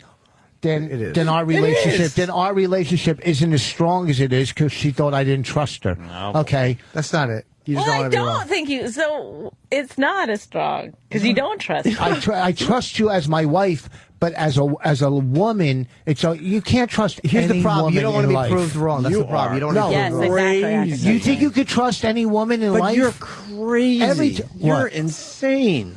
I'm not insane. You know how insulting that is to Bonnie that you're not sure. I love her as my wife. Holy yeah, she says that's insulting. And the kid has dark skin, has the same eyes as you. Oh, there's not a lot of Puerto Ricans in my neighborhood. Oh God, you are terrible. Well, first of all, we've never seen a Puerto Rican. We've only seen just the dirty diapers on the ground. See, the thing is this, Rich. Now, if you get a DNA test and the baby is yours, then you got no reason to be. Then I can go get the tattoo of her name, right? No, but that's the problem. Is then you won't have any reason to fucking feel that way. No, that's not true. Yeah, then you won't have like a craziness to constantly. And what happens? Just say to Slim. Let's be crazy. Don't wave your hands like that. Let's be crazy. Right. Okay. That somebody roofied me one night. That it wasn't Had mine. sex in my front. My whole life would change. Everything would be upside down, and it would cost me a fortune. So, but then you'd at least know. Just get the test. Yeah, I'm not doing the test. You don't want to be proven wrong. You know it's your baby. What are the percentages in your head? It's this way he doesn't feel guilty when he goes golfing every day. What percent? Like, it might not be my baby. What percent do you believe that's your kid? You don't want to be proven wrong. No, that's not true. I'm too nervous to do it. I think Norton nailed it. No, because if she would, you actually said it first. She would actually do the test, and she doesn't seem to care. No, you know what would happen? Say we did the test, and it came back not mine. She'd go, "Oh, it's bullshit. The test is wrong." Well, it's from Target. But why don't you? So's your outfit. Yeah, it's selling at Walmart. These two. This is by the way, this is the first episode of your TV show. This is the first episode of your TV show. You got some film for Arnie, right? I say I say it in meetings. I think who wouldn't watch that? DNA testing from Target? That's hilarious. Because Rich this isn't a bit. Rich, part of him thinks it might not be his kid, which is just insane to me. No, any parent. I can't hang out with you or play golf anymore because you're scary. You've had 20 reasons you can't play golf with me, but no one else will play with you. True. That was hurtful. But true. Every guy that has a baby, and you could ask any guy, okay, because none of you have kids, all right?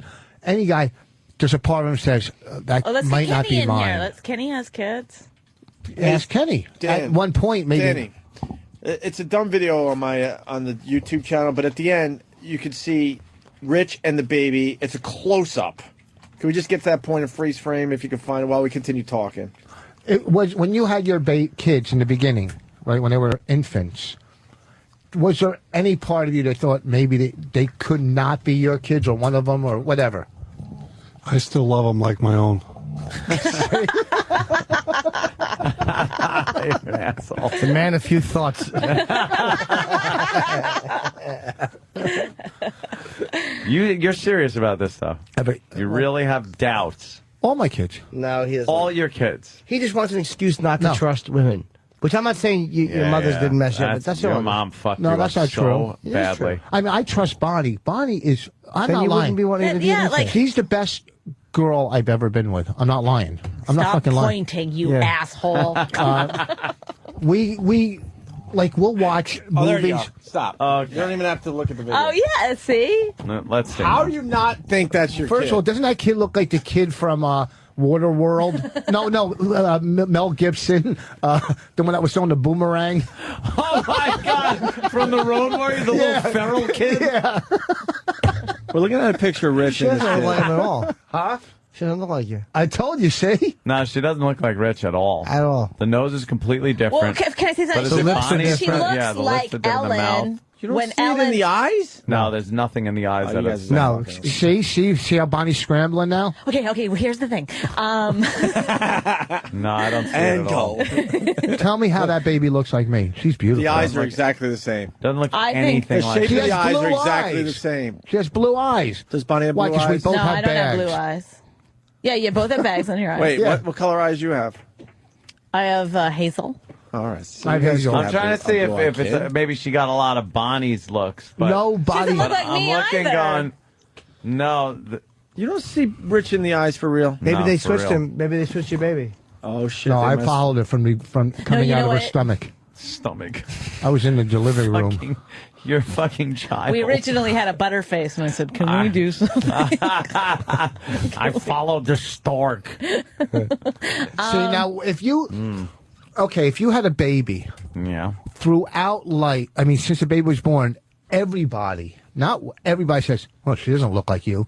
Wouldn't that subconsciously get in the back of your head? Yeah, then If you get the DNA everybody's- test and shut But up. But the subconsciously thing is that in you the used back to of your have head. a really You didn't have fat. to say it.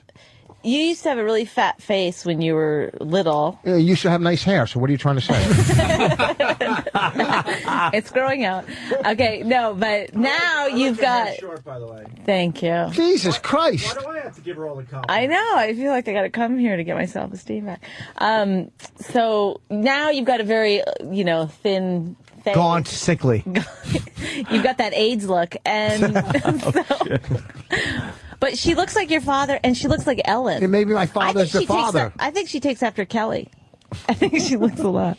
Well, she doesn't look like me, and everybody says it. I'm going to tweet the picture so Fuck it. people can make their own Fuck it, I'm decision done. there, I'm Rich. tired. She's not your kid. I admit it. Opie Radio on Twitter. Who's the father? Norton. She looks like Kyle Dunnigan a little bit. I got like... I think it just. Jimmy trying to could think of be Canadian comedians. I can see how Jimmy could be the dad. It's Jimmy. Because the kid has no chin? Nice, cute little round face like Jimmy. Look at that. Yeah, there's And she's nothing. fisting something. Yeah, there's nothing that looks like you. Really? Except the hand size. I see it right in the eyes, man. She is cute. Who, her? But let's say you have some oh God, maybe this kid's not mine. It's like she's so adorable. Like, Yeah, who cares? how Like could you she is. wouldn't you just stuff that down, deny it to be her father? You see what I mean? See, that's the kind of stuff that someone says that's setting themselves up. I'm telling you, that's he's the nuts. fucking. What? I Who can't would hang out with say you that? anymore. Because You're scary. Who would I say see what I'll you're visit saying. you in the mental I'm hospital. saying if what you're saying is true, that every man thinks maybe whatever, it's not your There's kid. a lot of cute kids throughout the world. I'm not going, hey, I want to be your father. She's a cute kid, and I fucking love her. But don't see how she's covering her. You know what I'm saying? Yeah, I mean, I don't think she's covering, but I understand definitely what you're saying. I mean, when You someone do? says that, when someone says, how could you not think, there could be a problem, when she goes, well, even if she's not your kid, well, Yeah. what the fuck? Who would say that? Someone covering their tracks. Yeah, Oh, see? you guys are No. so Dude, you're- turning on me. Oh, It's you're setting her up fucked for a night of First hell. of all, because I can't get through to you that she's yours. I've offered to do DNA testing. I've offered Yeah, everything. of course you offer. I've offered That's everything. a bluff. So now You're not I'm gonna go- saying I'm trying to help you get beyond it. That's all. But Psychologically, here's another thing, too.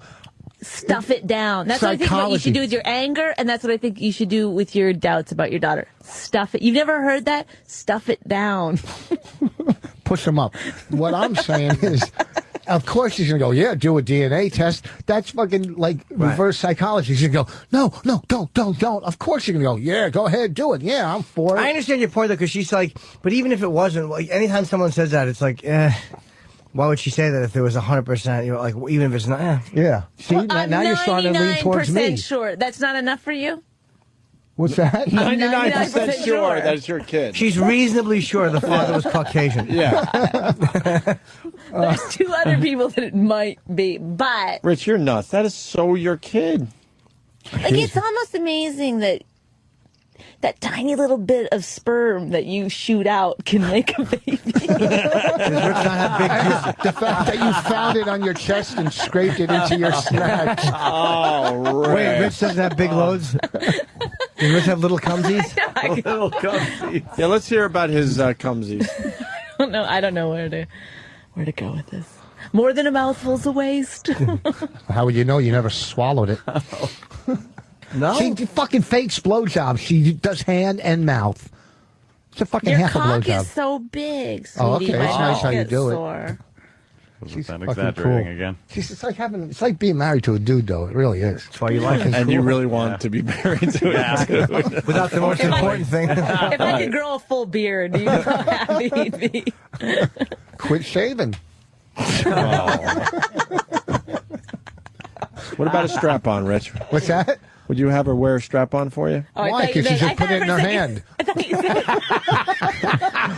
Why take a chance of it falling off?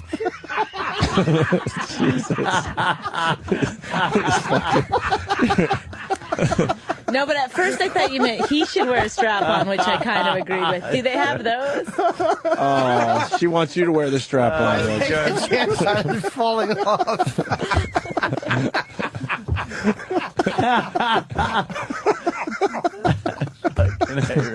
Fucking Rich. Rich is killing me. I don't even get it. Holy shit. Someone on the phone says 10% of the population, the father is not the husband. 10%? 10%. Let's say hi to JD in Atlanta. He is calling from Atlanta, though. Hot Atlanta. Checking in. Freak Nick. Yeah, I was just going to let you know that if you look it up online, the studies say that 10% of the population is actually someone is fathered other than the presumed father. Really? So that means 90% is R. Yeah, so it's in your favor. That's right. Joe Vega just texted me. I slept with Bonnie. I want to test. Joey Vega? Yeah, I slept with Bonnie. I want to test. Vega's a funny. He's a comic. And Colin, do you know how pissed at my pussy I'd have to be to sleep with Joey Vega? To do a stock line like that, very pissed. You fucking Bodak. I'm getting seasick listening to you. Take a fucking break. It's your line, you fat. Okay. When I wrote it, okay, then it turned into a stock line. Wrote it. Come on. With a quill. Sometimes you fucking wrote something.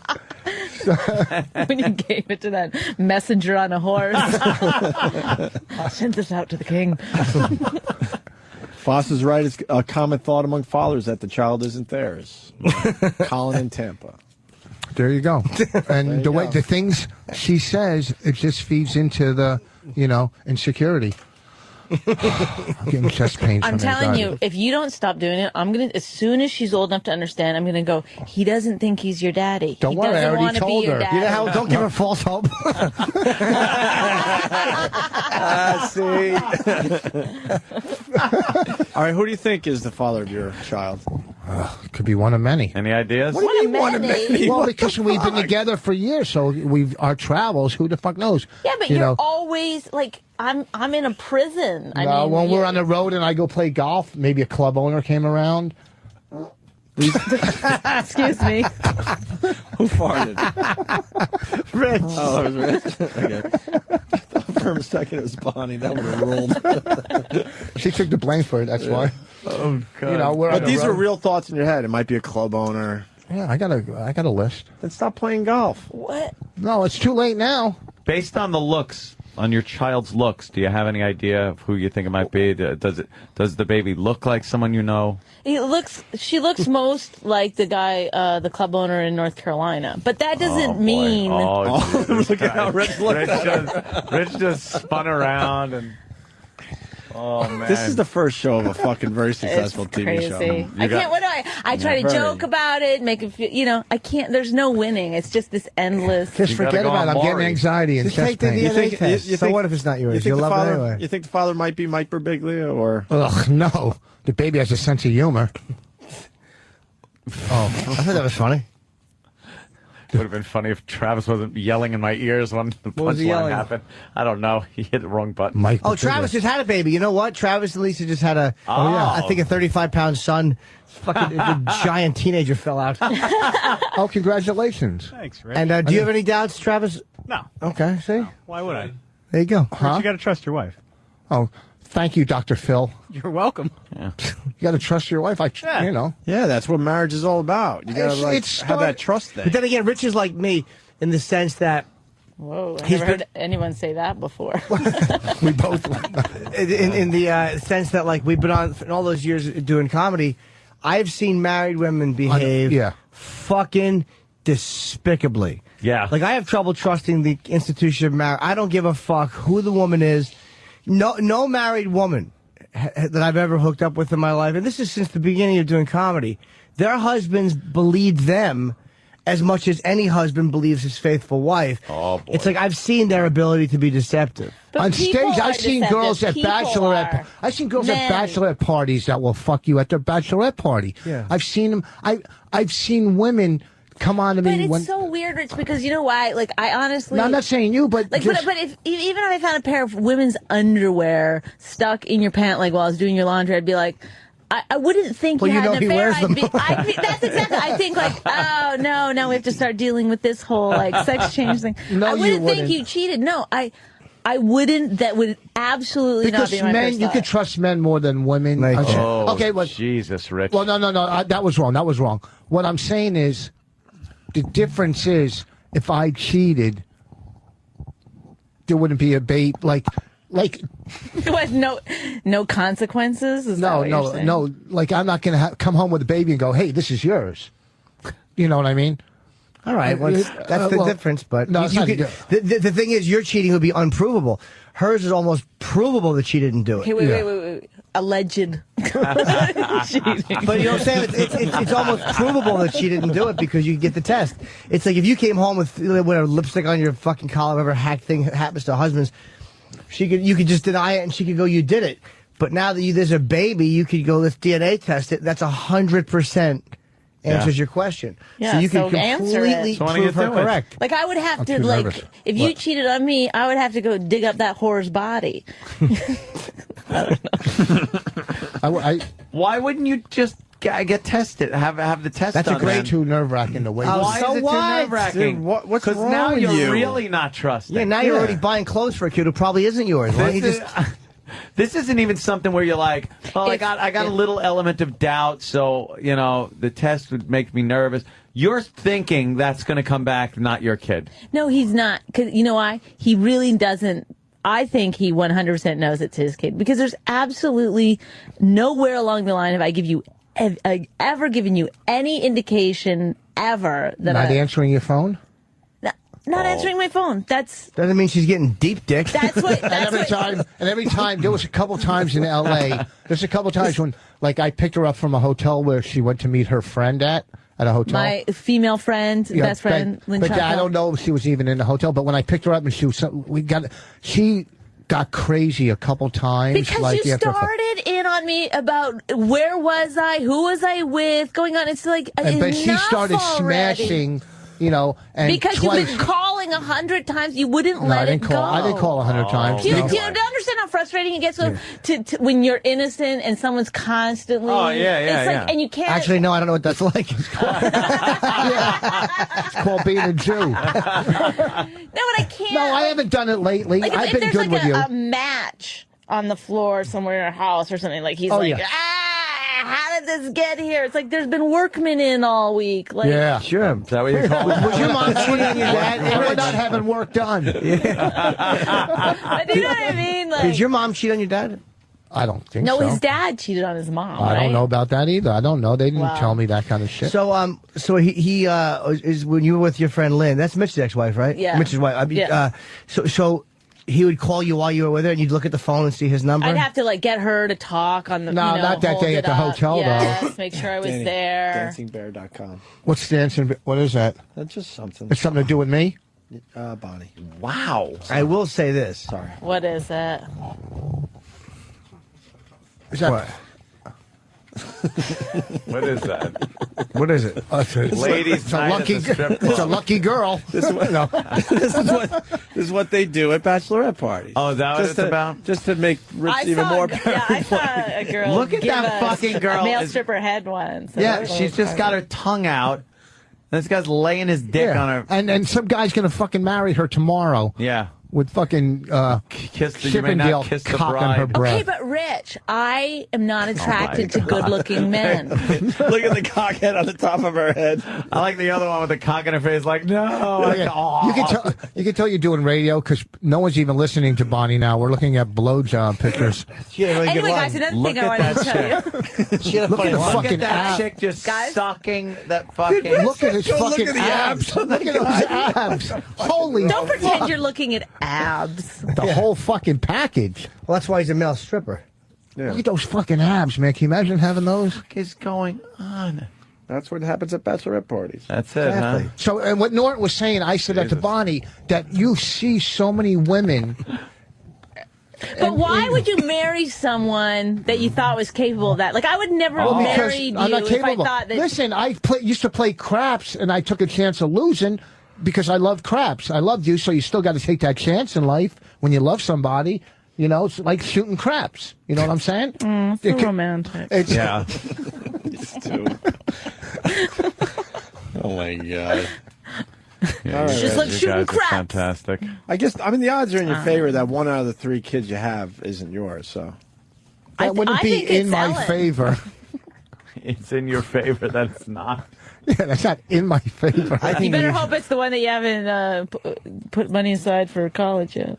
I don't know. Never mind. Keep going. Someone help. Wait, what do you mean? He didn't put money aside for someone? No, I was saying like he's got to pay. If he finds out one of them's not his, he's not going to pay for college. No, I would never check those guys. I fucking love them. they're checking out the picture I tweeted, and it's like 50-50. Half think it's your kid, and the other half saying no fucking way. Yeah, and the ones that say no way are doctors. Yeah, exactly. The real father. I think you guys, honestly, I think If you the guys real have the father was exact a same doctor, eyes. I'd fucking be out of there. Right. Yeah, really. Why would she stick around? Yeah, why don't I just go with the real father? Because she probably doesn't have money. Fling doesn't mean that the fucking guy's got money and stuff. I take care of you, man. Look at what He you couldn't look be at a, your- he couldn't look be at a your comic with a lifestyle. bleaker future. Yeah, look at At least somebody look at else her would have hot hope. phone with the stylus. Oh, Jesus. Hell of a lifestyle. Whatever. We have a nice thing going. You don't have a nice thing going. I think you should. There's I no think you should trust. get tested. Just trust her, Rich. Get tested. Do you think these stripper guys just fucking take Viagra or Cialis? They have to. Because it's Oh, like, they- how could they stay hard just walking around with pigs? Oh, yes, They put Alvani. I know the Yes, answer. Alvani? They put a ring around there. Cock ring? I Where have they one of get those. them Yeah. hard, and then they put And then something they that tie 'em holds off? it tied off. Yeah. I have a cock ring that I kind of like. I haven't used it in a while. What's his name? That was hurtful. Yeah, exactly. What the fuck? We're just trying to Ring. have fun here today. I don't. It's rubber. Yeah, those fucking get caught in the hairs. I don't have hair. What the fuck's wrong with you? You don't have Shave hair? it. Ew. Pubes? Oh, it's all gone. You shave your pube hairs? Silly. All gone. It looks like you. All gone? All gone. I'd Wait, you shave it I'd every trim it up a day? little bit, but Nah, I don't. I'm not very Jesus. hairy to begin with, but I shave every other day or third day. It's easy. I don't get it My either. balls are not hairy either. I can understand, like, getting clippers and getting rid of, like, if you got fucking a lot of Yeah, clean it rambunctious up. hairs. Clean it up. Clean the yard up a little bit. But you don't have to go down to the fucking Totally topsoil. It's like it's totally bare. Really? Do I have any? I'm not gonna pause. Let's see. No, I have a I day mean, or two worth, a day or two worth maybe, but I'll shave it again. Yeah.